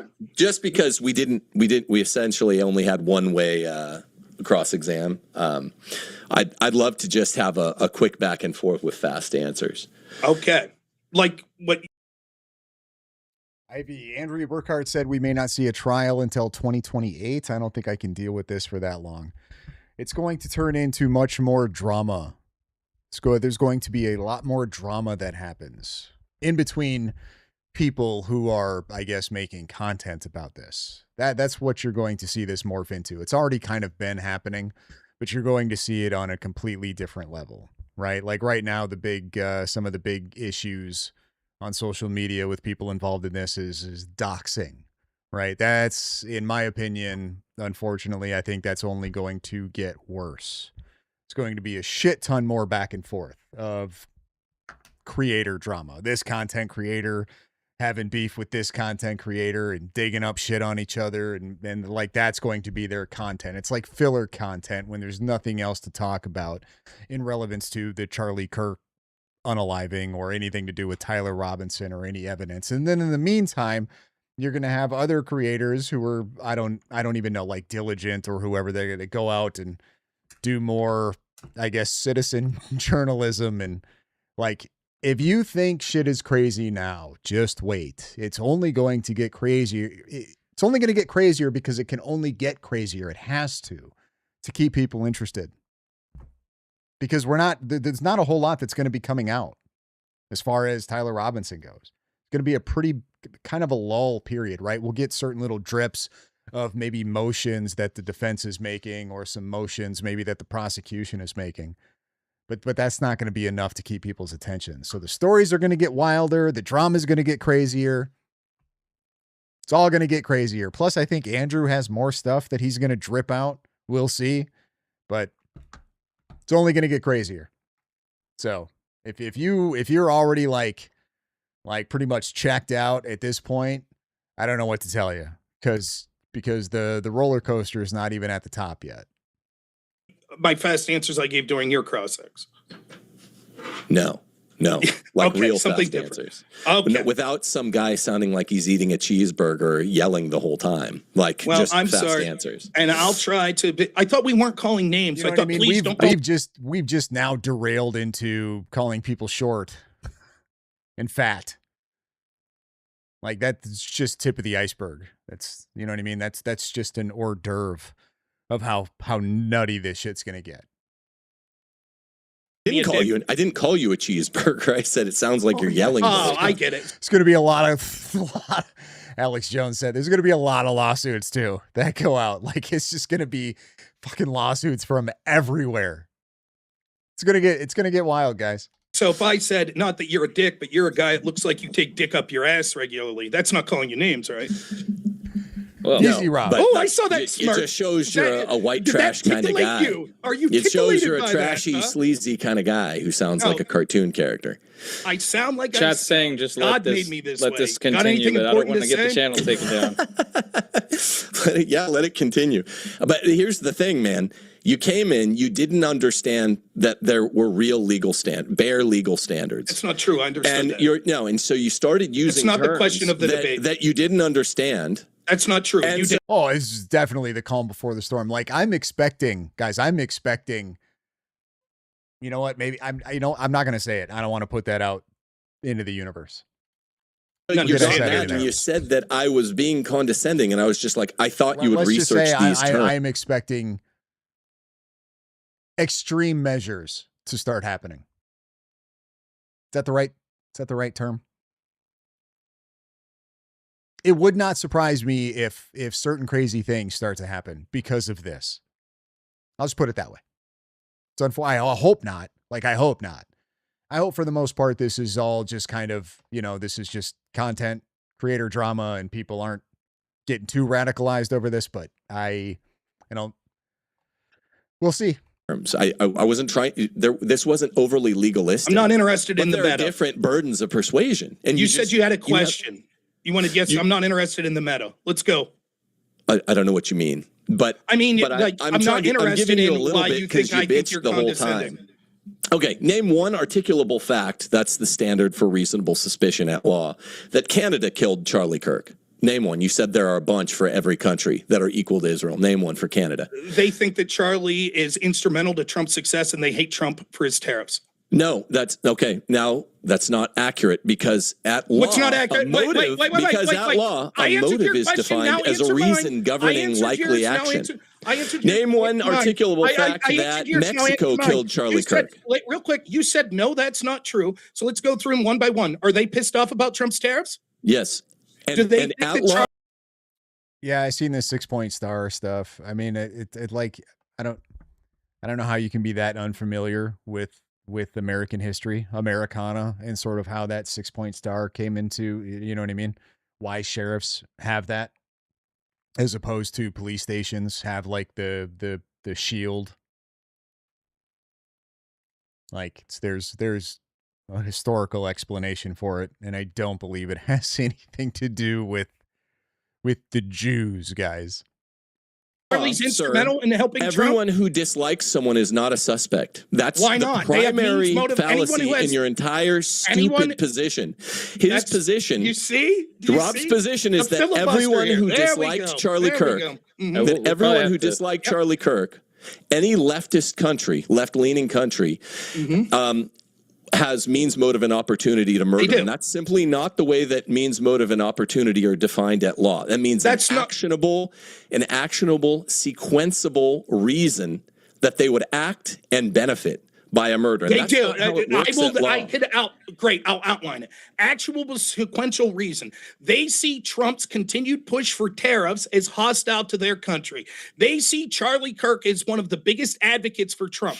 If Charlie Kirk was no longer there, they anticipate that Trump's fortunes would decline in the midterms, which means that tariffs would be taken off the table I by wasn't Democrats in asking- Congress. That's sequential. That's means, motive, opportunity. No, but that's not viable in the mind of the reasonable man for killing someone. Has Canada ever killed someone? Do they have any TAO under their belt? Now, notice how we switched. Do from they? I this- don't know. I Let me really finish. don't know. But Let they're me not finish. known for doing that.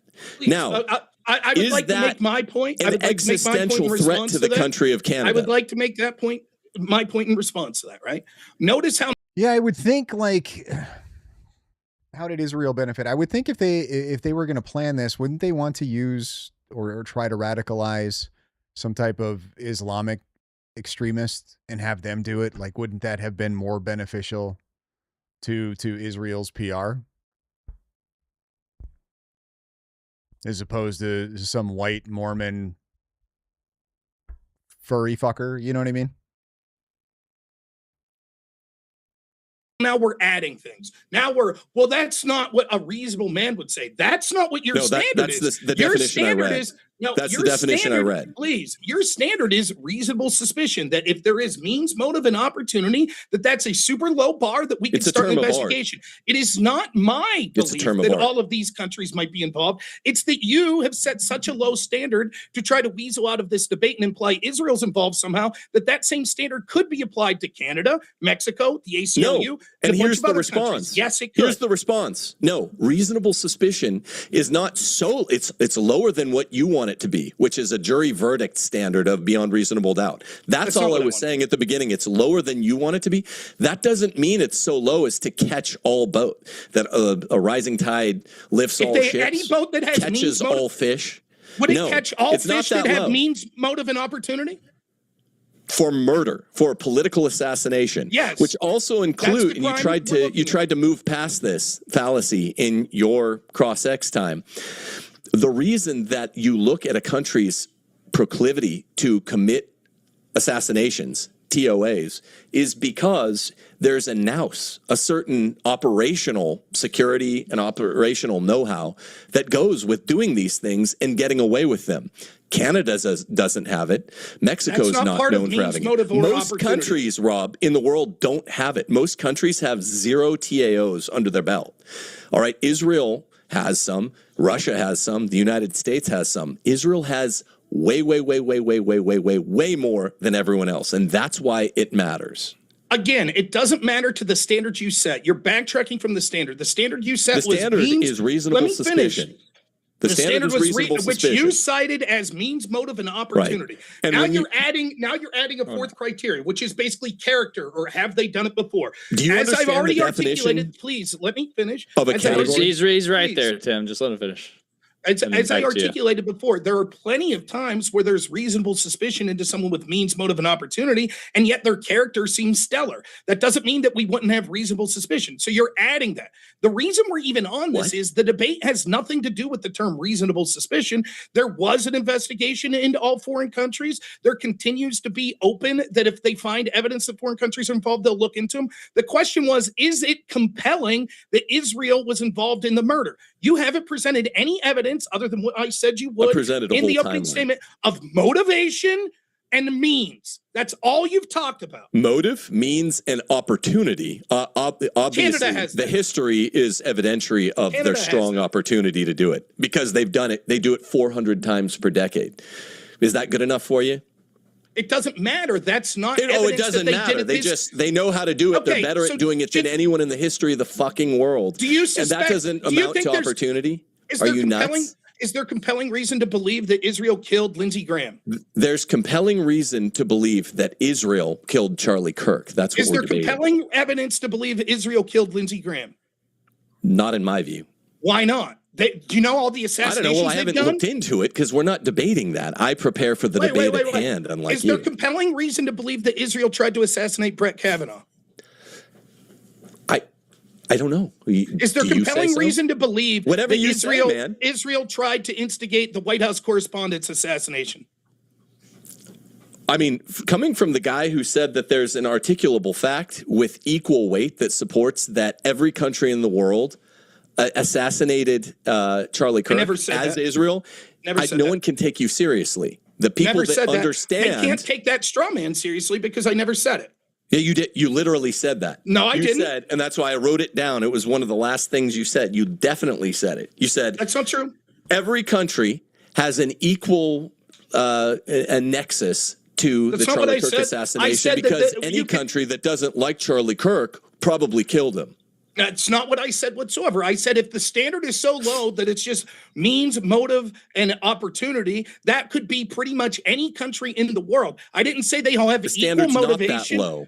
It was That's an illustrative, not an exhaustive list. What you're trying to do is this weird Goldilocks scenario where you're running away from the prompt to say there's compelling reason to believe Israel did this. And you're like, that's because I'm just saying that all it has to do is reasonable suspicion. Then I'm not doing that. And then I promise I'll be quiet. Then I let you outline over and over what reasonable suspicion is. Then I showed how that would meet tons of countries. And you're just like, no, because No, you didn't. The whole debate got stymied because you didn't know basic definitions you should have prepared for. I'm trying That's to call not the you topic. back to I'm That trying to wasn't call the you back topic. to the prompt because you didn't understand basic legal terms. You were trying, and maybe intentionally, maybe not, to misapply the burden of persuasion standard that accords after you have subpoenas and sworn in statements and mutual discovery during a jury trial where people give up evidence, prosecution and defense, that they really don't want to because they're forced to under obstruction of justice. And because you didn't understand that fifth grade distinction, I had to go through and attempt to explain to you that the standard is lower. It's not as low as you're now caricaturizing it, but it was significantly lower before a trial begins. When a police arm or an intelligence agency is deciding whether or not to investigate and whether to continue investigating. And I gave you probably a decent but an incomplete definition because you can't take a law class in a debate. And now you're just saying, oh, all countries are as likely as Israel to commit assassination. It's absurd. That's not what's occurring. So what occurred is you so tried the to only the only separating criteria that he has demonstrated as to why it's Israel over any other organization or any other country that may have motive, means, and opportunity to unalive Charlie Kirk is because they've done things like this before. A lot. That's the only thing that he's used to separate, and somehow that wins him the argument here. That doesn't work. That's all he has. Like, he's using a lot of words to make that point. Like, no, I'm saying that what separates Israel from the motive, means, and opportunity standard that I set, by the way, what separates Israel from all of the other organizations and countries that you mentioned that we know really didn't like Charlie Kirk. The only thing that separates is that Israel's done it before. That's it.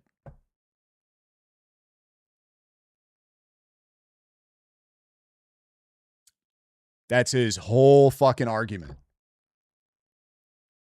That's the whole reason that he's giving to convince the audience as to why there's, what was it? Reasonable suspicion that Israel did this.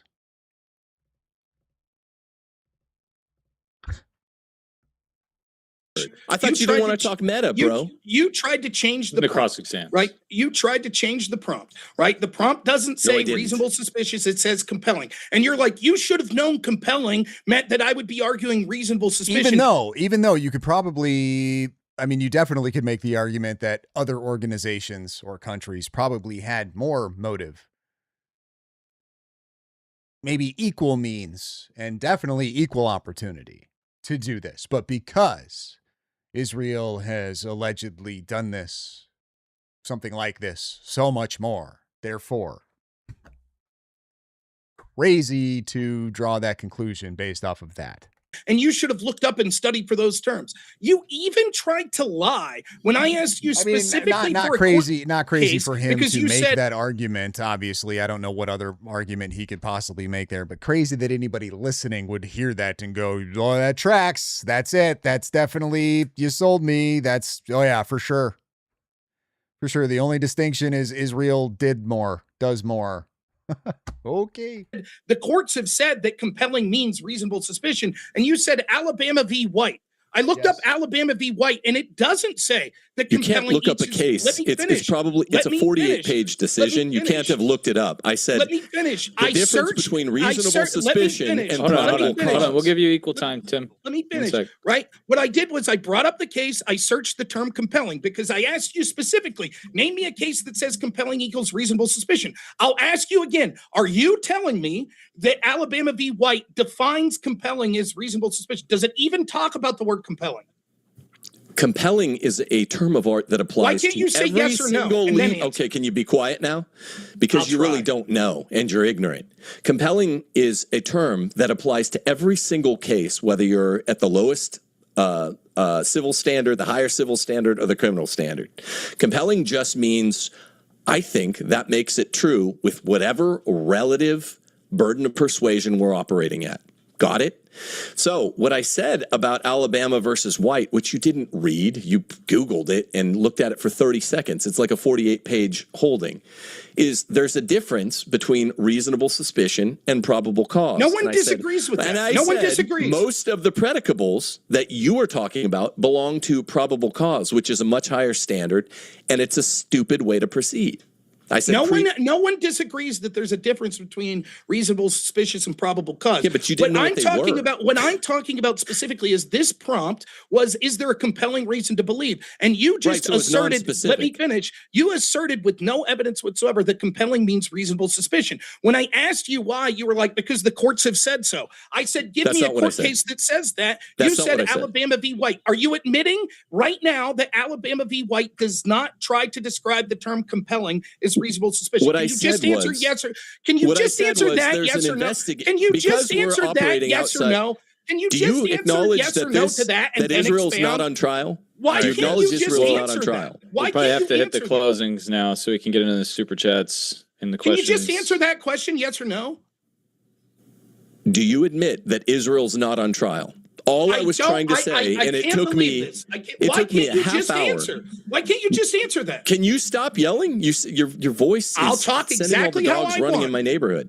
You ain't my dad. No, I said My candy sport. Alabama versus White stands for the proposition at law. It's a That's Supreme not the Court question case. asked. The distinction Repeating your between answer- reasonable you're suspicion repeating and your probable answer where you cause. Repeating your hear you. non-answer isn't answering the question. It's not when an asked answer. again. You just didn't know what the terms Why meant, can't and you're you trying to answer? misapply them. Does Alabama v. White specifically use the term compelling and tried to describe that It as reasonable? presupposes the term compelling. Does it use the and word it uses compelling? them reasonable Does suspicion. it use the word compelling as a distinction anywhere? from probable Does it use the cause. word compelling anywhere in that decision? Okay, Can so you just now say that no, we're but I past think that, it presupposes it? Can you just say that? do you think that this is an investigative can't you burden of answer the persuasion question? or Why a can't criminal you law answer the burden of question? persuasion? Why can't you answer the question? What's the burden of because Do you I've guys want answered to 10 times. do closings or go straight to the questions? I don't Because I feel understand. like we're circling a Why drain can't he here. just answer? Tim, this is pathetic. Just saying no. It doesn't use the word compelling, but it No, presupposes I didn't say that the word compelling is defined in this case. Because you don't know, because you're ignorant. So you didn't understand that compelling doesn't apply specifically to the highest burden of proof at law. Compelling No one applies, said it does. Compelling means persuasive, and it applies to all of the different burdens of persuasion at their relative level. And that's why I said, okay, so what level are we at with regard to Israel? What does it take to be compelling? Well, just it takes last- reasonable last- suspicion last thing, because and then all we're arguing about is investigation. Last thing. So just to be clear, your answer is no. It doesn't say compelling. It just presupposes. I don't know. I didn't scan it for that. That wasn't the point, and it was never the point. So then when it has nothing to do with the claim at stake. If I don't know. I literally last point. If we bring up the clip earlier where I say, can you show me where the courts have defined compelling as that? And you say, yes, Alabama v. White. That's going to look pretty foolish for you. Do you want to know what I meant? Do you want to know what I meant? I know what you're trying to spin. Seeing that you didn't understand any of these terms because you didn't understand the distinction at the lowest level between reasonable suspicion, one step up, thin probable cause, another step up, thick probable cause, another step up, preponderance of the evidence. The fifth step is clear and convincing evidence. The final step, the most evidence to win, to be compelling, is beyond a reasonable doubt. Compelling wasn't what was at odds. The burden of persuasion was. So I thought I would try to explain that to you. And then you said, well, is compelling being defined in the case? That was never my claim. I said there's actually a Supreme Court case where they distinguish what you need to constitute reasonable suspicion. And that's investigative, and Israel definitely hits that. Probable cause is higher, and it probably wouldn't hit that yet. What you keep doing is you keep referencing something that's not in dispute. The topic that's absolutely in dispute. The topic is there compelling reason to believe Israel is involved in the murder of Charlie Kirk? And you're like, well, there's different levels between reasonable suspicion and probable cause. I'm like, that's interesting. Yes, that has nothing to do with whether or not there's a compelling case. And you're like, yeah, it does. The courts say that. And I'm like, can you show me? And you're like, yeah. And then when I'm like, I don't think it's saying that there. And you're like, I never said it did. Okay, can I make an analogy? I'm going to finish. I just let you talk. I'll finish my point and then you can go. right? The truth is, what we see is that you're unable to defend it. There is an incredibly low burden to just investigate. They did that. They looked into foreign countries and foreign nexuses, right? All you did was what everyone does. You didn't provide any evidence whatsoever that Israel was involved with this, other than to say they've assassinated people in the past. They were mad at Charlie Kirk. That's it. That's all you've said. You've provided no evidence. Okay, that's all evidence. That's all evidence. Sorry, and I read you, I think, 6 times the definition, the federal rules of evidence 401. That's evidence. Tim, you open tonight, right? I open. Okay. So typically it's Rob. You would be closing it, right? Since he got the first word. Yeah, it's usually he gets. Well, hold on. Can I respond to the last thing he said? Yeah, absolutely. I was going to say, just keep in mind, like, let this be your last response, and then you can turn it into a closing after his response. So let's try to keep no more questions. Israel was mad at Charlie Kirk, and they've done this before. So evidence. You could literally say that about every left-wing organization in this country. I mean, maybe not that they've done this before per se.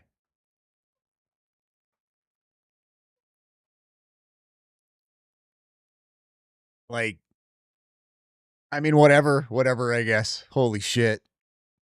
Erupting from that if we can, and then I'll give you I 3 to 5 minutes. I think what happened is you got mad just because I started explaining that to be compelling, I'm not at mad. Step 1 requires much less evidence. At step 2 more, step 3, 4, 5, 6 more.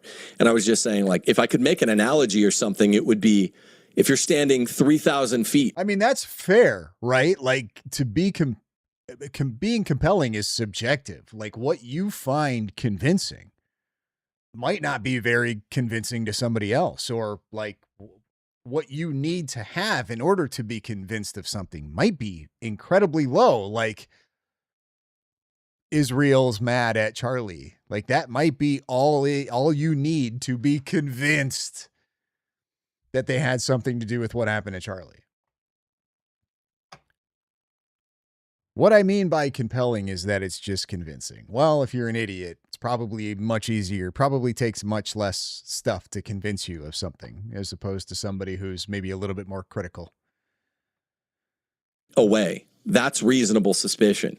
It takes less specificity, less of a slam dunk to think, yeah, I need to walk 500 feet further. And all I was saying, and everyone is 60% of the people out there, or whatever the number is, that's like, let's investigate Israel more. And we know by the fact that the investigation was cut short by time alone. They didn't spend even the average amount of time that they do on foreign cases, on foreign nexuses. We know that they couldn't have gotten to it because some accounts say it was only a few days. And the director says this was really bad. We didn't look into 100 leads that I should have gotten to. We needed. Well, I don't think he said 100 leads. I don't think he gave a number. And I think that's a bit of a bad representation there on Tim's part. 100 leads. Did you say Joe Kent said there was 100 leads that they didn't get to? And I'm pretty sure, didn't he referenced like specifically what he was talking about, and that was the potential foreknowledge, right? Like I'm fairly certain he referenced that, at least in his Megyn Kelly interview. Specifically, the stuff that he thought should have been investigated that he didn't think was, and that was the alleged prior foreknowledge by some accounts on the internet. To walk closer. And I knew what you were going to do in this. He doesn't know. He says he doesn't know. He just said from his vantage point, he doesn't believe that they were followed up on, that they were investigated. He saw nothing that would have led him to believe, or however he phrased it, that these leads were investigated. And to his knowledge, up until whatever point those interviews were, they hadn't been. But he doesn't know. Are we doing closings here? What you're going to do was be like, okay, well, show me specific things, like show me evidence that would require a subpoena, well, there's no subpoena because you're jumping to level 6, and compelling means a different thing, requires something different at level 6 than it does at level 1. We're 50,000 feet away, and Israel looks really, really, really guilty. And you're saying, well, but they don't look What the guilty fuck because you is can't this? even name an Is this a Israeli closing agent. statement? What are we That's doing? step here? 6. Oh, I have one little point to make. Let me drone on for 4 minutes, and then we could get to closings. Fair? Well, yeah, that was my point. My point was So that was your closing. The entire Great. thing. Go ahead. Go to Okay, yeah, Is that your closing? I thought you were going to ask him something, then do the closing. So I guess you just kind of put them both together, or? No, I'm asking, does that gel with you that's what happened at the beginning and why you're so confused over what's compelling and the definition of compelling? What so you did was if they came to a point, and I might have missed this in this debate, where they decided that if somebody can make the argument for reasonable suspicion that therefore they win the debate, and then somebody else has to take the position that there isn't reasonable suspicion, I suppose maybe Tim wins, just on the way. Like, I don't know if he got robbed to concede on that. But like, if all of his standard is for reasonable suspicion is that it would appear that Israel maybe had motive, means, an opportunity, therefore I win the debate. I don't know how you would, like, is that what we got settled on? Did he just say Israel is really, he said they look from what did he say? A 50,000 yard view. Israel looks really guilty. If we're going to, you got spun off on compelling. If we're going to debate this at length and go back into this instead of doing closings, fine. Then I'll take my opportunity to go for 3 and 4 minutes here before the closing. No, what happened was the debate prompt was simple. It was, is there compelling evidence that Israel instigated or helped? Okay, so that's why. So the whole way was to try to clarify the definition of compelling to get his clarification down to reasonable suspicion. So all he has to do then is just make the point that a minimal level of objective justification, which would be Israel maybe had motive because Charlie said bad things about Israel a few times. Therefore, it's reasonably suspicious that they could be involved. And to him, that would count as compelling. Is that what I'm getting? Is that what I'm picking up here? Is that how this debate got completely derailed? With the murder of Charlie Kirk, right? You immediately took that to, well, to me, that means that there's reasonable suspicion. You never provided that nexus, why it means that. You're just like, no, and Rob, you don't understand. There's different evidentiary levels for different steps for reasonable suspicion to probable cause to beyond a reasonable doubt. Yes, no one's disagreeing with that. No one's frustrated because, oh, we didn't understand. Rob. It's actually kind of an interesting tactic used by Tim there, to be honest with you.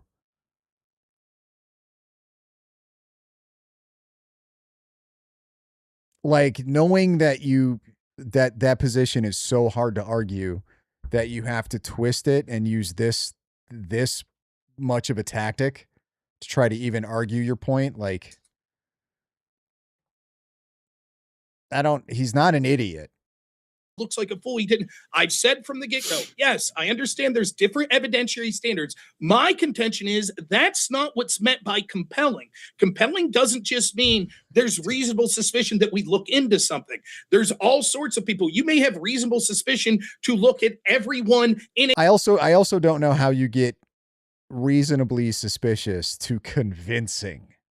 Like, you can be reasonably suspicious of just about anything. That doesn't mean that it's fucking convincing.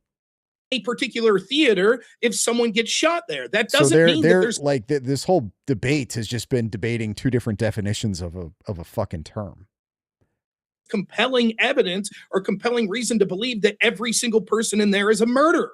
That's a different claim. You drew this imaginary line where you're like, no, to me, compelling just means this very low standard that means reasonable suspicion. I don't know if he's a leftist Christian that I have no idea. He's a Catholic, so I would err on the side of probably not. He probably doesn't. But then again, the way Catholics have been going, who knows? Who knows?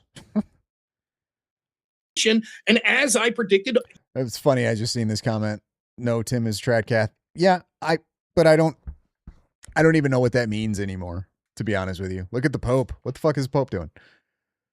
I don't know. Catholics are, who knows, loses to Jay Dyer all the time. Yeah, I know. When's the last time you watched one of those debates with between him and Jay? Was he this much of like maybe he was. It's been a minute since I watched him. I talked about this a little earlier on in the stream, but I don't remember him being this like much of a dick. Maybe it's just because it was Jay and he knew he was more than likely going to get outclassed, but you didn't bring any new evidence. You didn't bring any nexus whatsoever to Israel with Tyler Robinson. You're just like, well, it may be there. I don't know how new of a Catholic he is. I guess I don't really know much about his backstory. I just know that every time I've seen him debate, he's usually debating as a Catholic on theology. They had motive. Yeah, I can see why you would think that. It's probably because you get a lot wrong. I'm just fucking with you, Sabs. And they've done bad things in the past. I don't think he's a new Catholic. And Joe Kent said he wanted to see more, so they look very guilty. That's the term you just used. All evidence. No, they don't that's look all very evidence. guilty. You can say that that's evidence. What I'm saying is that evidence doesn't suggest that they committed this. This just means that they have motive and that they had the opportunity to start a Discord chat if they wanted. But you haven't provided any evidence that they did this. You want a verdict. The last thing I'll say about this is we could also see that same standard would be met by Canada, Mexico, the United Kingdom, France, the ACLU, trans organizations, the Democrats, Act Blue, and a litany of other. Yes, they all had means, the ability to get on Discord. They had opportunity, the time to do so, and they all had motive to dislike Charlie Kirk. You say, but Israel's worse. We should suspect Israel more. That may be true, but the point that I'm trying to make, I don't concede it is, but even if I do, like we still would say, well, based on your low standard of what you define reasonable suspicion as, you should be calling for investigations into all these other groups, but you're not. You don't have. Yeah, Lori Love. Sorry, Bronson, I really got off the subject because this so-called debate sucked. Always enjoy you though. Well, I appreciate it. I appreciate the super chat. And yes, I would agree with you that this debate sucks. It's just like when you have somebody coming in a debate that's this bad faith, it's really frustrating to watch. Like it really is. It's the same for like if you go back to when Gary and what was Zach Costello, or go back to like the Andrew Wilson and Stu Peters, like when they just suck to watch. Because it's almost like you can tell maybe one side is a little bit more passionate about their stance than the other one is. Like I feel like the grift comes out pretty obviously in some of these debates with some of these people on just how bad faith they're willing to be when they take these debates. Like he wouldn't even, it's like, man, come on, dude. Like there was a few points that Rob made where it's like, you have to give that to Rob. You just have to. If you're being good faith, you're not going to, like, it's going to be obvious if you try to argue against the point he makes. It's going to be super obvious that you're being bad faith. Unless, of course, you're going in with a bias, then obviously, whatever, you're going to come out with your own, you know what I mean? It's not going to matter, but you're being objective and you're listening to the points and you're applying logic and reason and good faith. There was a lot of just stupid shit. I can't imagine this gets better with the Q&A, right? This only gets worse from here. Any evidence? I'm happy to get to closings. All right, I'm gonna start a timer, Tim, and Rob's not going to interrupt you during your 3 to 5 minutes, so please do the same courtesy here, and then sure, we'll get into the closings right after that. 3 to 5 minutes. So got to defend Queen Quandis, man. Got to defend the Queen. 35 minutes. Get after it now. Yeah. All right, so I'll start it. I'll be right back. I'm going to go to the bathroom. All right. So the reason that this is so important, the standard of evidence being raised, is because what's persuasive changes. All right. And he's done everything. Rob has done everything he can tonight to say that there's no evidence. These are just factually ridiculous claims. Right. And he was yelling about it and he was calling me names about it. Factually ridiculous to say that there's no evidence. I provided a timeline where every single point at the level of investigation, where to investigate further requires reasonable suspicion, as laid out by this case that I listed that he didn't know, like Alabama versus White. And so he got it threatened. At the level of reasonable suspicion, Israel meets the mark very highly, because any one of these, reasonable suspicion requires a cognizable fact or an articulable fact that requires another look for a police agent or a police state. So start with May 2nd. Charlie Kirk sends Netanyahu a very tough letter on May 2nd. That by itself, forget everything else, looks like the kind of thing that NCTC would want to take another look for. And Rob said, that's not evidence. I said, well, no. Once again, he kept misunderstanding throughout the entire time. He has so paltry an understanding of the legal terms that he keeps jumping to a jury verdict. At the level of beyond reasonable doubt, that wouldn't be enough to convict. But at the level of, yeah, Kirk sent Netanyahu a tough letter, and they've done 400 political assassinations of far less important assets than Charlie Kirk this decade. They've averaged that over the course of 7 decades. And he said, well, that looks like, Mexico or Canada. Anybody in the world that might have disagreed as to what their favorite color is has motive by that standard. And that's simply legally, factually wrong. Just because reasonable suspicion, which is the investigative standard, which is all I was arguing for. I wasn't arguing, I know beyond a shadow of a doubt Israel's guilty. I was saying they should be investigated further. Because that standard is lower than the one that he wanted to falsely use, spuriously use. He wanted to use the highest legal standard, even though we're not in a court of law. That it must be ground level low, and it's so low that it includes all 195 countries in the world. And he was yelling, calling me names. I admit I wanted tighter moderation at the beginning because I interrupted. He was interrupting me.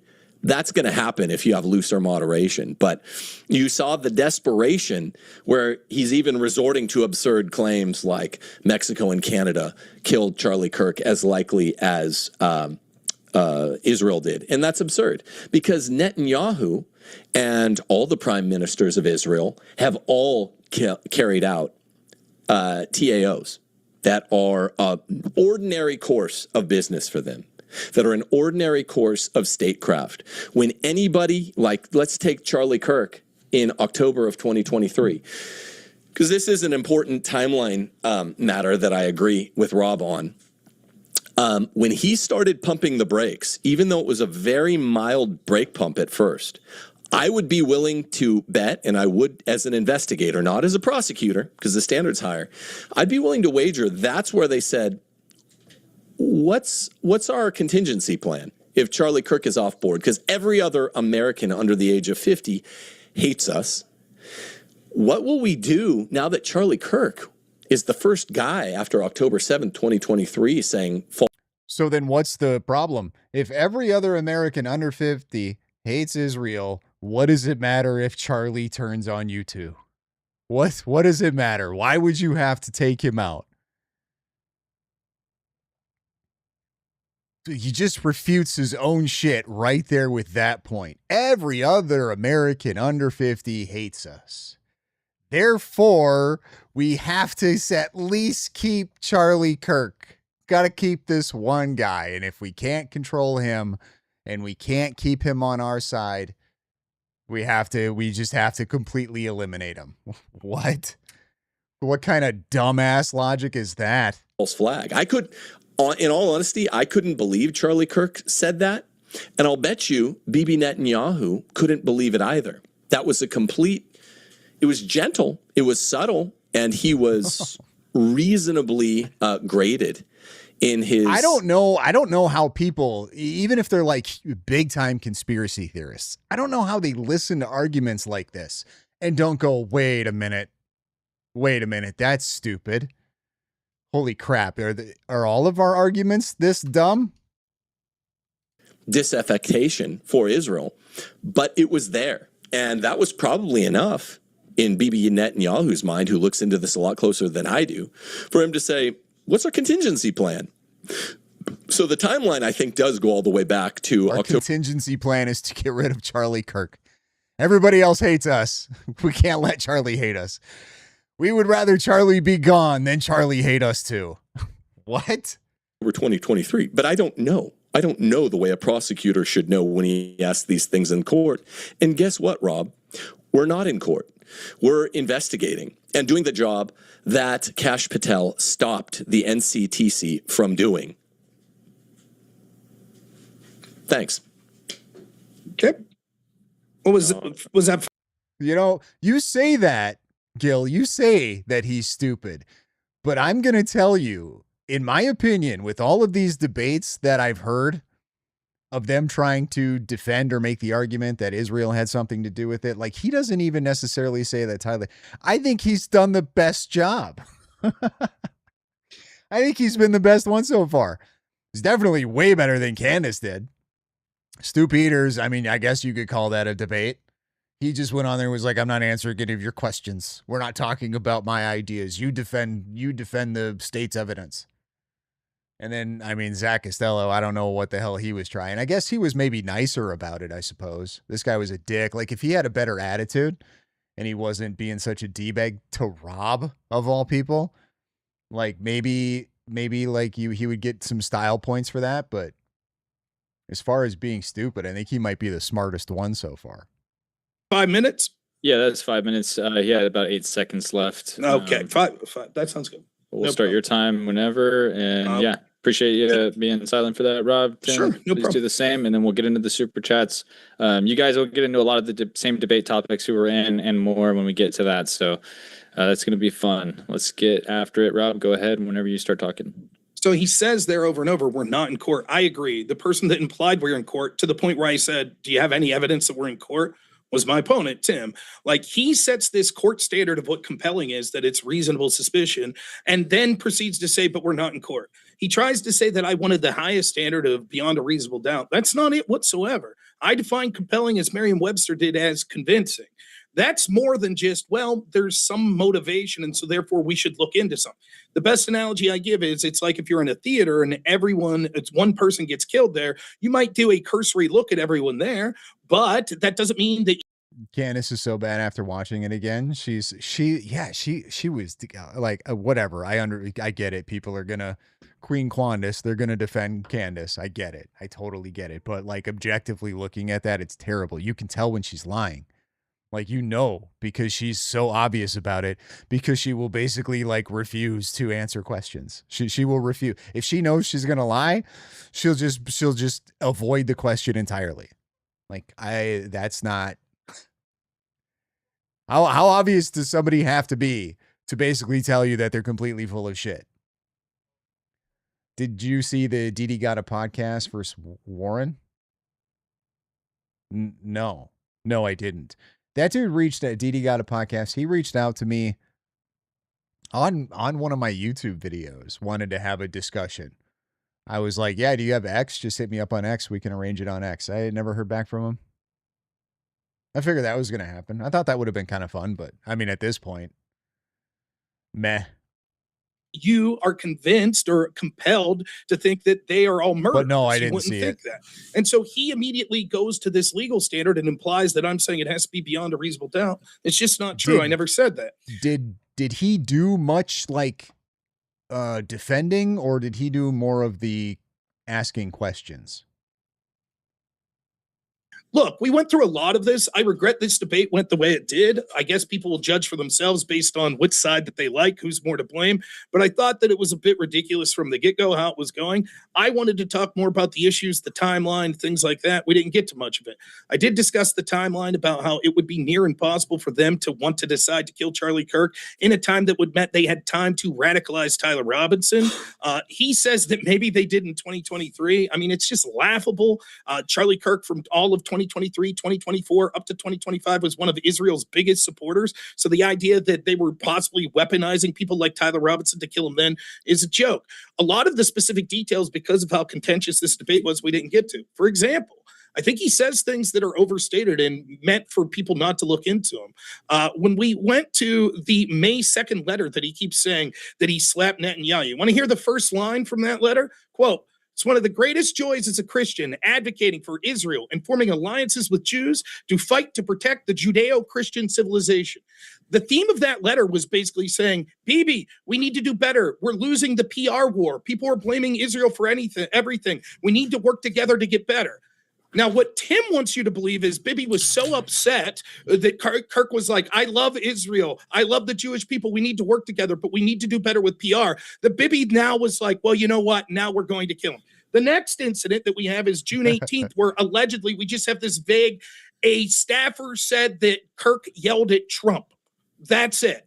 Then after that, we have like sometime in July or August when this is what most people say. Tim didn't even say it, when he seemed to suggest that Tucker could speak at AmFest. This is when Israel started to get upset. But even with that, we could see there wouldn't be enough time for them to radicalize Tyler Robinson in that time. Then he talks about the Hamptons meetings with Bill Ackman. But as I showed, Bill Ackman posts that show actually afterwards him and Tyler. What do you mean he was trolling? Did he like have a discussion with him, like as somebody who believed the conspiracy? Like, is that how he trolled? How did he troll him, guys? Be specific. Because I may want to watch this now. I mean, not like right now, but. We're having a perfectly affable conversation on August 15th. So it doesn't sound like they had this horribly contentious where all of a sudden lives were at risk. As I predicted from the get-go, all this debate was talking about motivation. I'm not saying that evidence towards motive isn't evidence. What I'm saying is it isn't evidence that they committed the crime. It's merely evidence towards motive. Talking about Israel assassinated people in the past, not like Charlie Kirk, and I make the point that he doesn't address, this would basically lead them to war with Donald Trump, who, I would sure Tim agrees, was one of their biggest assets. Trump's been a big ally to Israel. So the idea that they would risk upsetting that relationship to assassinate Charlie Kirk, and for what? Because some donors got mad at him and he said on the 9th, hey, I'm getting. So he trolled Didi. Did Didi leave it up, or is it on?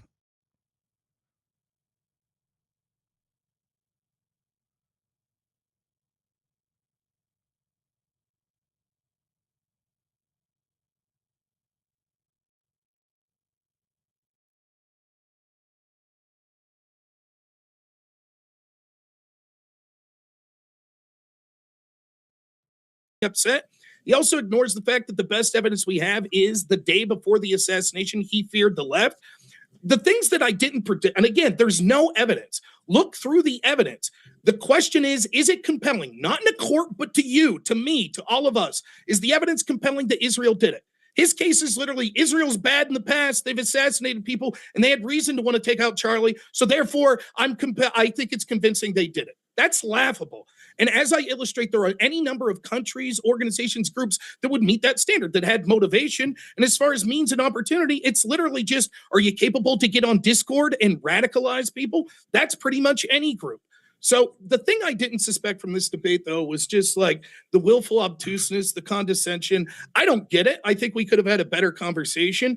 But I suppose when you're defending an indefensible position, you have to pretend the prompt was something different and act like that and try to filibuster and interrupt constantly, because you can't stand behind the veracity of your arguments. So at the end of the day, the evidence that Tyler Robinson did this, which is conceded for the purposes of this debate that it was Tyler Robinson, is quite compelling.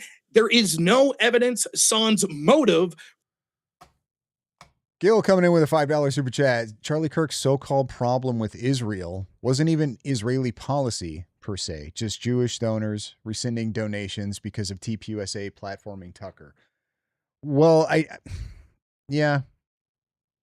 was also trying to defend what was going on in Gaza specifically at that time, right? I'm pretty. Correct me if I'm wrong, but I'm pretty sure he was talking about how difficult that was when people would come on campuses and want to debate that specific topic with him, that it was getting more and more difficult to defend Israel.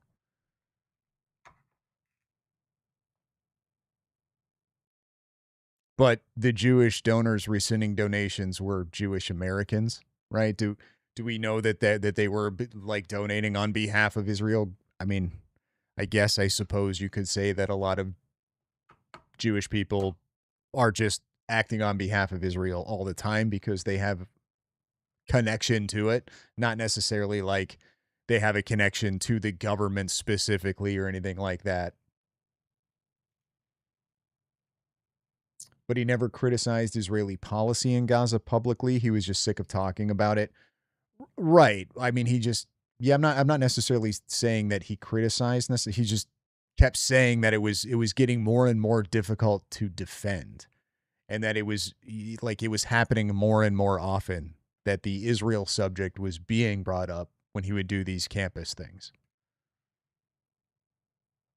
And to be fair, I don't blame him, especially if he's not even wanting to focus necessarily on what's going on with Israel. If he's specifically wanting to talk about domestic policy and what's going on in our country and concerns he has with people on the left, I would understand just that in that alone, why that would get frustrating. If you just have all these college kids wanting to come up and talk about the Israel subject, damn it, there's other things going on in our country that are far more detrimental to the very near future.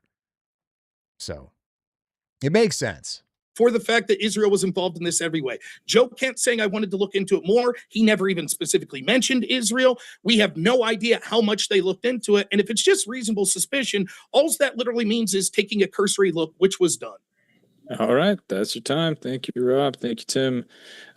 Okay, we will get into the audience Q&A right now. If either of you gentlemen would like to go take a quick bathroom break or something before we get into that.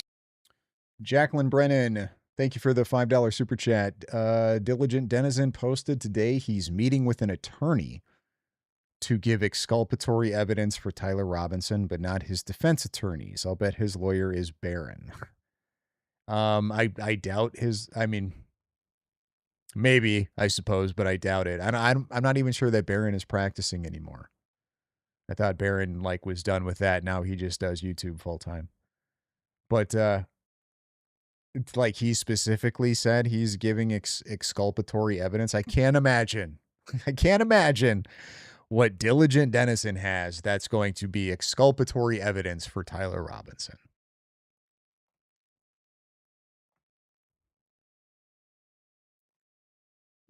Man, the grift. The grift is insane. You get another statement from grandma. Grandma say something. It'll be a Utah lawyer. He's in Utah. Exactly, but these people's theories that Charlie was turning on Israel assumes that Charlie Kirk had a problem with Israeli policy when it was just frustration with some donors totally different. I just assumed that when he said, it's just an assumption, so I'm just speculating, that when he said that leaves him no choice but to leave the pro-Israel cause, I just assumed that was in reference to what they were currently doing overseas. But I'm totally willing to have completely taken that out of context. Adri sent in a $10 super chat. Just a thanks for never switching up and for always being honest. Can't find many people who have genuine opinions anymore. And thanks for the once a month lives. Just kidding. You are welcome. You are welcome. Yeah, no. I don't know how I would I just have my opinions, right? I don't know that what would I no, my opinions. You can't has. Why would it would take quite a bit for me to change up my opinions and to pretend like I thought something that I didn't. I'm not even sure what kind of scenario. I'm not saying that there isn't a scenario where that could happen. I'm just not sure what that scenario would be.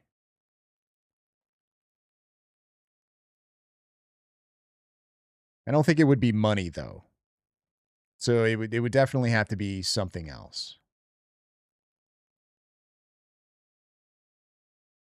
That would be completely ridiculous of Diligent. What a jackass. I mean, unless he has exculpatory evidence, which I can't imagine he does, but I suppose we'll find out. If all of a sudden the case is being thrown out against Tyler Robinson, I guess we can only conclude then that it must have been Diligent. These idiots like Diligent Denizen don't realize that Tyler's defense lawyers have access to Tyler Robinson himself. I know. But they're in on it. They think they're in on it, right? Isn't that the argument that they make now? They're totally in on it. Totally in on it. Great. Yeah. You're welcome to.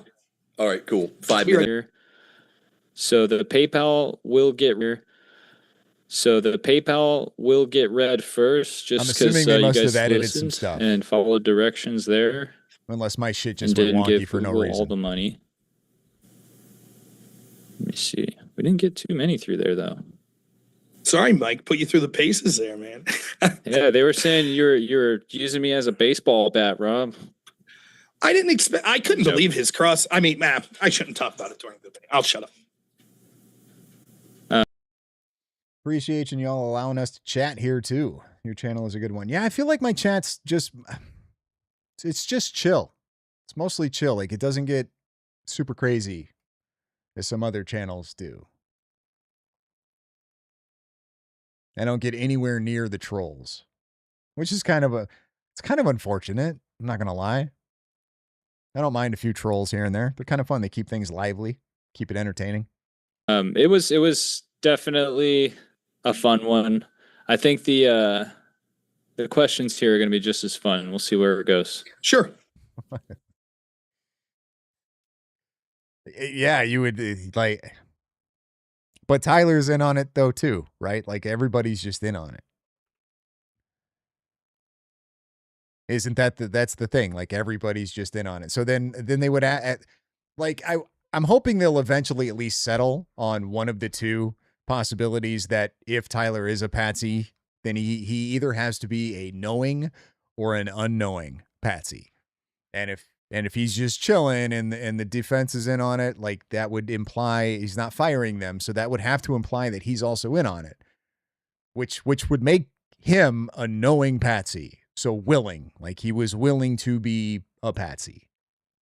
Like if they could at least just settle on that, and then maybe on like how Charlie Kirk was unalived. Just if we could get him to settle on those two things, I think we would really make some headway here with this conspiracy and really get it figured out. I mean, maybe not fun for you, fun for me watching. Oh, I'm having a good time. I have a good time here.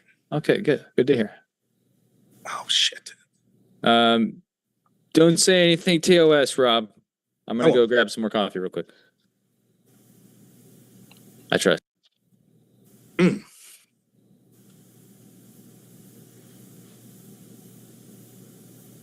Or just don't say anything at all, Rob. Just nothing. Isn't he live stream? His chat's going right now, isn't it? While he's doing this? I feel like that's what he's looking at is his chat. Maybe not. I feel like it's unfair of me to talk, but dead air sucks too. So I'll just, how's everyone doing? I know half the people hate me. I don't care.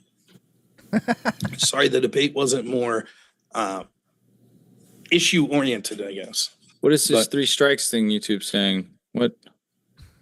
I'm just kidding. I was just joking. We got some good ones. We'll start with the big ones first whenever Tim gets back. Sure. And then we'll try to work our way down. The debate was last night.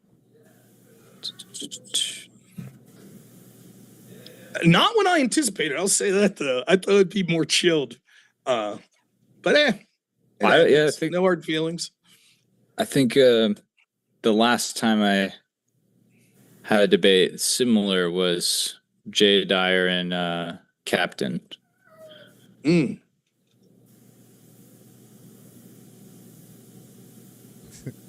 Okay, how many people? 392 likes. The whole debate's just spent on definitions. Just the whole fucking thing. Like, no, we need to have clarification on what this word means to you and why I think your meaning of that word is wrong. And here's my meaning of the word. And this is why I think. And then they just 3 hours of debating a definition. It's awesome. 1.2 watching. Guys, do us a solid here. Let's get it up to at least 500 before Tim comes back. And before I close the poll, if we can get it to like 8, 9, that'd be awesome. It's going to take all hands on deck.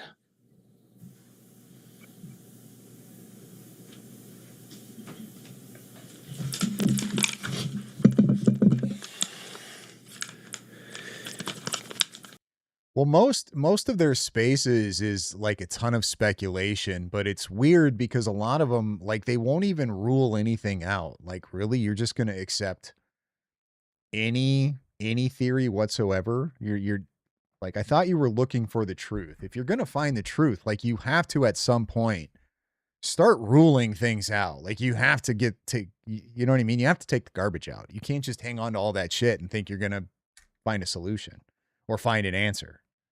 And they just don't do that. Like, they'll just go in and speculate and, you know, build up these fantasies and share their fantastical stories with each other about who they think was involved and why it was that Erica Kirk wore leather pants one night and then wore sparkly fucking suit the next day or whatever, and why there was fireworks everywhere. Like really, you guys aren't going to start like really looking at stuff and eliminating things to try to come to some conclusion?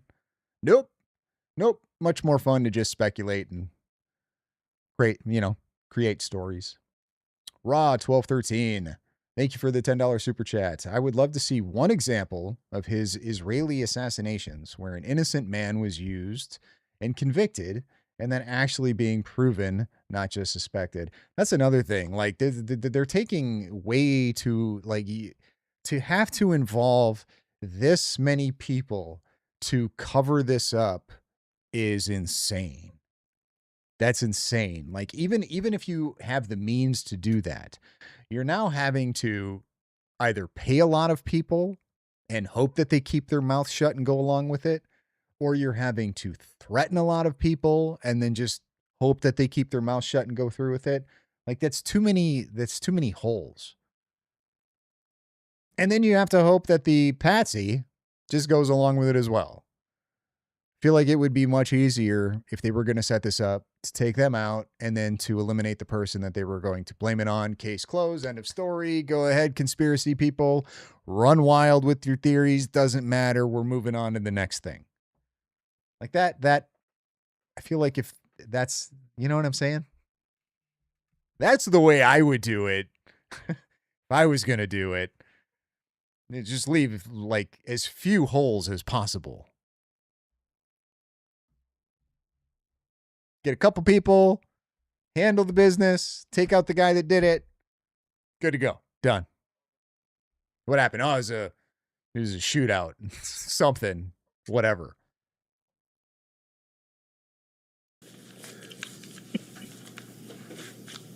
Oh, his argument was like this exact thing. I don't know. That would have been actually, Rob would have, that would have been great if Rob would have specifically asked for this type of tactic to where they had a patsy and then when they went through this whole thing and rigged everything up for him to be found guilty. Can you cite me that example? That would have been a good one. Just to see what kind of answer Tim would have came up with. Because he would have had to, right? He would have had to have a response. Yes, Tim, you're kind of frozen. Oh. Can you hear us? I can hear you. Okay. I see him moving. All right, there it goes. Okay. It's just in the connect. I didn't know we could simulcast this, by the way, so none of my people are here. We only found out at the last minute we could simulcast. I think, excuse me. Yeah, I think James typically lets people dual stream, and also if you want to re-upload, believe you're welcome to do that. I've him that's fine. I just didn't know. Okay. Yeah, I mean, obviously, I submitted here, so wish I could have helped some of the communication flow. Cutting out, or but the video. Now that we're all here, we'll get into this. It's kind of freezing a little bit. Can you hear me, Rob? Yep. Okay. Yeah, I hear you just fine. Okay. First question I want to read is just from. Hold up. What is this? Diligent found out I don't know if I can keep saying Jew on YouTube. I don't know what the TOS is on that. But found out a star person on Roblox killed, unalived unalive, Charlie. I'm getting tired, guys. And he has to deliver it in person to a lawyer he hired in Utah. Is that what happened? The debate's over, CJ. They're moving on to Q&A. The debate is over. And I'm not sure. I don't even know if we established yet what compelling means. It was 2 hours and 45 minutes, and I don't believe I still know what compelling means. So that's how the debate went. Is that legit? That like he figured out somebody on Roblox did this?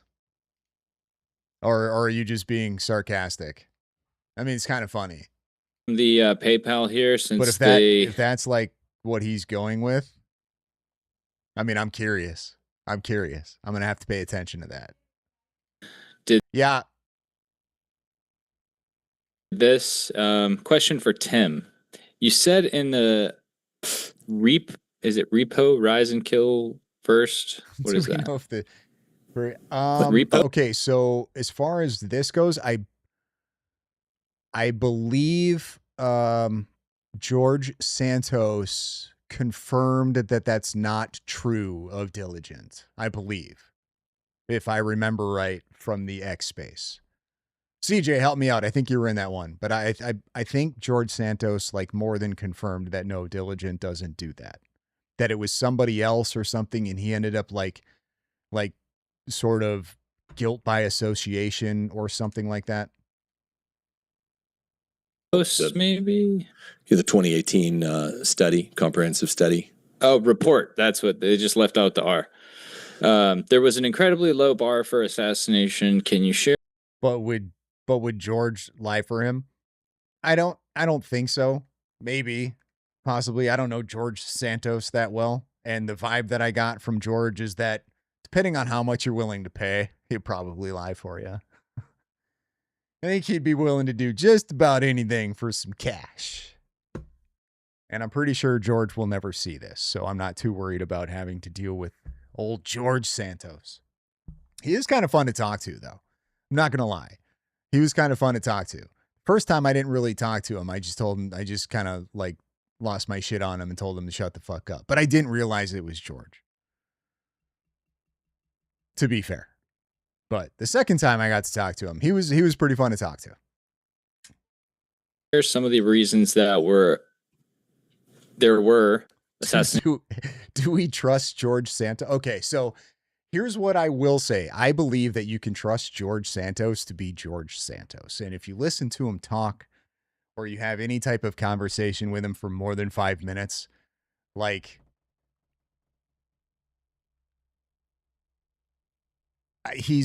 I don't even know how to put it. I don't know, guys. I feel like I can read people fairly well with very little information. Like if I can just talk to somebody for even 5 minutes, I think I can get a pretty good read on the type of yes, he's charming. I guess that's kind of a gay way to put it, but no pun intended, by the way. But I don't know. I've always thought I've been able to read people fairly well. And the read that I get from George is that George will probably, if you pay him enough, he's probably willing to do just about anything, and that he's not going to, like, he's going to say whatever he wants to say. I don't know. So can we trust George? I would trust George to be George. That would be similar to a lower bar than Charlie. I tried to edit. I'm not good at articulating my thoughts. All right. That in my mind to make it askable, intelligible. Yeah. You have to do a lot of that with you.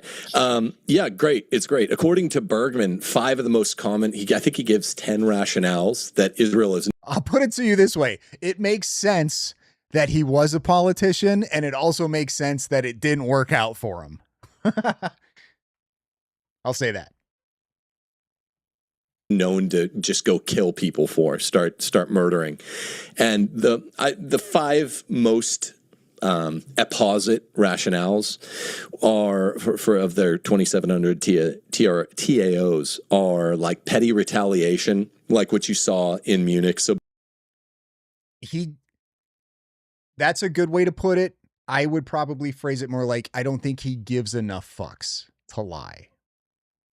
or it just depends. Like I don't think he will lie about a certain topic or a subject. I think he will just avoid it. Right? Like he will just be like, nope, not going to talk about that. Like he could lie, but he will just deny talking about it. Just be like, nope, we're not even going to go there. Basically no material benefit to be raped, and it's not a wartime, just go kill people across borders. Deterrence is one, but this means like non-emergent, non-wartime deterrence. There's another kind of deterrence in the other 5 higher, more understandable, less petty reasons. Decapitation of opposing organizational leadership. That's a third one. That one recurred a lot according to Bergman's analysis. And that was really interesting because if you're wondering if, Charlie Kirk's going to pull a Candace Owens or a Tucker Carlson or a Megyn Kelly. I mean, basically anyone that learns about how evil Israel is and how evil they've been for 70 years turns against them. And that's what seems like it was happening with apparently over the last, months of his life. So he was going to be arguably an opposing organizational leader, perhaps. Real quick, sorry to interrupt. Can I respond just real quick? Yeah, one second, Rob. I just wanted to give him the Tim. You haven't been on the channel before, right? He says things that would take that should only take like 15 to 20 words, but he uses like 150 to say what should only take 10 to 15. I don't think so. No. Okay. Not on this. So typically during the Q&As, how we do it, if there's a question asked specifically at you, I let you answer first. Depending on the size of the Urban Angst, this bashing of Israel always makes me so sad. I would just relax. Don't worry about it too much. You know what I mean? Israel can handle it. I think they're going to be okay. I think Israel's going to be fine. You know what I'm saying? Like, if history shows anything, like I think they're going to be okay. You know what I mean? There might be some more things in the future, but I think they'll make it through it. You know what I mean? The chat, obviously, you want to maybe expand a little more if it's $100 super chat, so on. If it's like a $5 and we're on those, maybe we'll keep it quick to bust through them.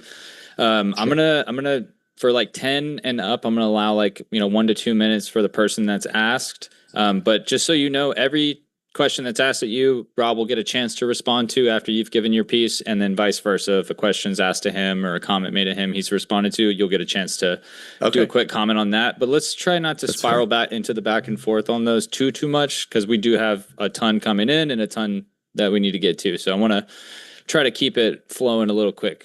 Whatever you do, that's fine. So yeah, there was 3 of the 5. All of these seem highly opposite with Charlie Kirk. The 4th is strategic disruption of adversarial groups, also opposite. And then long-term non-emergent Israeli survival and security. So you take those 5 of the 10 major motives, and they all sort of roll into a Charlie Kirk situation where he turns against them, and why they couldn't brook it. Note how a theoretical Israeli Kirk TAO nexus would combine basically all 5 into one.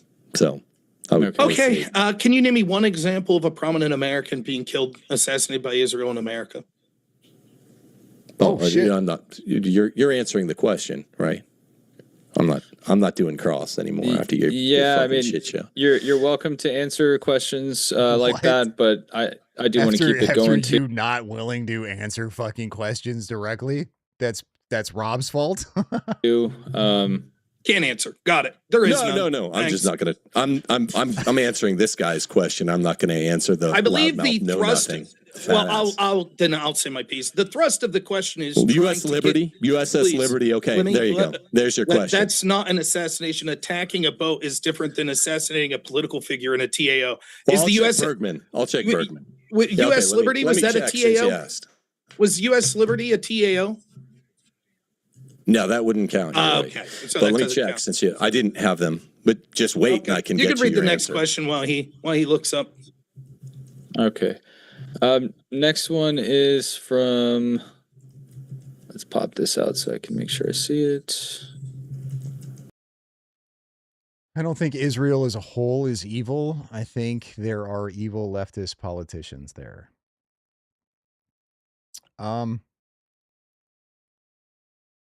Yeah, I'm not. I wouldn't say that any country or giant group of people are inherently evil. Like there are people in all of these countries that are more than capable of evil and do evil on a regular basis. But to just paint the brush, so broadly of just them evil. I don't know. We got Big 50 coming in from, let's see. What is your name? Why won't it pop up? Sorry, this fan funding here is messing up. Dartho Moss. Since 15 says, Jesus, Tim, I've never seen someone purse their lips and hit a full Zoolander blue steel stare repeatedly during the debate harder than you. You strike me as the type of guy who... okay, I'm not going to read the rest of that, buddy. Well, you sound like a faggot because you're taking the Lord's name in vain. Can't use that word. That's what I use can that word say. in YouTube. Oh, you use that word in YouTube. You can these days. No. Not good. Get over it. I thought they edited this out. It's not me. It's the channel that you're on. You should... Holy crap. How many F-bombs does he drop? Anybody know?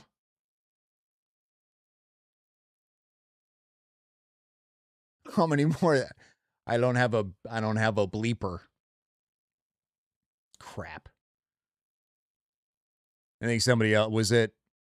Oh no, was it Mr. B who warned me about the F-bombs? Be respectful of their I use it on my channel all the time. Okay. Well, I'm just saying it normally that be careful. That's all I'm Well, saying. if you do re-upload this, if you do re-upload this and you see that not there, don't take any offense. Just in case he edits it out or whatever. I don't edit them, just very occasionally. Let's pull this back up. All right, so next chatter for 20 here from Scorpio04 Tech. He says, Rob crushed him. Okay, just a thanks. Positive support. You comment sound there. awesome. ZFZ Mikey 20 says, Tim, where in the debate prompt does it say reasonable suspicion or probable cause? Don't you think you're moving the goalposts? No, I don't. A minute or two to respond to that if you want. The reason it's not moving the goalpost is because when you ask about what the evidentiary standard is to be compelled, you have to ask about the evidentiary standard in the actual real world. And so I'm not going to use, as Rob was, the evidentiary standard of a courtroom. I'm going to use the evidentiary policing standard, which is that corresponding with something called a Terry stop. So when a cop pulls you over, he can have one articulable fact for pulling. You probably don't know this. Most people don't. One articulable fact to pull you over, and then the rest of it's kind of a hunch. It can't be just a hunch. And in the case I cited, it talks at great length about this. And you can't fully detain you because that requires probable cause. So this is what I actually wanted to talk about, but he was yelling and screaming the whole time. Probable cause requires a lot more, and its quality and quantity goes up. You have to have a lot. TAO. I'm not sure. I don't know if they clarified that when they were doing the thing, but I'm guessing it's something along the lines of like a targeted assassination operation or something like that, maybe. If I had to assume, but I could be way off. More, it can't just be one articulable fact plus the hair stands up on the cop's neck. Or a target Anyway, assassination the point operation. is that in detention, the cop has to let you go if he can't. I'll actually take that. The cop has to let you go if he can't come up with probable cause, but he could stop you based on reasonable suspicion. So the way to analogize that to our case here is it's an investigative standard, and 100% it's just a reasonable suspicion. Joe Kent even uses the language corresponding with reasonable suspicion. So no, it's not moving the goalpost at all. Your question is tantamount to asking. Yeah. Now I feel smart. I feel super smart. So smart. Is this case in court? And if it's in court, is it criminal? No. Nuh-uh. Is this legit? Is this real? Tim Gordon's booked on Tucker Carlson next week. I wonder if they're going to talk about this or if they're going to talk about Catholicism. Tucker's been having a lot of religious guests on. I don't mind Tucker when he does, like I'll still watch some of Tucker, but if it has anything to do with any of this crap, like, I'm good. I'm out. But if it, you know what I mean? Like, if it has to do with religious stuff, I'll watch Tucker. I'm fine with that. Because Tucker asks a lot of questions that I would probably ask some of these really smart people. Or civil. And if it's out of court, then are you trying to continue or start an investigative process? And I'm saying, well, since we're thrown into a given fact pattern. How can I stand to watch Tucker? Because I'm thinking you maybe typed this before I sort of gave my explanation, Savs, but it depends on the guest and what the topic is that he's talking about. Because Tucker is still a journalist and he still asks pretty good questions. So if the topic is interesting and I'm engaged in the topic, I'm more than willing to watch Tucker Carlson. It just depends on this shit. You know what I mean? If, like, I'm not getting fed information from Tucker specifically when he has certain guests on. I'm getting the information that Tucker maybe wants to talk about from the guest. You know what I mean? So, like, I watched the Sean Ryan and Tucker Carlson show, obviously, because that involved this, but I was also curious because there was a religious aspect that was going to happen with that conversation. And I wanted to hear sort of where Sean Ryan's at as a human being. But then there's also been, Tucker's had some priests on that I thought were super entertaining to watch. And then obviously he had Jay Dyer on. I watched that, really enjoyed that. Like, it just depends on the guest more so than it has anything to do with Tucker, if that makes sense. Like, I'm not gonna get my political opinion, or I'm not, you know what I mean? Like, that's not what Tucker's not where I'm going for that. We play the ball as it lies. That's why it's assumed. Rob, before I let you respond, ZFC Mikey sent another 10 and said, "Thank you for the answers, but you could have just said, yeah, that wasn't the debate prompt, and I wanted to change it." So, Rob, go ahead if you want. Yeah, I mean, he says, I wanted to make it a court. It couldn't be more obvious that I wasn't trying to make it a court setting. I was saying compelling means convincing. Is it convincing that Israel did this? No. So he says, I don't want to make it a court. Instead, I made it a police interaction. And the irony to this is, I'll be the first to admit, I'm not a legal scholar. When he asked me reasonable suspicion, I almost verbatim said what he just said. It's usually something that police officers on the street use. That's like, look, it's a low bar, but it's very And just to be fair, like with Sean Ryan, if Sean Ryan has a guest on that I'm interested in, I'll probably still watch the Sean Ryan show. Mostly just because I know the guest definitely on Sean Ryan is going to do most of the talking. So if it's about a topic or, a subject that I'm interested in, I'll still watch Sean Ryan's show. But it has nothing to do with Sean Ryan and just has everything to do with the guest. Limited investigative tools that they're allowed to take with just reasonable suspicion. And I said, given that, this wouldn't be some massive investigation. It'd be very limited steps if it was just reasonable suspicion. So to answer the question, no. This I disagree with Urban. That his manner is too hot-headed for the diplomacy required. Andrew is a very calculated individual. He is not, like, I know that he comes across sometimes, but most of the time when he's doing that, he's just matching energy. Like, he has a very relaxed, calm demeanor. The dude's smart as shit. Now, whether or not, like, he would be successful at leading a giant organization like TPUSA, I don't know. I don't think he would do a terrible job by any stretch of the imagination. I don't know what a TPUSA would look like with Andrew Wilson at the head of it. I'd be willing to find out. I can tell you that much. Whole truth. Tucker'll lost Hanukkah goblins next for true story. What do you do? Did you mean to type it like that?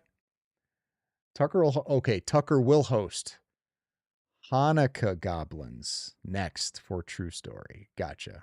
Thank you for the super chat again, Gil. It on what I'm popping up, like, for some reason it shows a little different than the other chat window. So it looked like it almost made me go cross-eyed. Had to keep it at $2. I gotcha. That was awfully Jewy of you. Sorry, Gil. I couldn't resist. Let's see. Andrew, no, I don't. I mean, I'm sure he can be if he needs to match somebody else's energy. But no, Andrew's smart. He's a fucking nerdy gamer. Like, you know what I mean? He did change the topic, and he has some obscure reason why he did, and he can't really articulate it. And secondly, he acknowledges there was an investigation into the foreign nexus. He acknowledges that they would still be allowed to look into the communications of Tyler Robinson. This would meet the sort of investigative metrics that you would expect under reasonable suspicion anyways. But even if we accept that in reasonable suspicion, that's not the prompt. Ask yourself this. Forget about being a cop. Forget about being a lawyer. Is there compelling reason to believe Israel did this? All he outlined was motive, and Israel's been bad in the past. He didn't give you one piece of evidence. Generally, he had quite a bit of tolerance for Candace. He was showing quite a bit of tolerance when it came to that Candace debate. I understand, you know what I mean? Like after he gave his explanation, I understood while the debate was happening why he was not doing things that he may normally do in other debates. I get it, but I still wanted it. Like I wanted to see it. I wanted to see him just make her crash out. And he almost kind of did a few times by not really doing anything. By just asking a question that she knew was a trap. If she answered it, honestly. But I get it. I feel like that was optics more than tolerance, 100%. 100%, but they were going to skew the optics anyway. You know what I mean? They were going to skew it anyway. So he might as well have went in there and just badgered the shit out of her. But I get it. It's probably why he is where he is and I'm not. And in fact, quite to the contrary, he cites a bunch of things that he's inaccurate about, such as the letter in May 2nd that was actually a pro-Israel letter. Or he cites that the clips would have been amazing. They would have been incredible. Netanyahu came out unprompted. He was preempted or whatever term he used, but that's not true. He was asked on the 12th. The conspiracy theories were running rampant. So he's just spinning a tale, and he was unable to defend the prompt. The letter to Netanyahu is completely. Well, I don't even know if it's specifically Israel. I think it's just Israel-United States relations. You know what I mean? It's just the politics of it. Like I don't think that they're like the Israel as a country and as a place and as a group of people. Like I don't think they have an issue with that. It's the relationship with the United States and the seemingly sort of devious things, I guess, that but the United States is that way too. Like it's just governments. Like we live in an imperfect world and governments have interests. There are wealthy people who have special interests and they, you know what I mean? They give money and they make donations to politicians. I'm sure they do the same thing in other countries. And it's a shitty, kind of a shitty situation all the way around. It really is. And I don't know if there's some magic cure for any of this. Like I can't imagine that we're ever going to live in some type of like utopia, right? There's never going to be a perfect world. It's just not going to happen.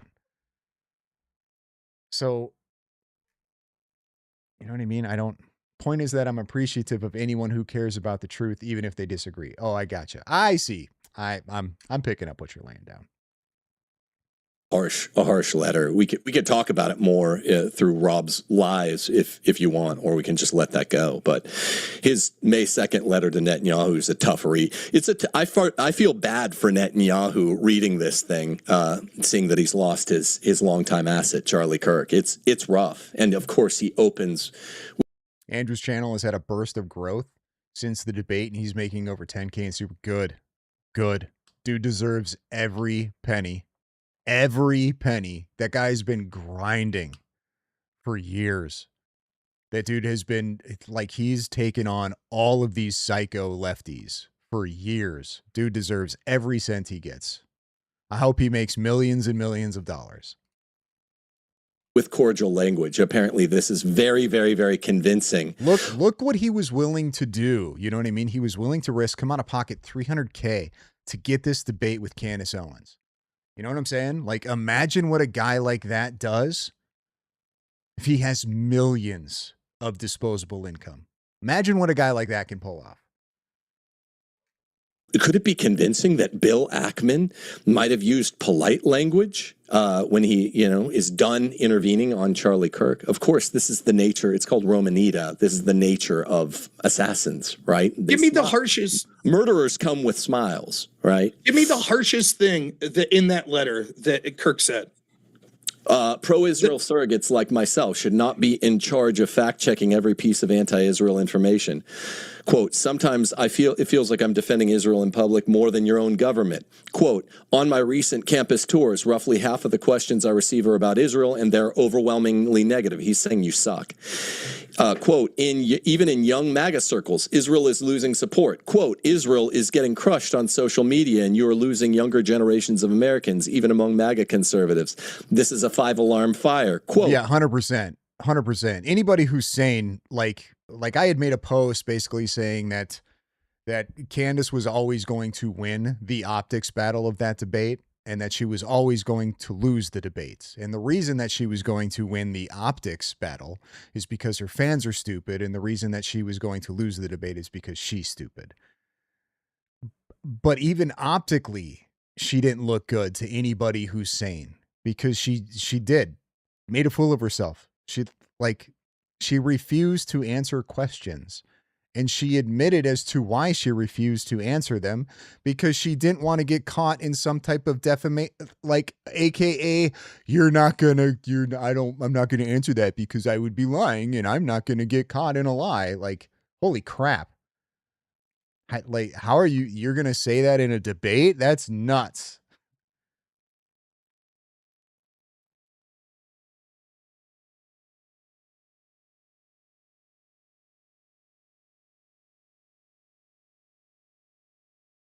You are losing the information war, which will eventually translate into less political and military support from America.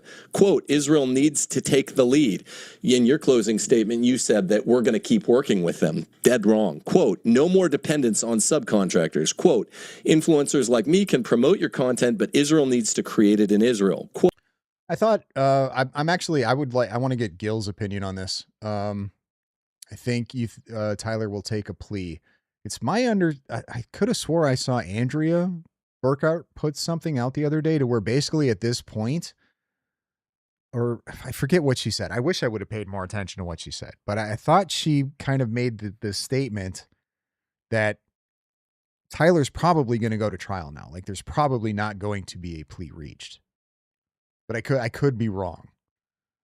It's possible that I'm imagining that. I don't think so. But it's also possible that I misunderstood the point Andrea was making in a tweet, but could be wrong. Hopefully Gil throws an opinion out there. Quote, he repeatedly uses urgent language, communications, intervention, 5-alarm fire, crushed. I think she said there's no point in taking a plea. That's what I thought. Well, that doesn't necessarily, Gil, that doesn't mean that, you know what I mean? It doesn't mean that Andrea is just perfect and correct in all of her guesstimates, but I've been predicting to a plea to life without parole. I could be wrong. It's brutal, like I said, but you could go with Rob's bullshit story if you guys want. So all of this is just saying we really like Israel. Well, it couldn't be. That's what I think the point she was making is that the prosecution is proceeding with the death penalty. They are not going to drop the death penalty. Because I think you know what I mean? The defense obviously gave their arguments as to why whatever evidence didn't show probable cause for the aggravation part of the aggravated murder charge, which is the death penalty charge, essentially, I believe. If I'm getting this correct. If I'm not, somebody stop me. But the prosecution is basically like, they're not willing to concede on that at all. They argued back like, no, this is definitely, there is probable cause. This is why, and this is what we want to move forward with, I believe. But I don't know. We don't want to stop working with you militaristically. We're out here fighting the good fight PR, but you guys need to. Gil says, Andrea could be right. Maybe Utah will go ham for DP. I hope they do.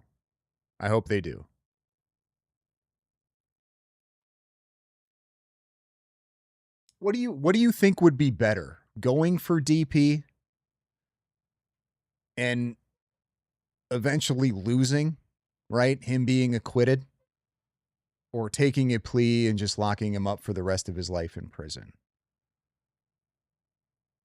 Like if you were in Erica's shoes, what would you want? Would you want them to go for the DP, even though you think there's maybe a chance that they would lose that and he would be acquitted? Or would you want a plea deal and him just locked up for the rest of his life? There's also a chance that they get the conviction for the DP, but there's more of a risk there, obviously. Do you take that risk, or do you just go with the guaranteed he's locked up now for the rest of his life? Do a better job PR. This is almost verbatim what I say about the Trump administration many times. That's not me saying I hate Trump. That's me saying you guys need better PR. That's it. That's not something that you would be killed over. Saying, Reasonable hey, people let disagree with me you, finish. Rob. Saying, hey, we're doing our best to Have a good defend night, you. Lori. You guys will promote your message, but you need to craft it in Israel. No, I don't think reasonable people would think that one of the greatest defenders of Israel in America, up to that point, Charlie Kirk, just saying, hey, can you guys get better with PR, would be enough for Netanyahu to say, kill this man. It's absurd. But I agree. But do you think that... I rule. I think being locked up for life is the tougher punishment. I would... Here, I don't know. That's tough. That's tough to say. I think most people are afraid of death. And I think in Tyler Robinson's case, right, the fact that he was worried about doing time so much so that he was going to unalive himself, but didn't go through with it and decided to turn himself in, leads me to believe that he's more afraid of death than sitting in prison for the rest of his life. So I would probably opt for the one that he's more afraid of. Do you think there's a reasonable inference that Charlie Kirk was going to continue being the same level of friend, even given this letter, the same level of friend to Israel that he had been? I think a reasonable, I don't know. What I will say this, a reasonable inference was he was going to continue to be their friend. Is there more evidence that he was going to continue supporting Israel, even though he said, last question, these guys we'll can go to hell. I'm done with the pro-Israel cause, et cetera, et cetera. I felt blackmailed at the intervention. Oh, now you're not talking about this letter. Jew, Now you're Bill moving Ackman. back. Now Well, that's another thing too, right? Like it's because of the way our system is and the appeals process, like it will be a long time before he's actually executed. But will eventually be executed if convicted. you're moving on to September. So just to be clear, now we've moved on from this letter. So now the argument is in September. Let me finish. So in September, right now, there's all sorts of things. I think he was pissed because they took away his support, or donors took it away. But I don't think this means he was going to become anti-Israel. Probably just. You know what? I'll just pull this up on the screen. I don't know if you guys can see that or not. The prosecutor's filing is arguing for bind over on the aggravating circumstance supporting death. If there are plea negotiations going on, they aren't doing them obliquely in their filings. They're having direct conversations about it. Okay. So she's not saying that they absolutely are having conversations. She's just saying if they are, they're not doing it in their filings. They would be having direct conversations about it. So interesting. I guess. What if she has like a time frame? When would a plea have to be met, Gil?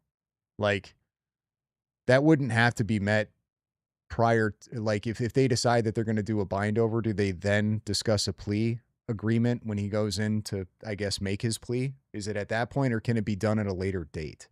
Like, could he go in and say that he pleads not guilty and he takes it to trial, but then, I don't know, a few weeks or something down the road, they negotiate a plea deal and he can take one then? Or is it like there's just this specific time frame to be able to do that, and once we're past that time frame, it can no longer be done? I forget. How did it work in the Colbert? Maybe that's a state thing. Just depends on the state. He was going to stop defending him as much. So can you explain me the timeline, how of like September, when was that? September 7th or something, where he said those messages, and somehow from September 7th till September 10th, Israel weaponized Tyler Robinson. Can you explain how that worked? I already explained to you, starting in October of 2023, there was limited evidence that they might need a contingency plan. Not that they would. Maybe they think, we're going to try to intervene. We're going to try to turn him around. He just called this a false flag operation, which was shocking for not just me, but everyone. He didn't call it a false flag. And we're going to try to turn it around, and we're going to test the water. And that was from October 2023 until September when they killed him. Plea can happen mid-trial? Okay. That was like 23 months. So yeah, that's definitely time to do exactly what in fact-finding investigations you would expect them to do.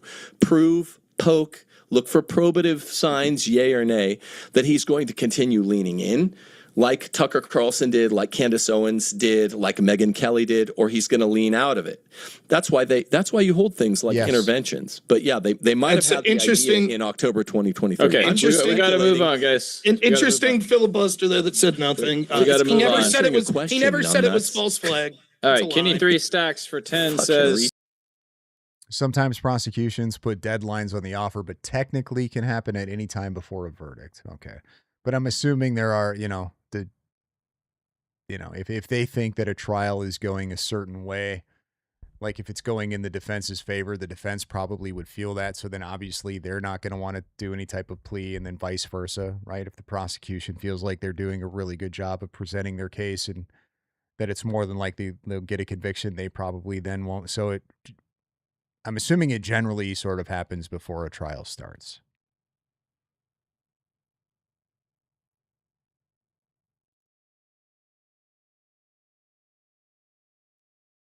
The crucible equal pro-Israel, pro-Iran war and other wars pushed by Israel, pro-government narrative promoted and influenced by Israel, including the mainstream media, and pro-Israel influencers. Yeah, it's just not true. I know this is a take that a lot of people have. Now we're on the position, if you criticize the Iran war, if you say we should never give Israel another dollar, if you say that we should flood Israel with Christians and it should become a Christian country, that means that you're pro-Israel and a Zionist because you don't think that you don't see evidence that Israel killed Charlie Kirk. And when I said in my opening statement that the problem is the people that adapt this mindset, you're actually the greatest ally to Israel because you come off looking foolish. And when you blame Israel for everything, even when there's almost no evidence, what happens is the reasonable criticisms that many of us are trying to levy at Israel get lost in the sauce. And the average person just thinks that people that. Yes, but keep in mind, even after conviction, there's a separate DP sentencing phase that again requires unanimous jury.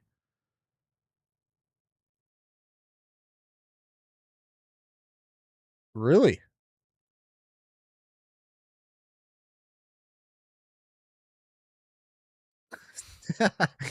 What's up, John? Glad you're back. Catching up. Go with DP. DP his ass.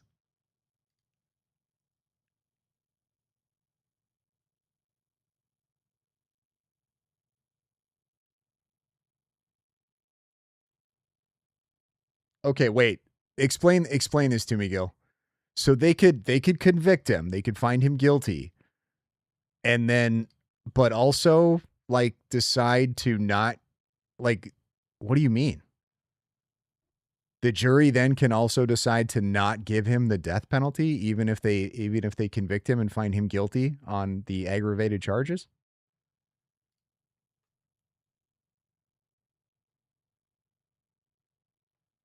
Has that happened before? Like, is that common, or is it generally if somebody's up for DP and they're convicted that they just go along, they just kind of go with, yes, absolutely, give him the DP? Criticize Israel or like Ian Carroll or the people that just say Israel does everything. It's part of the question. Yep. Okay. I'm assuming that was the answer to the first part of that. I'm guessing that's not very common. That it's not very common that somebody is convicted of a charge that does carry the death penalty, but then they decide not to. Okay. All right. Well, I'm just going to go out on a limb and say that's probably not very common. I would say chances are if they find a defendant guilty on the charges that would carry the sentence of the death penalty, that they probably then just go ahead and go with the death penalty in most cases. I was asking Tim that he wasn't able to respond for was, given this rationale, anytime a politician dies that had any influence on the Iran war, we could say, well, we have to suspect Israel. There's no, because CP means something else. No, I'm going to stick with DP just because CP, I think, could be confused with something way worse. Reasonable suspicion that Israel's involved. Therefore, there's compelling reason that Israel murdered. And I can't say it, but I'm assuming you'll figure it out. Nonsensical. It's okay to say, I don't particularly like Israel. I don't like the Iran war. For example, George Zinn was allegedly caught with CP on his phone. All right. So we're going to call it DP. Have significant problems, but say I'm not defending Israel when I just say I don't see any compelling evidence that they murdered Charlie Kirk. Okay. Yeah, my response to that would be a question that requires prudence, a question of equipoise. How is someone generally posed to receiving new facts? And I can't answer for the Crucible. I didn't know Rob is associated formally with the Crucible. Not really. I'm just friends with him. All right. Well, they asked it as if you're. I mean, so am I. And I'm wearing a hat that says the Crucible. That's prime. I don't think it was just a non sequitur that it didn't imply to anyone that was in this debate. Was how I. But we got a lot of Crucibilities in the chat, so they're probably duking it out in there with some other people. Gotcha. Well, but here's what my answer would be with regard to equipoise. It would be if someone says, okay, yeah, I didn't know before today that Israel had killed 2,700 people, more than any other country in world history, especially leaders, especially oppositional groups, that they have this high proclivity, and this feeds the suspicion. It's not just Wignats online. I didn't know that. I didn't know that 91% of political assassinations are done by conspiracies. Under 9% of them are. So Rob didn't know either of these facts. I came in today and I dropped these. And then so what I would expect if I had an honest interlocutor, whether or not it's the Crucible, is I would just say, okay, so these are real reasons to look into Israel. And if his first response is the fucking bullshit that, Canada's is likely to do this, I don't think they have one TAO on the record, or Mexico's as likely. And I just say, you're not a serious person. You're a joke. And that's why, you're going to lose the culture. And yes, that sounds like someone that's at least in their heart and in their mind, in bed with Israel. It's a joke. Israel is unprecedented in its targeted assassination. I'll take the last word on this. Once more, he issues another straw man. I never said Mexico was as likely. I said, given the low bar that he said, which was means, motive, and opportunity, that would mean that countless organizations. I will say that left-wing organizations had more motivation than Israel, but when it came to those specific countries. And if we want to talk about bad faith interlocutors, I thought you were one of the most bad faith people I've ever seen, up to and including trying to claim that a court case defined compelling, only they have to backtrack and say that you never said it. I showed you new information you wanted or that you didn't know, and I didn't see you say, oh my goodness, that changes my perspective. For example, when you said that Netanyahu preempted before anyone ever accused Israel, that was wrong. I showed you that actually within 24 hours they were accusing, and he actually did an interview when he was asked about that in the 12th. When I showed you other things. Oh, Rob did. My bad. I think at some point during this I said that Rob didn't correct him on that, but I guess he did. So never mind. Awesome. I just missed it. Things that came out that you probably didn't know, such as the timeline of when the Dremel was used and stuff like that. You didn't say, oh, geez, that's new information. You bringing up stats that just say, oh, Israel has done a lot of assassinations, but none really like this on American soil to a person like Charlie Kirk. And I'm supposed to say, oh, that's it. I concede. That means that that's new information. Israel likely did this is absurd. You brought up a factoid, as I guessed you would, that spoke to motive or the character of Israel that doesn't provide direct evidence in any way, shape, or form informed that they were involved in this murder. You ignored a bunch of the facts that I said, and you're upset because just because you do the same thing that all of you Jaysbergs want to do, and I will call you that because you're impugning that I'm somehow a Zionist now because I didn't just take your evidence and say that proves Israel did it. What you want to do is just talk about the history or motivation and not lean in the realm of facts or what we could see as far as this particular crime. It's low IQ shit, and you're actually hurting the cause that would want to hold Israel to account for the bad things they actually do. That's rich as fuck. Fuck nuts is that I used a bunch of terms. Don't call me names. Spell Don't call me names. that you can't. Let's keep it short because I got to move on. We're only preemptive. 3 questions. I used the word peremptory, which is different from preemptive, and you didn't understand it like any of the legal terms in this entire debate. Okay, I do want to thank real quick Drew Herchak for subscribing as a member on the membership level of the debate. So this dude spent, a week prepping for this debate and learning all of these legal terms so he could bring them into this debate and be like, you didn't know these definitions, retard. You're stupid. Get the fuck out of here. As well as Lex Friedman. I checked out to make sure it was the real Lex Friedman. So thanks for subscribing, Lex, being a paid member. Real quick, Tim, define peremptory. Peremptory means cut short without full investigation. Also, Matt, subject. So Netanyahu's statement was cut can you short spell without it? further. Hey, Rob, can you spell it? Sure. Because you thought it was preemptive. Peremptory. That's because you did say preemptive at first. Then you changed it to peremptory. I said explain peremptory. To me. Okay, you used I never the word. said preemptive. Okay, so your claim is no one further investigated Netanyahu's video, his statement. No one investigated it.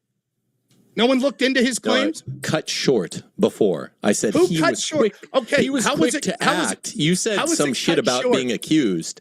I said he was quick you to don't know act what that word because means. everyone aside from you and all the Zionist shills out there like They didn't teach you that in evidence class. Thought that Mexico and Canada were as likely as Netanyahu. Did Mexico or Canada's president have to respond to that? No. This is really relevant by Matt Dillmonkey. They'll teach you that one, right?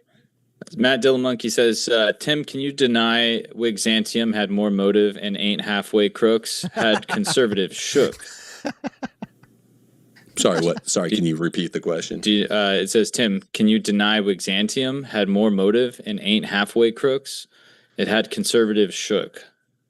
Sorry, do you don't know what Wigzantium is? No, what's Wigzantium? Yeah, that's Shay Dyer's crew, right? Yeah, it's like an inside Jay Dyer joke. I like Jay Dyer, but I forgot. It's a joke or something. Yeah, just kind of it's like the kingdom that they made up in the chat, I guess. So what a peremptory super chat there, am I right? Let's peremptory move on because here, you right? didn't know it. No. Shmuel Sperling. You're sweating really profusely, by the way. It's hot in here, man. Shmuel Sperling sent 30 shekels and said Mossad doesn't assassinate people for speech. If that were the case, people like Tucker and Candy would be long gone, murdering their big. And this guy is friends with Jay. Like I don't know. I like when you say friend, what do you mean? Are they friendly? Probably. Biggest supporter while not touching. But I don't know if they're like, you know what I mean? I don't know if they're hanging out.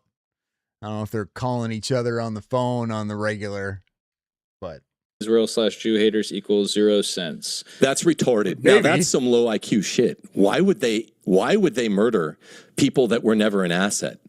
They might, Candace, Tucker, Megyn Kelly, these people were unimportant. They were never assets. And they probably in their establishment days hadn't looked into the claims about Israel. And so they all had cognizable turnaround. Jay said he thinks it was a draw. Yeah, I wouldn't disagree with that. The entire debate was essentially on what the definition of compelling is. You know what I mean? I don't know how you win that debate. It's kind of subjective. Like, well, what's your definition of compelling? Well, my definition is that it's convincing. What's your definition of compelling? Well, if we look at the 5 legal fucking whatever standards of evidence that the trial, we've got reasonable suspicion. And in my opinion, that's what compelling means, is reasonable suspicion. And then they just went back and forth about that for 3 hours. Yeah, I would call it a draw too. I've admitted that much, but they were never assets to them in the way that Charlie Kirk was. If somebody can't acknowledge that Charlie Kirk is infinite, it was not a compelling debate on the I mean, I guess I more agree with Rob's definition of compelling, which is that it's convincing, as opposed to it means reasonable suspicion, which just means that because Israel maybe had motive, therefore I'm convinced Israel did it. Like, I don't know if I would say that's the definition of compelling to me, but whatever. More valuable to Israel than, say, Candace Owens, who hates Israel, or Nick Fuentes, who hates Israel, then they're not an intelligent person. We're getting into double-digit IQ territory. Like, Charlie was apparently turning on Israel. And now there could be a lot more evidence for this claim because he was cut short. Well, I have them pulled up. Reasonable suspicion. So it's like the levels of like how, I don't know, how firm the evidence needs to be, or how compelling, how compelling the evidence needs. There's reasonable suspicion, which is a minimal level of objective justification. There's probable cause, which is a reasonable belief that a crime has been committed or that a person is involved. There's preponderance of the evidence, which means over 50% certainty. There's clear and convincing evidence, means a high degree of probability, leaving a firm belief that the contention is highly probable. And then there's beyond a reasonable doubt, which is the highest standard in law. Proof leaving near total certainty of guilt. There you go. So I guess Rob's convincing would fall under the clear, or compelling would fall under the clear and convincing evidence, since his definition of compelling is convincing. To where fucknuts here, his definition of compelling falls under the lowest standard, which is reasonable suspicion. You know, within a few months of his term, of his really blatant term. So which I guess makes sense, because if you're going to have a debate and you're debating that the evidence against somebody is compelling and you don't have any, you're definitely going to want to go with that lowest one of reasonable suspicion. That's going to want to be your definition of compelling, for sure. So, props to Tim. He's not stupid. He totally understood what he was doing when he came into this debate, and he knew that there was going to be clarification on compelling. So, good for him. For one, would like to see, I guess it's a draw, a lot more evidence. That's why I'd like to see this thing get investigated a lot more. I don't know. I don't claim to know. But the point is, he was the most valuable Gentile asset in the world for them. And remember, Bibi made his eighth front speech in the middle of all this, and he was directly a person. We're getting into double-digit IQ territory. Like, Charlie was apparently turning on Israel. And now there could be a lot more evidence for this claim because he was cut short, you know, within a few months. And I said in Jay's live, if that's the case, because Israel has a history of doing it, then we can also say the same about the left, basically, is what you're saying. Yeah, no, you can, right? Like, and I don't know that, I mean, I'm sure some, like this guy, would push back on that and be like, no, because Israel done it more. Like, that's the distinction. That's why they would be more suspicious, is because they've done it more. Months of his term, of his really blatant term. So I, for one, would like to see a lot more evidence. That's why I'd like to see this thing get investigated a lot more. I don't. What do you, don't be spreading that, Gil. You trying to get me unalived? No, I don't claim to know. But the point is, he was the most valuable Gentile asset in the world for them. And remember, Bibi made his eighth. The most valuable Gentile asset for Israel and Bibi, but was having no impact because everybody else, according to him, under 50, hates Israel. So their most valuable asset is worthless. Why would you even bother spending the energy to try to keep him on your side or unalive him? He's obviously not doing a very good job. So your most valuable asset is totally worthless. But if he turns on you, that's it. That's it. Can't have that. Can't have it. Such a dumb argument. Front speech in the middle of all this, and he was directly addressing the letter that Charlie had sent to him, where he's like, "Look, America." As do most of their arguments. As do most. Totally makes sense as long as you don't think about it. Fucking nailed it, John. Nailed it.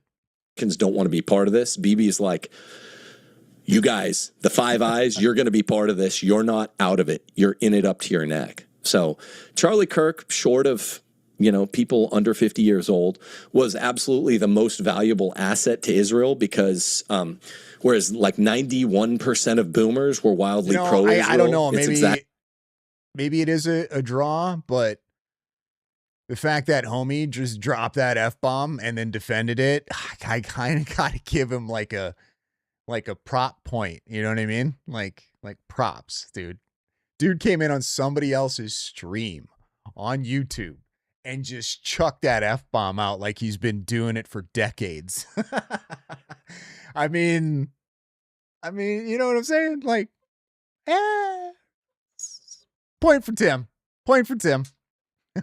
Split. 91% of Zoomers are completely and anti-Israel. And then defended it. It was like, I say it all the time. It's fine, guys. Trust me. I say it all the time on my channel. Moderator's like, no, I don't think it's okay. It's fine. I do what I want. And the only way that they were getting even 9% was by Charlie Kirk on college campuses. And that's what took his operation from a really, really tiny rinky-dink debate me on campus to an 8-figure NGO. So you simply can't account for that any other way. Just real quick, Gabriel Wood, your super chat didn't get skipped. I've been trying to get through, and we're on the 4th one. Dude. Rob is a animal. Like, that dude can just go. He will just go and go and go. He will argue about arguing, to just argue, to continue to argue and keep arguing, over arguing of the arguing that they've been arguing. Rob's kind of a beast with that. Well, when Tim gives 20-minute answers that says nothing to every question, I'll just say this. Notice how he speaks out of both sides of his mouth here. On one, he says, Israel's so petty, they'll murder people just for petty reasons, just because. And then when it comes to Candace or Tucker, he's like, oh, no. Even though they're... Gen Z. Zoomer is Gen Z. Virulently anti-Israel, they wouldn't murder them because they're not as much of an asset as Charlie Kirk was at one point. Yeah, I guess some are teens, but I think most of Gen Z now is like in their early 20s. I think. Or at least the ones that I know. Or they're adults right now, like technically by age. Sure, it may be that at Charlie, there were unique circumstances with him, but if Israel's as petty as you're suggesting, then they would have went after these people that had huge audiences on the right that were highly critical. Yeah, yes, he was the most valuable asset for Israel, but he was turning on them, and they couldn't have their most valuable asset turn on them, even though, according to his own argument, that everybody under 50 hates Israel. So again, I would pose the question is, what difference would it have made if Charlie decided to turn on them or not? It's just one man. He's a one-man army. It's not convincing anybody. Everybody 50 and younger is already convinced and hates Israel. So why would they even bother with Charlie Kirk? What does Charlie Kirk matter? How is he even an asset at that point? He's, you know what I mean? Like, it's like the worst asset ever. He's doing a terrible job, apparently. If everybody 50 and under hates Israel, Charlie failed at being an Israeli asset. He failed at his job miserably. So why would you even bother? Who cares if he decides to turn against you? Unless I completely misheard that point, but I'm pretty sure he said everybody 50 and under hates Israel. of Israel when they started doing this, such as 2023, etc. But they So it did. sounds like you're Which arguing further with Ronan suggests Berger. I don't know. I don't know if we're that. Like, it's one thing to be critical and say some crazy shit on the internet. Like, I hope, I really hope. I think we're still pretty far away from, like, you know what I'm saying, marching people into train cars and taking them. You know, like, I don't think we're quite there. I hope we're not there. Please, I sit here quietly while you rambled on. You could give me the courtesy of listening to my answer. So Sure. it sounds, what we see is that there's sort of this both ways. Israel's flippant, they'll do whatever. But then for some reason they didn't. These people, almost like they know the stakes of murdering prominent U.S. people could actually drive them into a direct conflict with the United States of America, including the Trump administration. So I once agree. more, it's I agree just... To be honest, though, that makes more sense if you're just like, if you know that there's no hope, you can at least maybe collect an insurance check. Like, that makes more sense than his point. Sorry. Yeah. No, that's fine. I agree with a lot of that. Look, I mean, if they thought that they couldn't get away with it, they wouldn't hoodwink everyone to the unlikely. Van Cruz, I believe this too. I think he was like this, the topic of Israel kept coming up more and more. Like, for whatever reason, it's just become more and more into the psyche of especially the younger generation. And I think he was like, I don't even like, I mean, I'm sure he cared about it, but I feel like there were more domestic issues that obviously were on a higher list of importance to him. And that's what he was trying to focus on. Like, he was, you know what I mean? He's going to college campuses and he's trying to help push back against the brainwashing that's going on from the left on college campuses. Like, he wanted, you know what I mean? So I'm sure he was just like, holy crap. I'm still getting fucking tired of defending this shit. Like, I don't even, there's so much more important stuff going on than this. I think so too, but I'm speculating. Eventuality that that lone gunman type assassinations are really common, then yeah, that's a big risk. But they had their backs against the wall. Look at the. Well, that's because I am tarded though. Maxim, like, I am tarded. So if I sound that way, it's appropriate. Tracks. Content of Netanyahu's Eighth Front speech. They're desperate. They are on their last legs. 9% of under-Zoomers.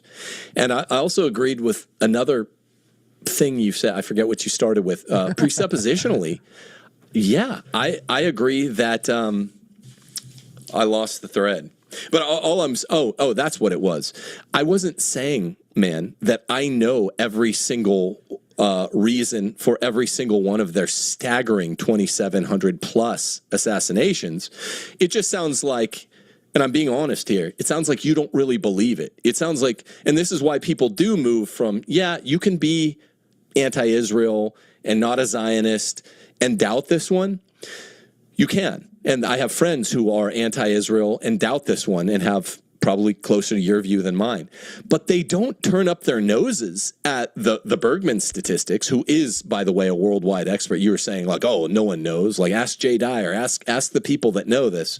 The 2,700, ask Dave Smith.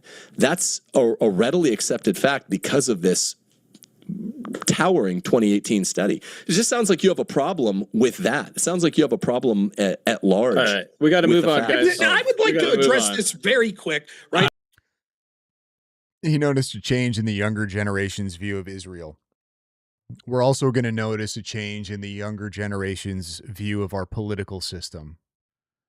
Like, I mean, I could be wrong, but I think our political system is going to look vastly different 30, 40 years from now than it does today. Like unrecognizable. And I think you're going to see a lot of young people like this. We talk shit and like make fun of this third party idea now, and it's been made fun of historically just because it's never worked. I don't know if that's going to be the case.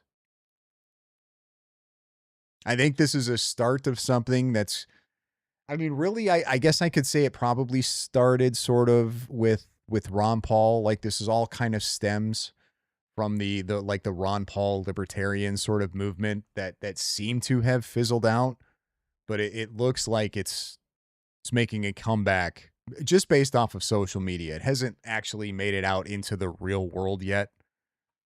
But with the younger generation, I think it's going to. I could be wrong, but I don't know. Especially right now, how do you sell a younger generation on either party, on either political party?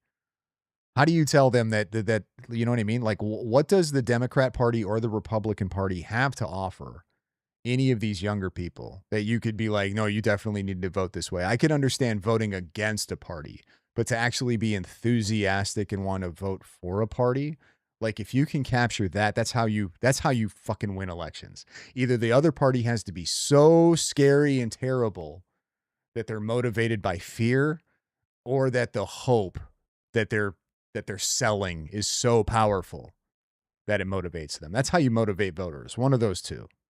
And I don't see anybody selling hope. I see both parties trying to sell fear.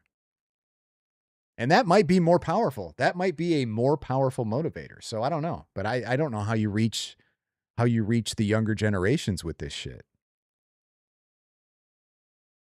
Like, especially if they're just super black-pilled. I don't think fear is going to work. Like, oh, fuck them. We're screwed either way. What's it matter? And then now you just kill all of the motivation. And I don't know. Maybe that's beneficial for one party to do that. We'll see. I know. No, I never said, I said not everyone says it. I was being flippant and glib because you were to me. And the other part that I want to say is I just don't know about this study, even if I accepted it's true. Yeah, but the problem, like I was just saying, Nocturnal or Nocturne Exile, the problem with fear is if you push it too much, they go full black pill. So there's a balancing trick that has to go on with that. And I don't think they're doing a very good job. That's what I'm saying is this isn't something that we've seen reach the real world yet. Like it hasn't festered. But it's going to. I really think it's going to. True. I would assume the vast majority of those are people in Hezbollah, Hamas. 100%. It's a libertarian mindset. It's going to have to be, though. It's always going to have to be. A third party is always going to have to be like in this libertarian mindset. It's the only way it's going to work, because you have to pull people essentially from each party. You know what I mean? So you're, it's going to have to be that way. For now, I don't know what it looks like 20, 30 years from now. It might look entirely different. Especially when you have people like the Groypers and shit, Nick Fuentes, like those guys are going to reach a lot of youth. So I don't know what it's going to get interesting. It's going to get interesting. And I think we're all going to be okay for the most part, and enjoy the ride, because I think it's going to get wild. Things like that, people that were being assassinated in Palestine. Now, I'm not saying it's good. But to just say, well, I said that and you should just drop everything and be like, holy shit, this means that it must be that Israel is involved in the murder of Charlie Kirk. No, I'm not turning up my nose at the statistic. I'm saying I just don't know. I'm happy to look into it. I don't see the relevancy as how that provides specific evidence that they were involved in the assassination of Charlie Kirk. Fuentes has far less reach than the internet thinks. It's not even necessarily like Fuentes is going to do anything. It's the ideas that he presents, right?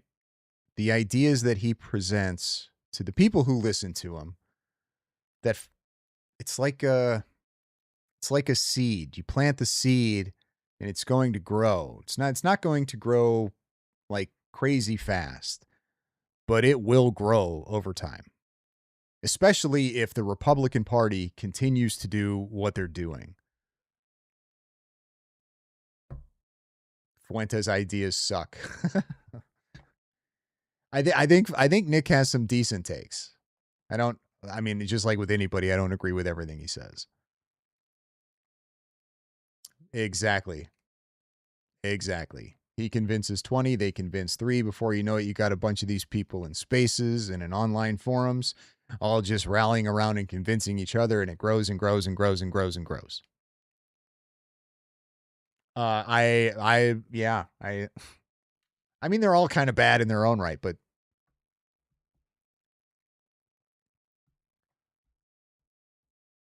I don't believe that they're the best this country has to offer, but it seems like for whatever reason, they're the most popular. Fair. Right. I didn't say that you said that murder is. Actually, I don't know. I don't know if I want to listen. There were 3 hours and 16 minutes into this. That means there's a whole 2 more hours of Q&A. Holy crap. They must have got a boatload of super chats. Good. Hope there's a bunch of money that goes to the Kirk family. Hope it was thousands and thousands of dollars. Literally no one knows who Fuentes is except for chronically online obsessed people. That doesn't mean that his ideas don't spread. You understand what I'm saying, right? Like, it's not even necessarily about the person. It's about the ideas. Gary has an X space going on. I am tired. Is it good? Are they talking about? What are they talking about?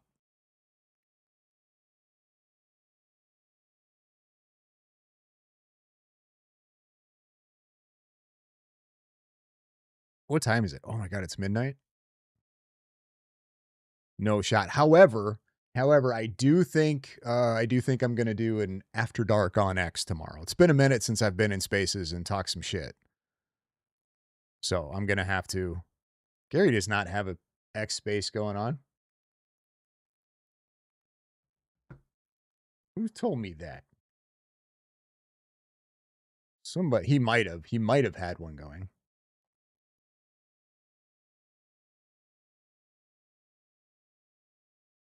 Your mom is stupid. What did I miss? What's going on? What did I miss? Whose mom is stupid? My mom? I don't, you're not going to get much pushback there. Literally, except for chronically online obsessed people. Okay. Who said something about moms? Oh, well. Your mom is stupid.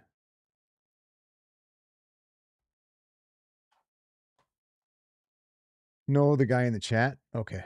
Which guy?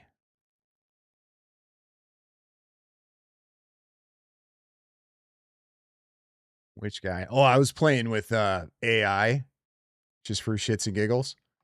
And I made something so retarded and cringe that I'm like it's so cringy. So cringy. It's a song and like a video. It's so super cringe. But it's like cringe in a really funny, embarrassing way.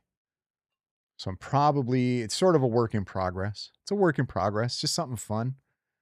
Something fun. It's like a hype track, kind of in 80s anthem sort of stupid. Well, I'm not going to post it on YouTube. I have it on a button. So like when I get ready to do intros for X Spaces, I just hit that. I just push the button and then it plays. I think. I haven't actually tested it, but I think it works. But it's cringy. It's so cringe and corny as shit. And I like it because it's so stupid and ridiculous.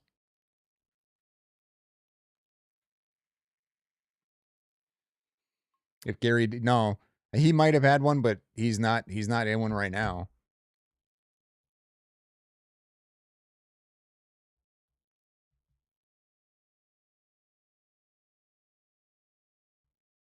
Nope. The only X spaces I see going on is Shady's back. Shady Lady's back. Serial Convos with Shady Lady Confidential. And that's looks like a Blake and Leslie and Kelly hosting space. So no X spaces tonight. But I think we're gonna do one tomorrow. I don't know what time. Oh no, Shady. Oh no. I'm sure it's fine. I'm sure it's fine.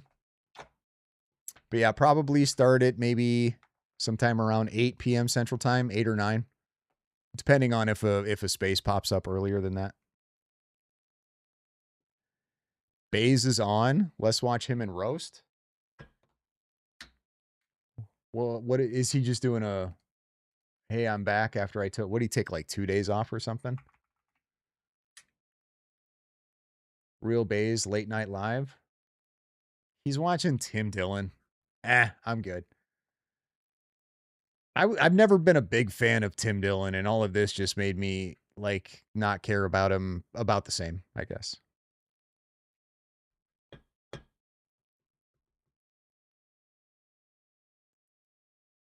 All right, guys, I'm going to cut it. Tomorrow there will be an After Dark on X for sure. For sure. So hopefully there's some good spaces. Because like, I don't know if you guys have been in any spaces lately, but they've been kind of boring. So I'm hoping there's something fun going on. Maybe we'll have to like go outside of the Charlie Kirk topic and see if we can find just some weird random spaces of people talking and try to troll them or something. I don't know. I'll think of something. But thanks for hanging, guys. I wish the debate would have been better, but it was interesting. It was interesting that they were able to spend that much time and not really make very many arguments or get very far with substance. So I think there's definitely some more debates coming up. So we'll probably cover those. I don't know which ones we'll see. I'd like to watch a few, or I'm hoping that there's some new theological debates coming up because I really like that shit. Anyway, guys, have a great night and we will see you tomorrow.